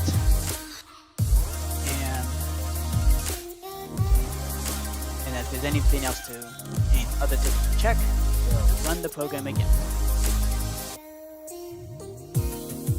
Okay.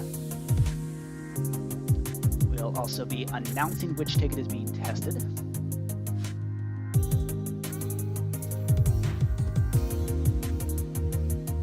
Okay, good. So the system resets itself in a hopefully nice way.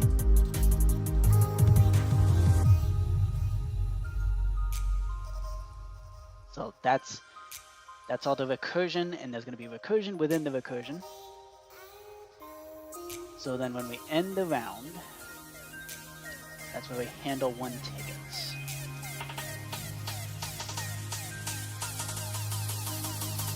Okay, how do I make sure that we're only testing a particular one?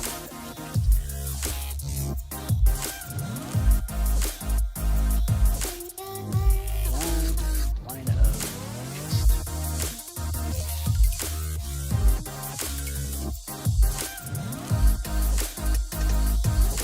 So this seems to be more focused on the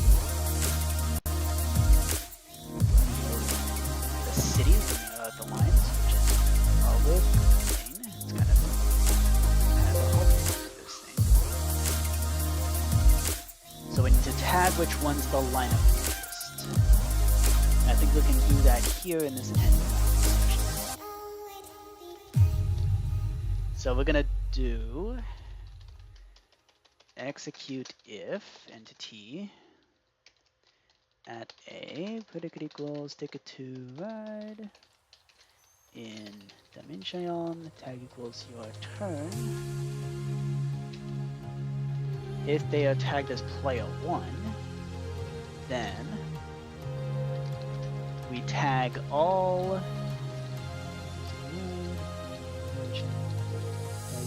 player line, which would then have the NBT. So we're looking at item displays, which are paper. I think it's paper. That's what we place down basically, right?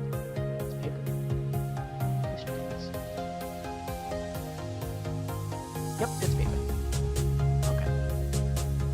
Paper that's tagged as player 1B. Okay.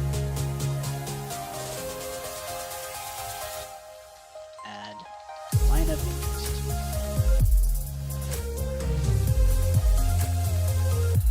And we did the same thing for players 1 and 6.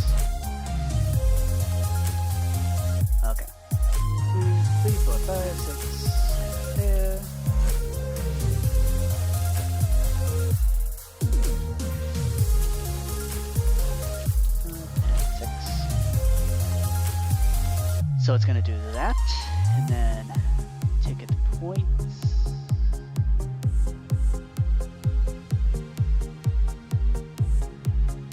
We don't actually need that. Do we? Yeah. Because when we actually give out the points,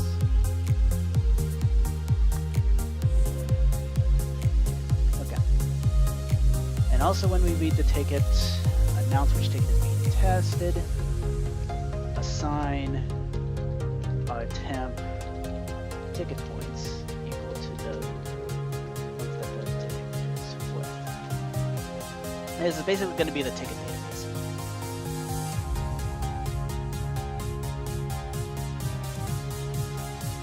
Okay. Add ticket points. So then we're going to run the function, ticket to ride, not in dimension. Okay, we're going to handle one ticket.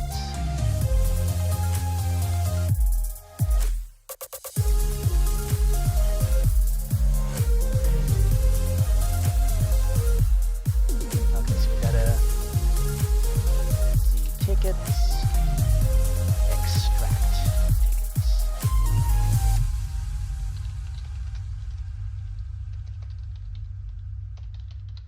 Equals ticket to ride, in dimension, tag equals your turn.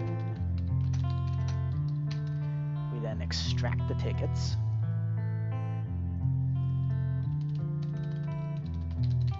I am wandering in the deep dark blue. You Gonna be a lot of understands. here when our time was Okay, at which point we extract the tickets, and then we run the function and under the handle one tickets. beneath of the surface, And within this handle one ticket, others will work out my purpose. up, I'm in and I the can just give out the points straight to the player. I'm in the deep dark blue.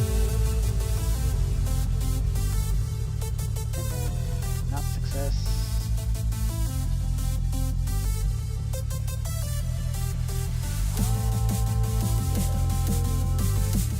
Or when we do the recursive step, I'm in the deep dark okay.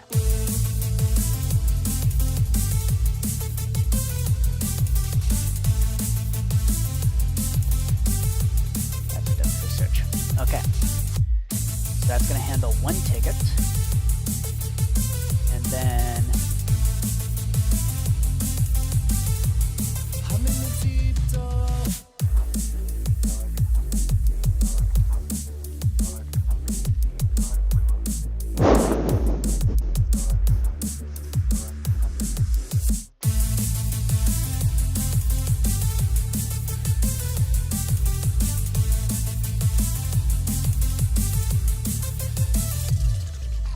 I am wandering in the deep dark blue. okay.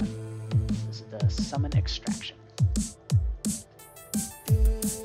Then we run the function, ticket to ride, rotate turn, and basically copy this 6 times. And under the covers beneath of the surface, I can't find 4, 5, 6. work out my purpose. Okay. At which point it's game over. Oh, we also need to do this. I'm in the deep dark blue. Right, dimension, that equals line of interest. Remove line of interest.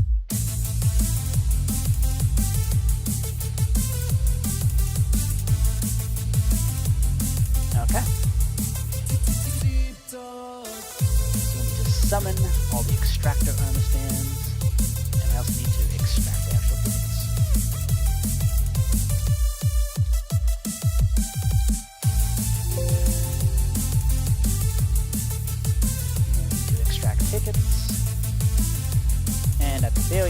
process. We also got a kill at E. Predicate equals ticket to ride in dimension. Tag equals player tickets. Because those are the things that are being looked at for these purposes. Okay. Now for summoning the extractor armor stands. So, let's see. We need 36 for the inventory. 37 actually, for the inventory. Plus an additional 27 times 6 for the chests. So how many armor stands is that? 47 plus 6 times 27. Almost exactly 200 armor stands. That's actually not so bad.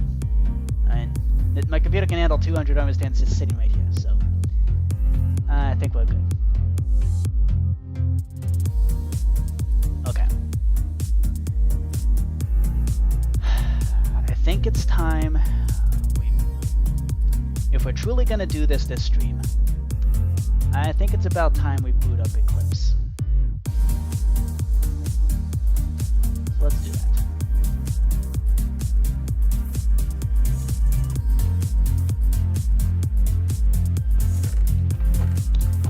Actually,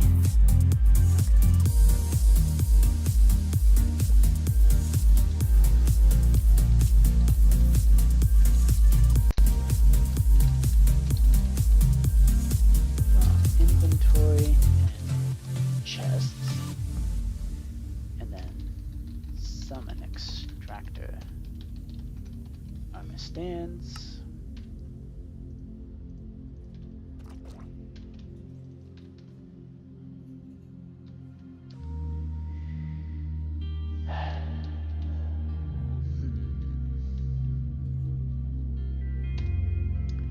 Okay. I'm debating. Should I do this now?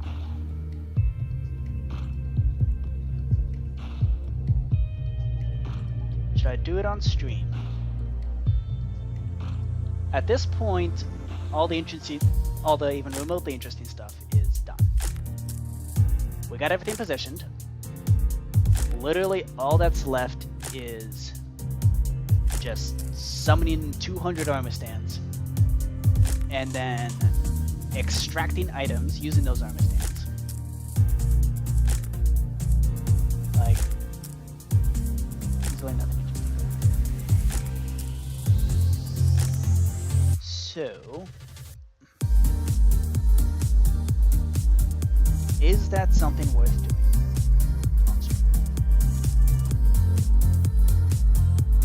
What do y'all think? Should I do this on stream? Or should I... See, it's only going to get more boring from here. That's all I'm saying. And honestly, I'd rather not. Like, this is exactly the kind of thing that would be perfect for when I'm just, I don't know, like, end of the day, too tired to do anything, too stupid to work on homework, and just grind it out. It's been a while since I've had that kind of project. It's actually kind of a nice feeling. And the thing is, I kind of need one of those grindy projects because this right here is a grindy project, and I recently made what is it? How many have I made? 4. I recently made 12 of these things. This is a fractal. I'm going to tape those 12 things together, make 3 larger versions, and then I'm going to organize a heist with the math department, because I donated one of the larger size things to the local math department to put on their art display. And I'm gonna organize a heist to steal it back and swap it out with this thing. This guy right here. Yeah. Gonna do that. See, those are the sorts of... That's a grindy project. Very repetitive. I would never... Like, it's one of those... It's kind of like knitting. Like, it's one of those things where... Like, it's fun... You do it in front of people when you just need something busy to do with your hands. And it's not really a need to pay attention to anything else. That's exactly what... I mean, at this point, that's all that's left. Is these kinds of grindy things. What do we have? Updating the edge database. Making a ticket database. And summoning extractor armor stands and extracting the armor stands. Which requires knowing the coordinates of all those chests.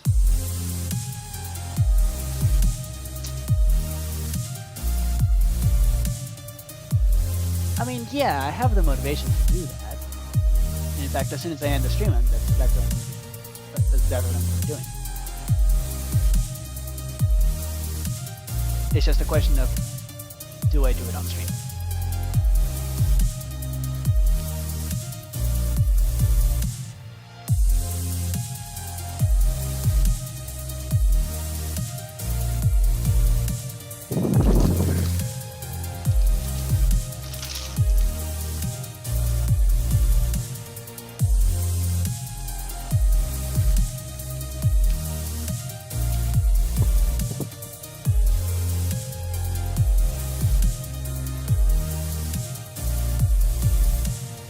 I mean,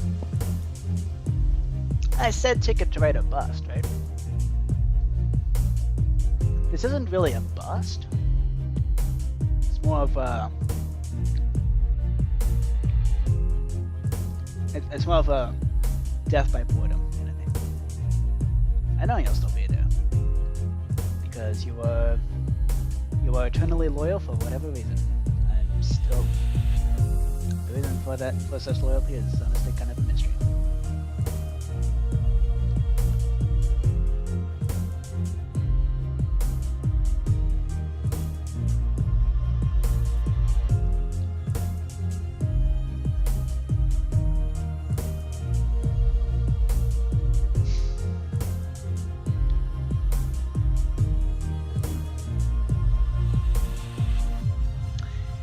Okay.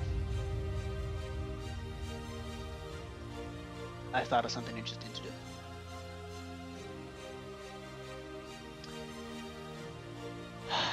Okay. Here we go. I have my phone out. We're going to get a list of all the...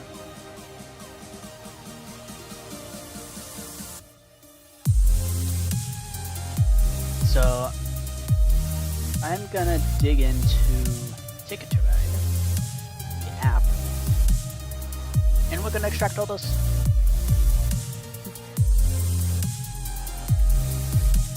Yeah, so, like, does this count as a bust? I don't know.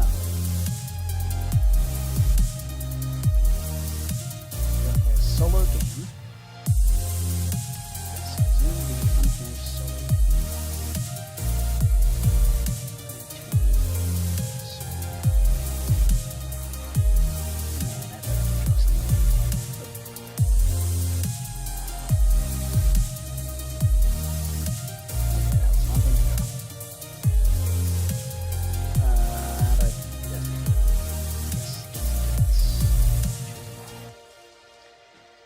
This is going to be really boring to watch, but here's what I have so far. I don't actually know how to project whatever I'm doing on the phone. Actually, haha, how's this? I'm going to attempt to play in mirrored mode with the camera mirrored. How fun's that? So, let's see. 1, 2, 3. Choose. You know what? That's too difficult. Give me some tickets. Choose those 3. Give me some tickets. Choose those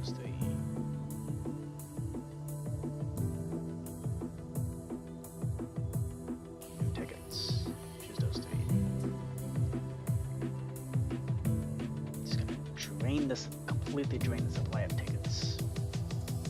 Let's see if this actually works. I'm actually not sure.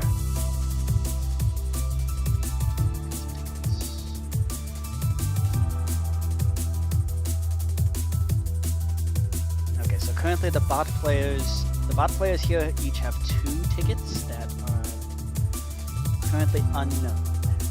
So, and I have 2 bot players, so that means 4 tickets. Currently I don't. That's not going to keep drawing tickets.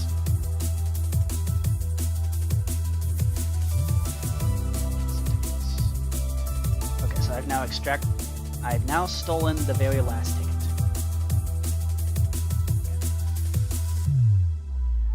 So now let's see if we can end the game as quickly as possible. Seems the bot players are going to do a fine job at that. So the way I'm going to do, so now that I've drawn every single ticket in the game, I'm now going to draw every single train card in the game. Yes. So I am throwing this game, but I'm going to extract some very valuable information. So I'm just going to draw a whole bunch of train cards and see if I can just throw the game in the most dramatic way possible.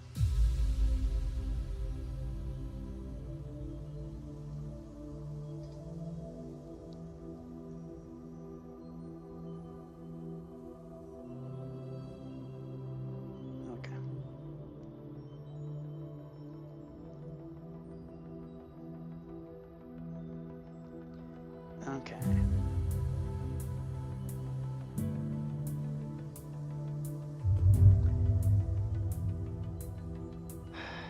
Let's see.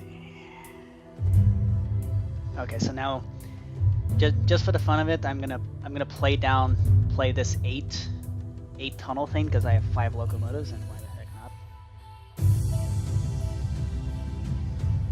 Yes. It would be funny if I win this game. That'd be really funny. Very unlikely.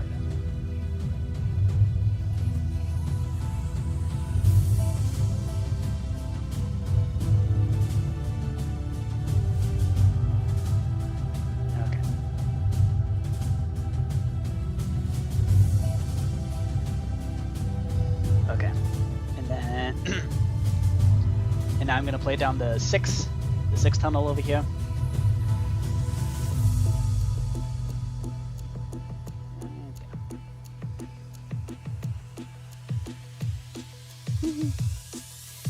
Yeah, so I don't know.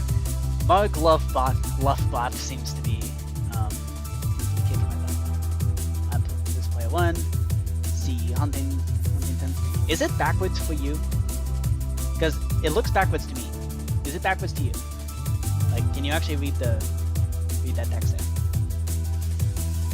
I don't know.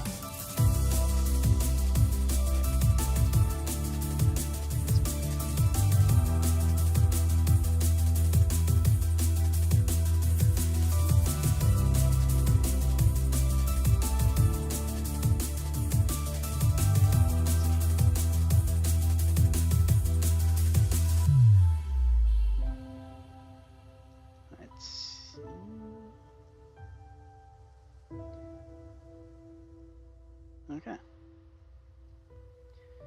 No parallel outside of it. Fine. Ooh, okay. Marg Luffbot is about to end the game. I'm just gonna throw this. Okay. Here we go.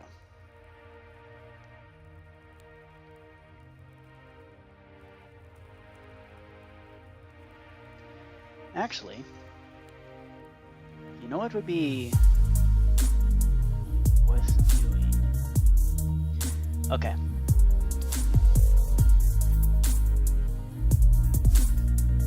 Oh, it is backwards. I don't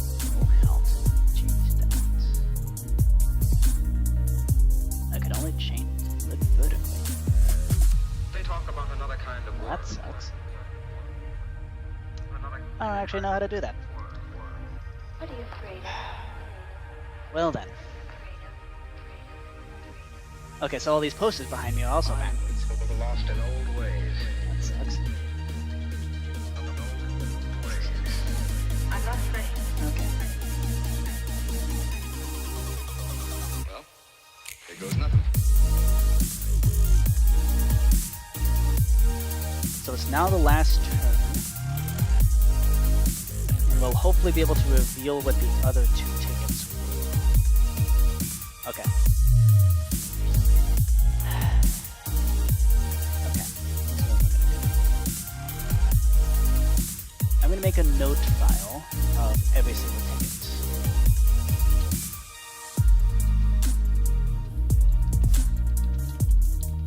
We're gonna make a ticket list. Okay.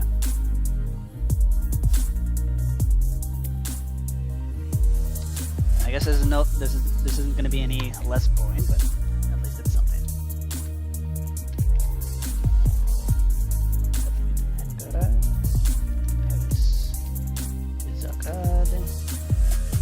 They talk about another kind of world. Oh wait, I'm just going to pump What are you Lona afraid of? with 7 points.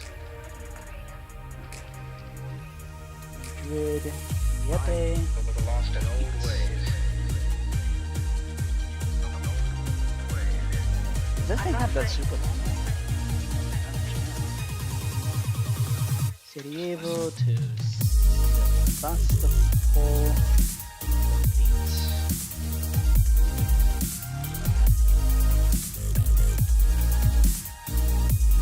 Sell to SN with 8. Mina to Wilmore with 11. London to Berlin, 7. Berlin to Bucharesti, 8. Sofia to Smyrna with 5. Brest to Marseille with 7. Kiev to Petrograd with 6. Brest to Venezia with 8. Amsterdam to Wilno with 12. Angora to Kharkov with 10. Riga to Bucharesti with 10. Madrid to Zurich with 8. Essen to Kiev with 10. Budapest to Sofia with 5. London to Wine with 10. Frankfurt to Copenhagen with 5. You know what? I'm actually gonna just pull up the map here. Yeah.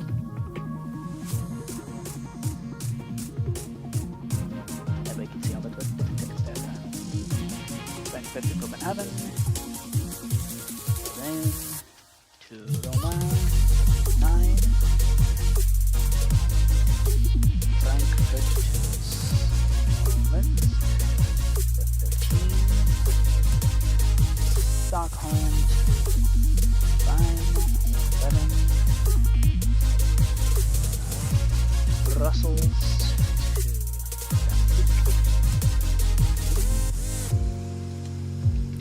Edinburgh to Paris with 7. Zurich to Brindisi with 6. Roma to Smyrna with 8. Rostov to Erzurum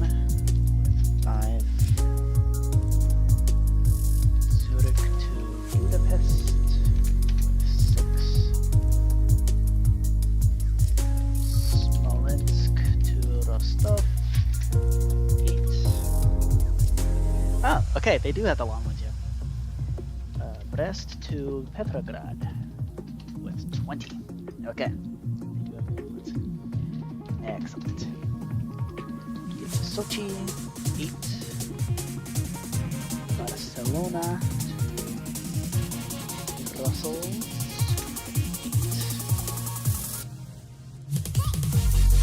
Then Tunisia to Constantinople, 10. Athena to... Okay, now we get Athena back to Angora. Okay. So this thing was worth 5 points. Paris to Zagreb with 7. Okay. There we go. Okay, and now, final turn, we throw the game. And let's see, what stuff do. Ah! Oh, crap.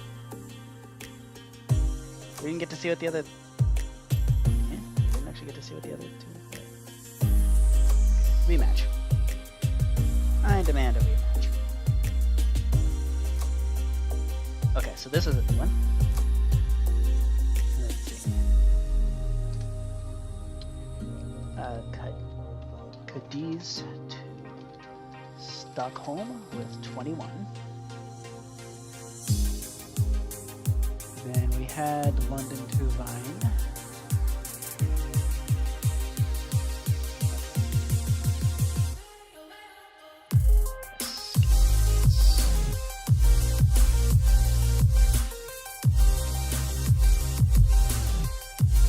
Oh, tickets. Oh, the tickets.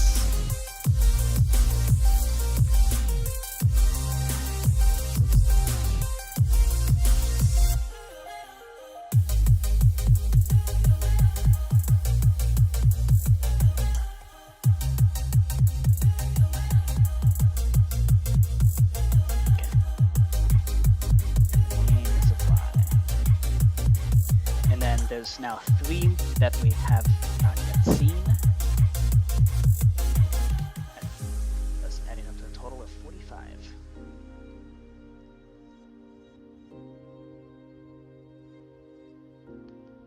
More tickets. Okay.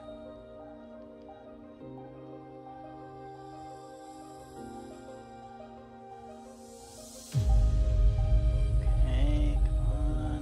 Tickets.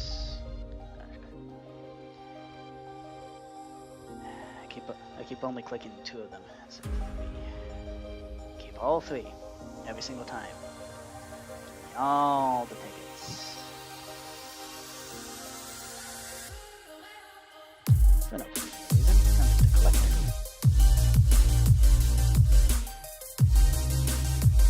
Okay, we're out of tickets. Let's see if we get the 3 new ones. So, we needed Constantinople, we got that. We go to Bucharest. Fine. Zurich to Budapest.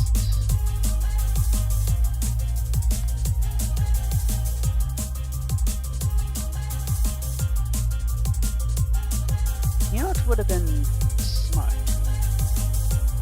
Putting this in an Excel spreadsheet.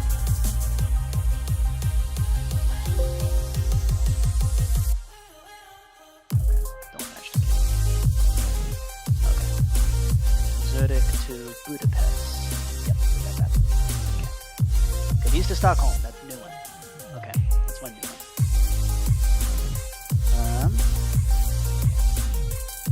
Video was successful. Stockholm to Vine. Yep, we got that. Amsterdam to Wilno. Is that here? May the real Slim Shady, could you please stand up? Thank you, Slim Shady. Now you can sit down. Barcelona to... Oops, to Brussels. Okay. Rostov to Erzurum. Yep, got that. Reduce to Vine. Oh, okay, we don't have that. Reduce to Vine with 8. Okay. Berlin to Moskva. Oops. We don't have that either. Okay. Berlin to Moskva with 12. Okay. Is Barcelona to...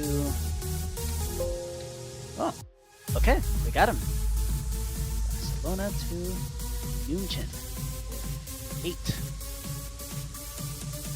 Okay. Should be 45. That's 2.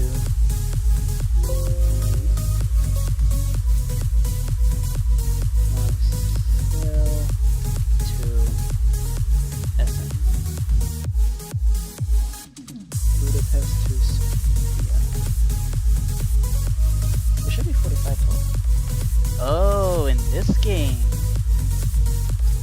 there's only 39 cards. That's interesting.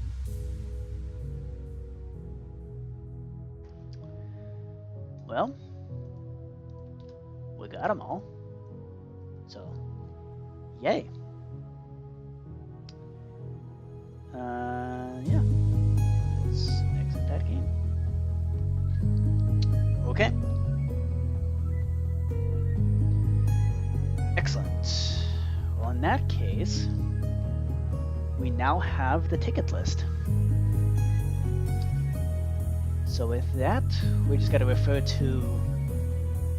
So now we got to refer to this map right here, where I labeled which city was which. And then we gotta import that into a loop table. So yeah. So that's what's coming up. Yeah, I'm gonna be referring to this in order to construct the actual in order to build the ticket database. Yep. Okay. So that's that. We're gonna have to summon the extraction understands. That's basically done. So in here we gotta summon the extraction, and then we have to actually extract the ticket items. And we have to read the ticket items. So at this point, yeah, I think we're done here.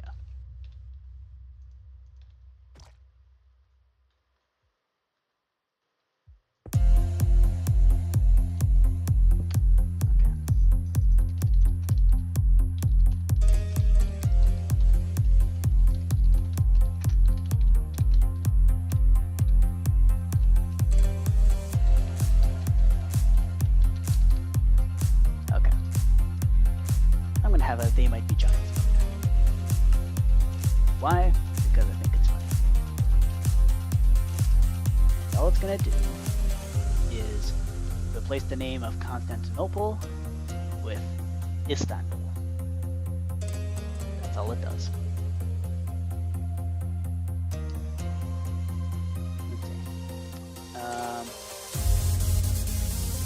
Where is that? Nope, not there. Map Europe, generate cities. So where do we have Constantinople? Right there. Okay. So that's the custom name.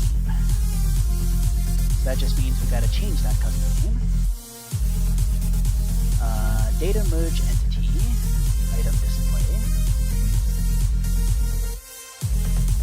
We're going to be changing it to have the name Istanbul. Okay. And the specific item display that we're changing .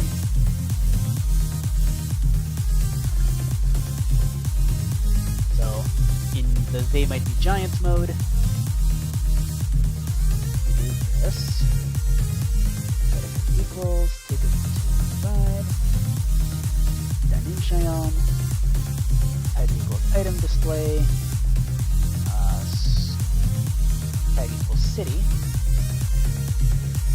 And then it's city ID 40. City ID equals 40. There's only one of those. And otherwise it changes to content.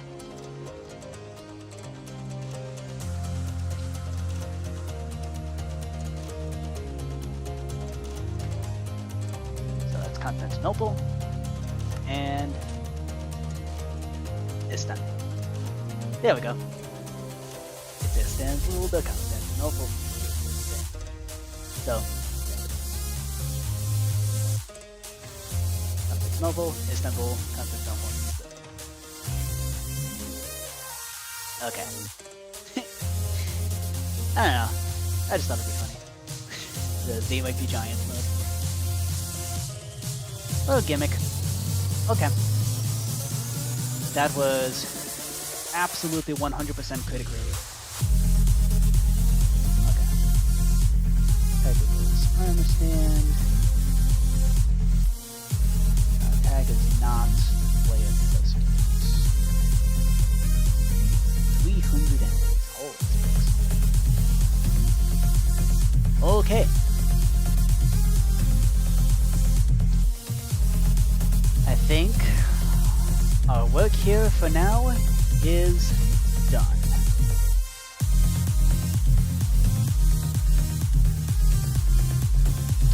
Yup. Okay. This is it. I am done here.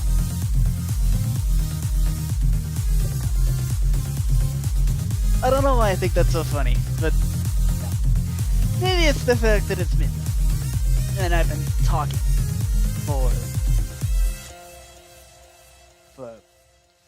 5 hours straight. Holy smokes, this is 5 hours. This is 5 minutes, 12 seconds. No, 5 hours, 12 minutes. Okay, the longest stream was the Cheryl one. How long was that? That was almost 6 hours, wasn't it?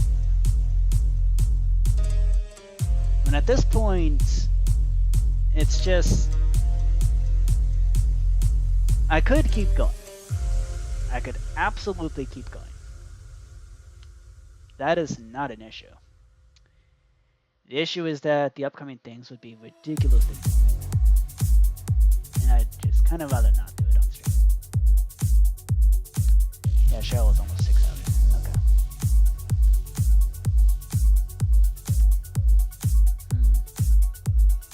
I mean, it's kind of to be expected when you do a marathon stream. I did say take it to ride or bust. So, the question is, do we declare a bust? You know what, let's finish this album.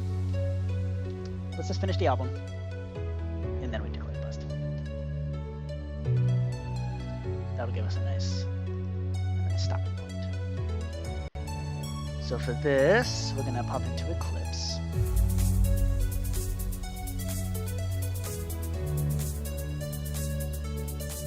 So the thing we gotta do, I think we can do, that might be really interesting, is we're gonna do extracting the ticket. Oh, they summoning the extractors.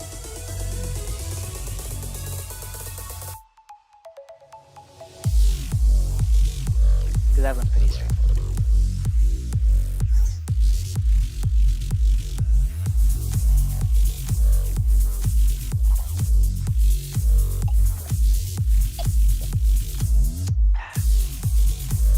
Sensing a pattern here. What's the pattern?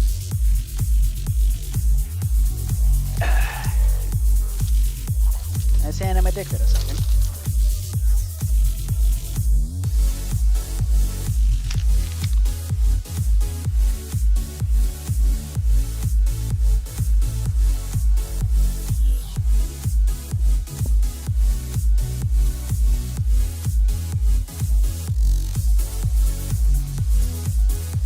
pattern I'm seeing that the long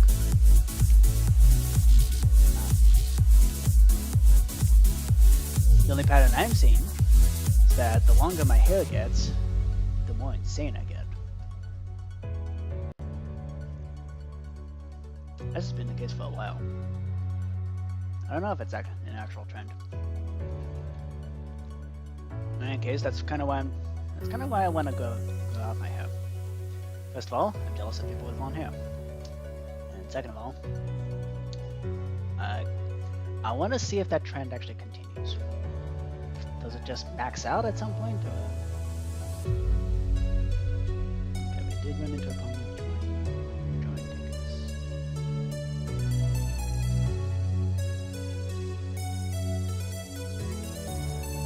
That's train draw. Ticket draw.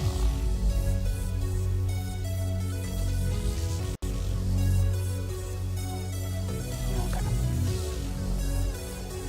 That's it. So, we're gonna do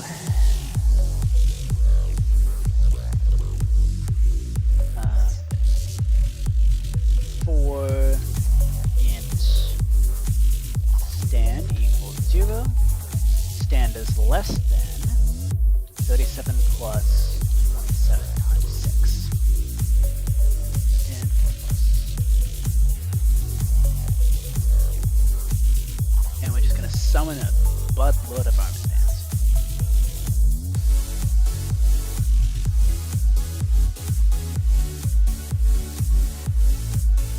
Okay. Discard train, we can just yoink. Nah.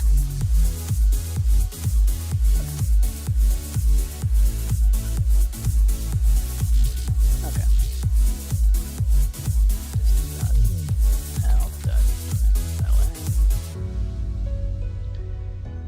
It's gonna take forever to figure out how to do system.out.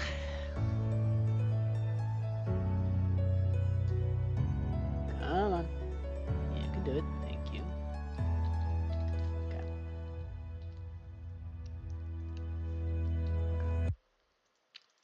Stand. Extract cards. This is player tickets.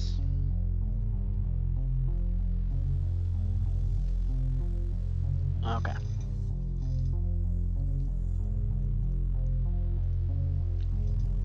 And you know what? Let's actually make this a file. So let's see.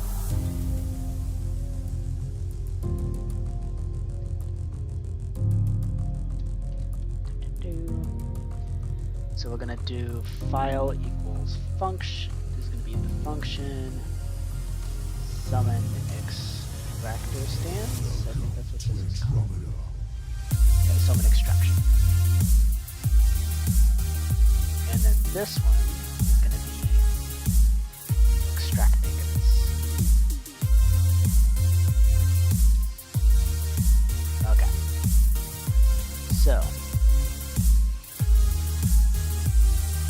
for each one that we summon, it's gonna show up in the first one. We're gonna do output that line.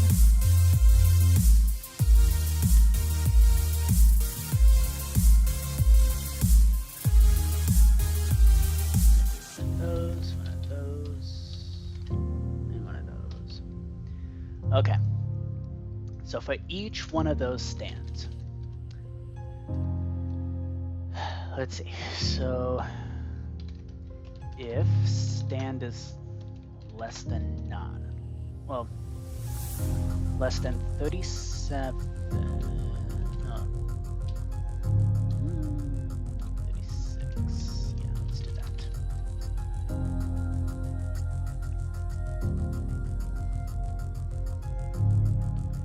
Let's see. How do we do this in a smart way? So this is going to be for the inventory. We're going to do output.print line. Going outside. Thank you. Yeah, don't.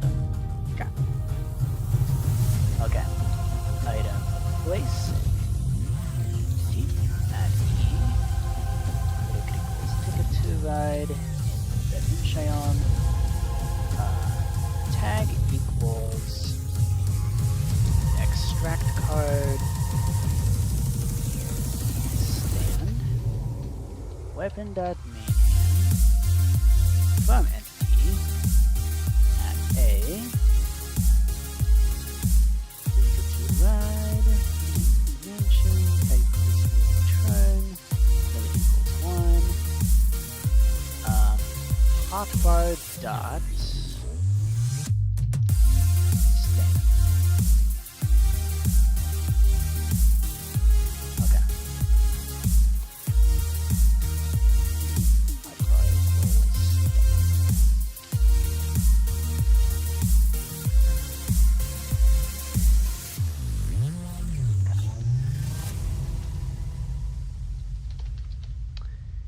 So now we need and stand less than 36. This is inventory stand -9.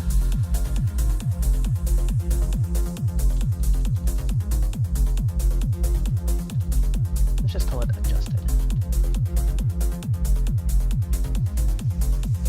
Ah.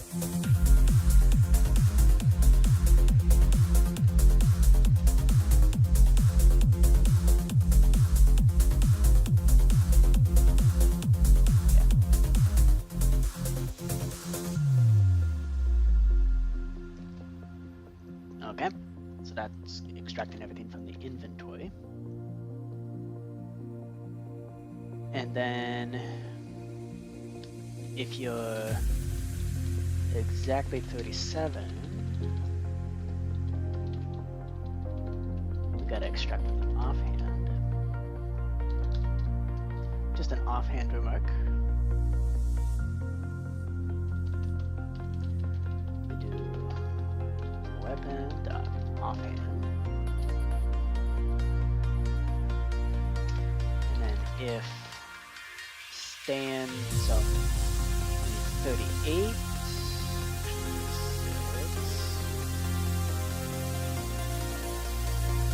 yeah, so it goes inventory dot 0 to 35.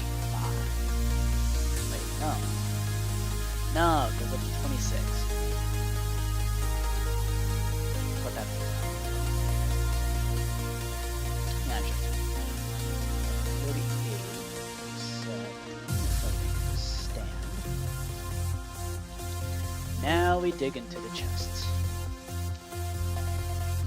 So here we're going to want a string double array, chests, that.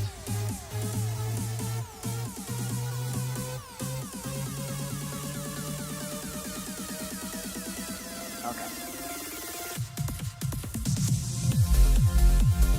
Wait, 1, 2, 3, 4, 5, 6. And from that, okay. Execute if entity at A, predicate, ride, mention, tag equals, return, tag equals player.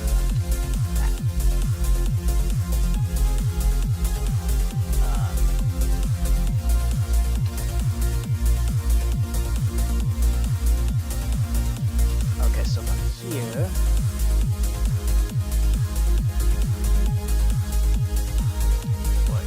player equals 1, player less than 6,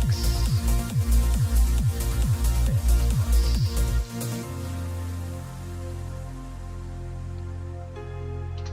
We run.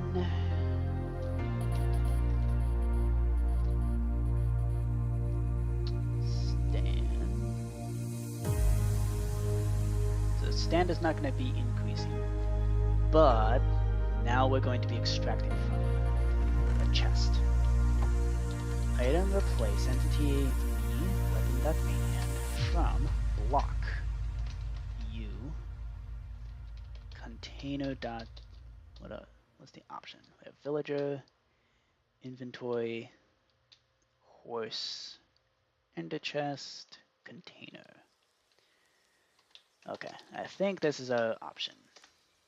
Yep, okay. Excellent.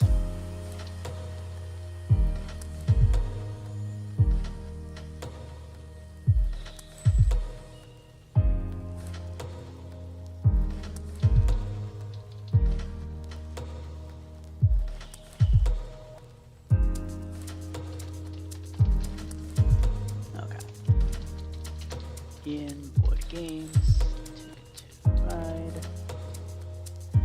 Okay. And then here is where we then. I'll tell you the truth.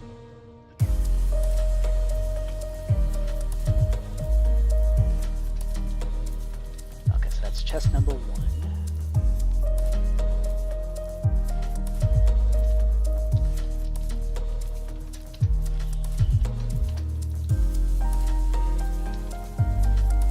Okay, so this is how we're gonna get our container information.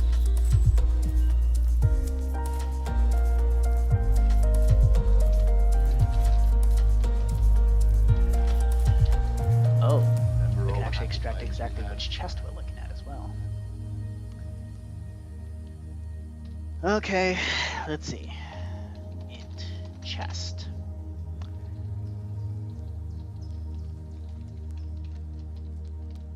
Very much alike. Okay. Which chest are we looking at? That's a good way to. So we're gonna start from 0. Remember all the happy times we had? Stand minus 37. And we're going to do division by 27. And truncate that to an integer. Very much alike. So we subtract 37 and then divide by 27 in order to get which chest we are looking at. So All right. if we're so if it's stand number 37, we're going to be looking at chest number 1. Chest number 0, technically speaking. If you then add 27 to that, which is going to get 37 plus 27. 64. So at stand 64, you subtract 37, divide by 27, you're going to get. Okay. Cool. And that is exactly how we're going to get our information. So minus 37 minus 27 times chest. And that'll get us our container information.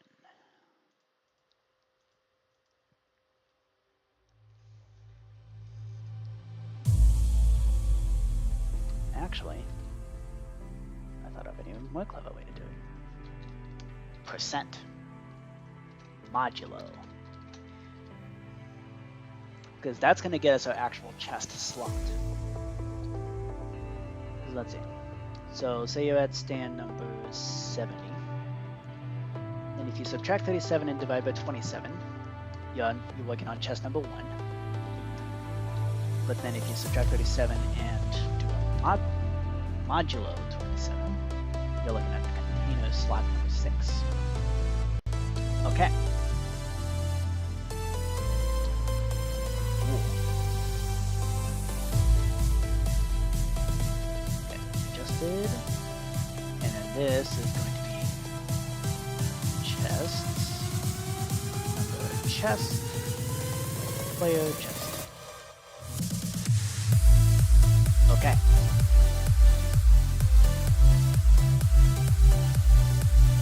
Cool. Cool. And that is how we're going to do the extraction. Okay, so from here, music's not over yet, so we're just going to do this. This is chest number 1.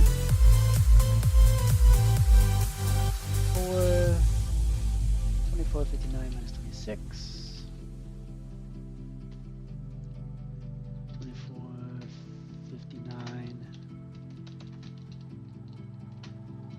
5. No commas. Some coordinates. No at. No comments. Commas. 24. And then we go 60, 60, 60.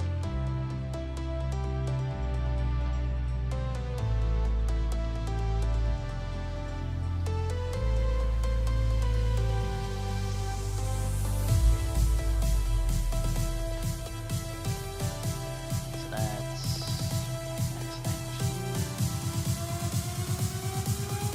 19, minus 18, minus 17. This is also 19,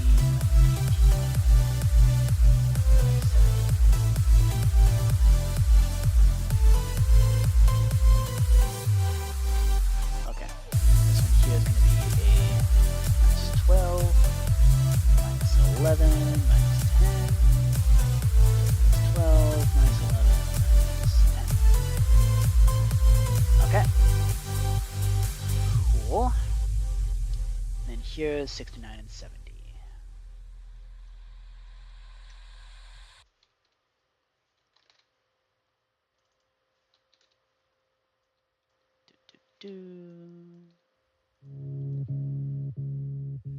Wow. That actually perfectly lined up. Like in a way that wasn't a complete pain. I swear I did not plan that out. I mean, you saw me build that stuff, I'm like, let's just measure out to here. What could possibly go wrong? Turns out it's exactly off by 10 blocks. That's kind of incredible. Okay. We can actually give this a test. See if this works.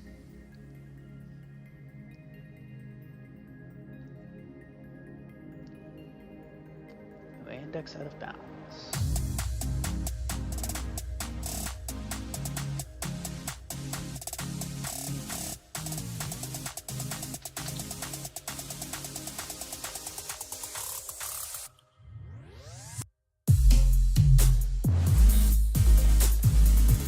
Why is it trying to do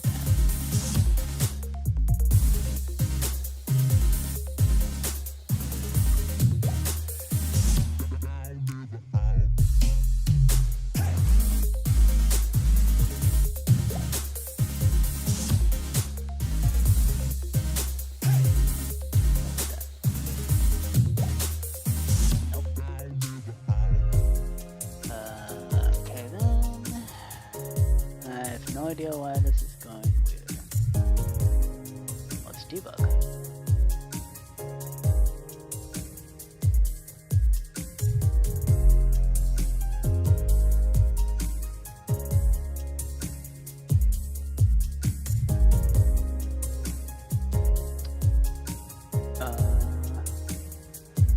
Okay, so on player number 6. Oh, I see what's going on. I'm an idiot. Okay. -1. In fact, we don't actually care who the player is. We just gotta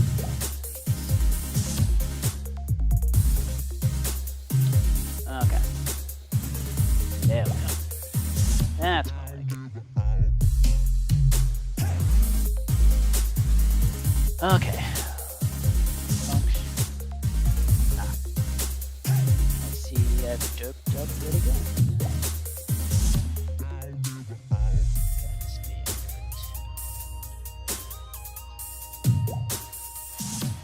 Yep. 2, thank you. Okay. There we go. So in the summon tickets, summon the ticket extractors, we should get 198. Which I guess makes sense. So there's 37 for the inventory and then 6 chests, which leaves 199 total. I'm not a fan of the fact that it starts from 0. So I think we're just going to do this. Just because everything else has worked out so nicely. So let's just adjust how it displays. And hey, the music ended. The music died. Okay, now for the extracting the tickets, let's see. So it goes blah, blah, blah, blah, blah to extract card 6. Then it goes, oh. Okay, so it does actually matter. Never mind, let's adjust this. So that means going in here and doing player -1.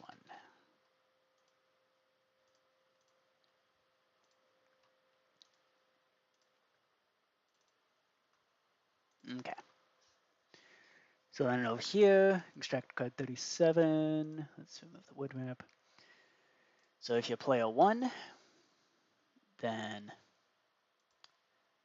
we extract from there, container.0, all the way up to 26. Okay, very nice. And that's all chest number 1. And then it moves on to chest number 2, which is that one. Very good. 1 to 26, 0 to 26, 0 to 26, 0 to 26. All the way up until the very last one, which should be this guy over here. Yes, it is. Okay. I think this works.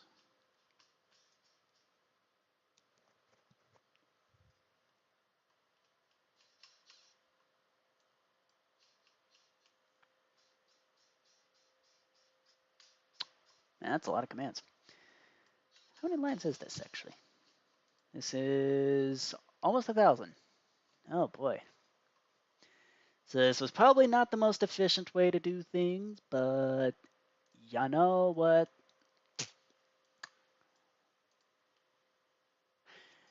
Actually, it's definitely not the most efficient way to do things.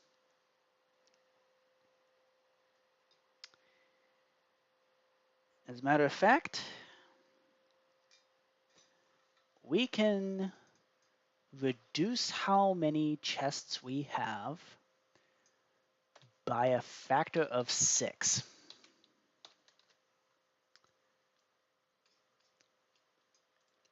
Simply by doing this.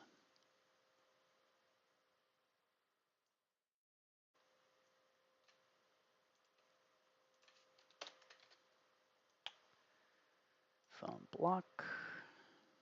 All we care about is which chest we're at. And then here, other than doing all those shenanigans, we can just do a /clone. Move the chests basically down to here. So that's 1756 minus 19.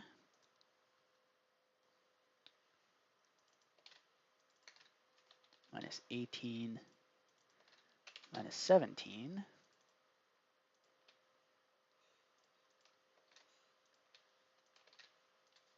And then that's 57, 57, 57.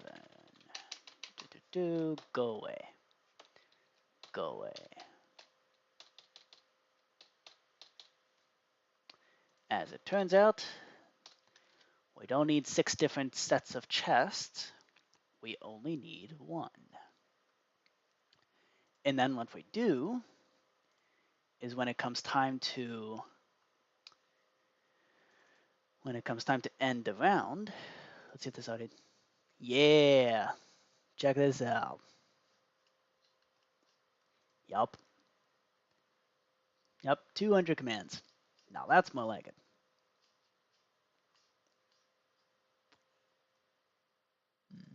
Okay, this needs to be extract card. Stand +1.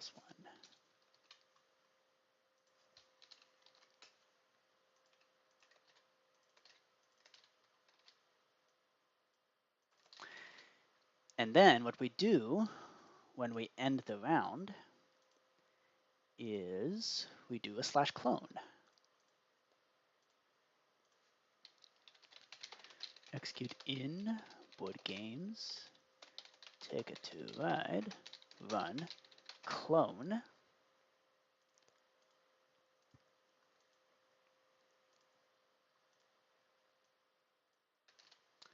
We actually do that in this step here.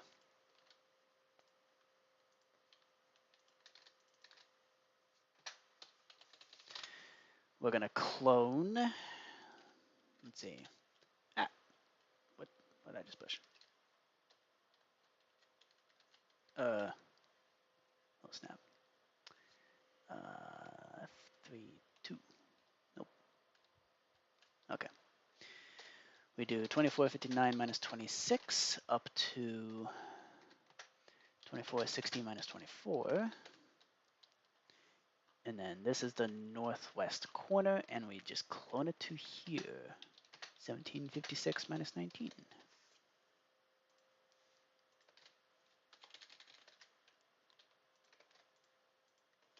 3, 4, 5, 6.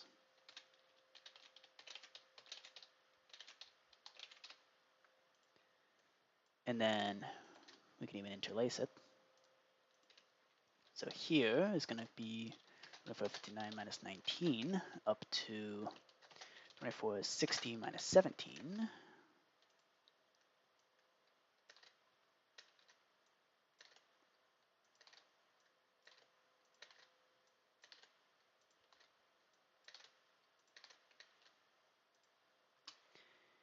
Here for player 3, we do 2459 minus 12 up to 2460 minus 10.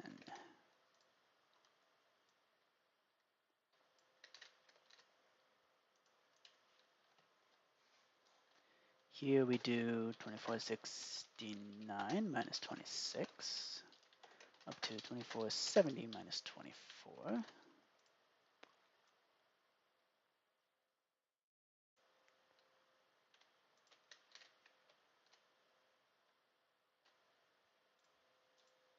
Ah, okay, do that.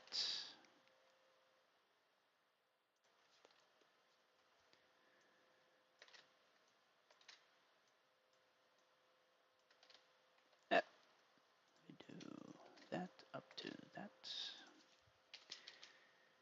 That's 70, 70, 69, 69. Okay. Cool, cool, cool. Why is that there?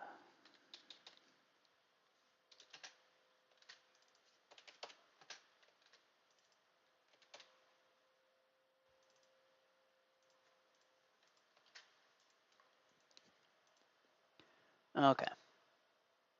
All lined up. All is well.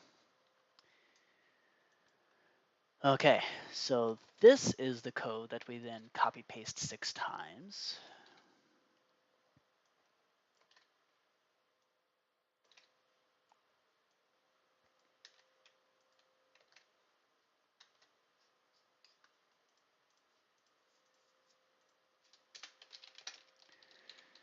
Okay, one thing we should do, ticket to ride in dimension, tag equals your turn, add loop back.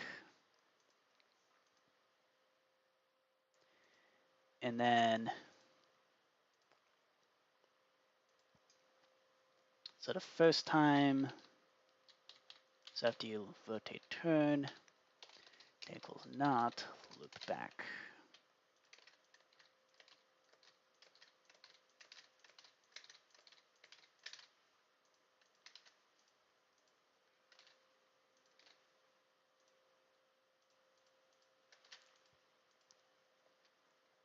Yup. Okay. Now we take this code.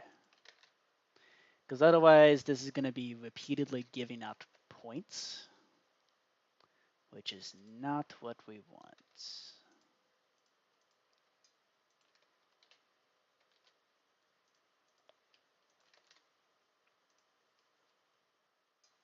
2 more times.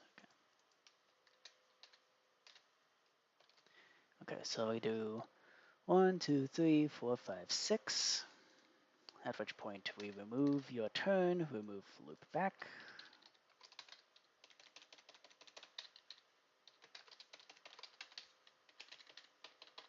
And we shut off the game.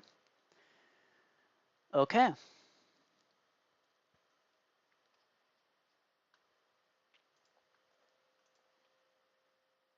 Cool. I think we are good. At which point we take these chests over here and we fill them in with air.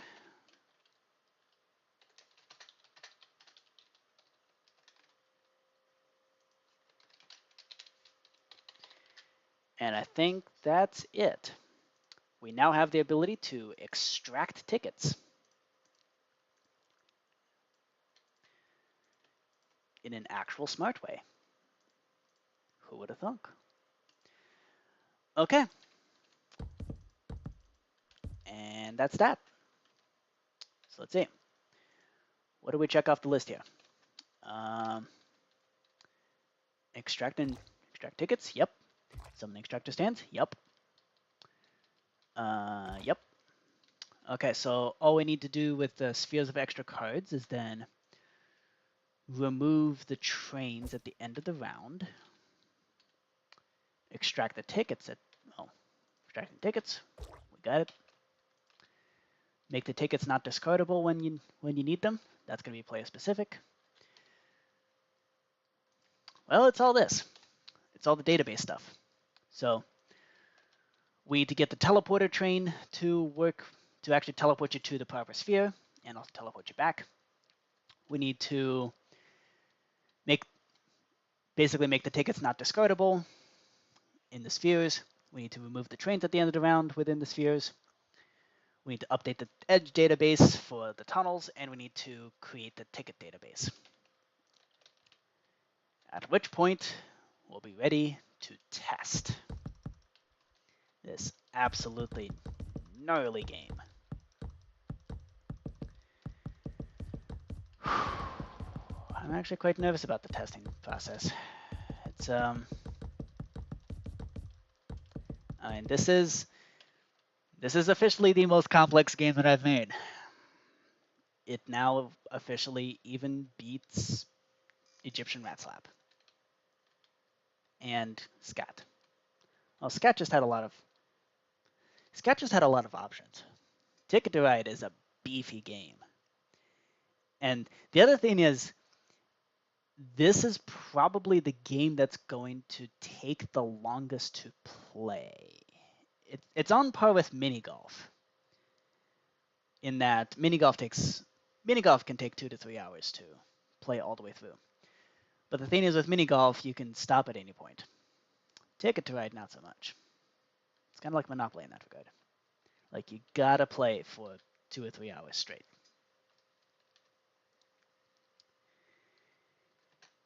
Yeah. Okay. I am pleased. I'm very, very happy. I know it doesn't sound like it. It's because I'm tired. But I'm pleased that this worked. So we're ending the stream here.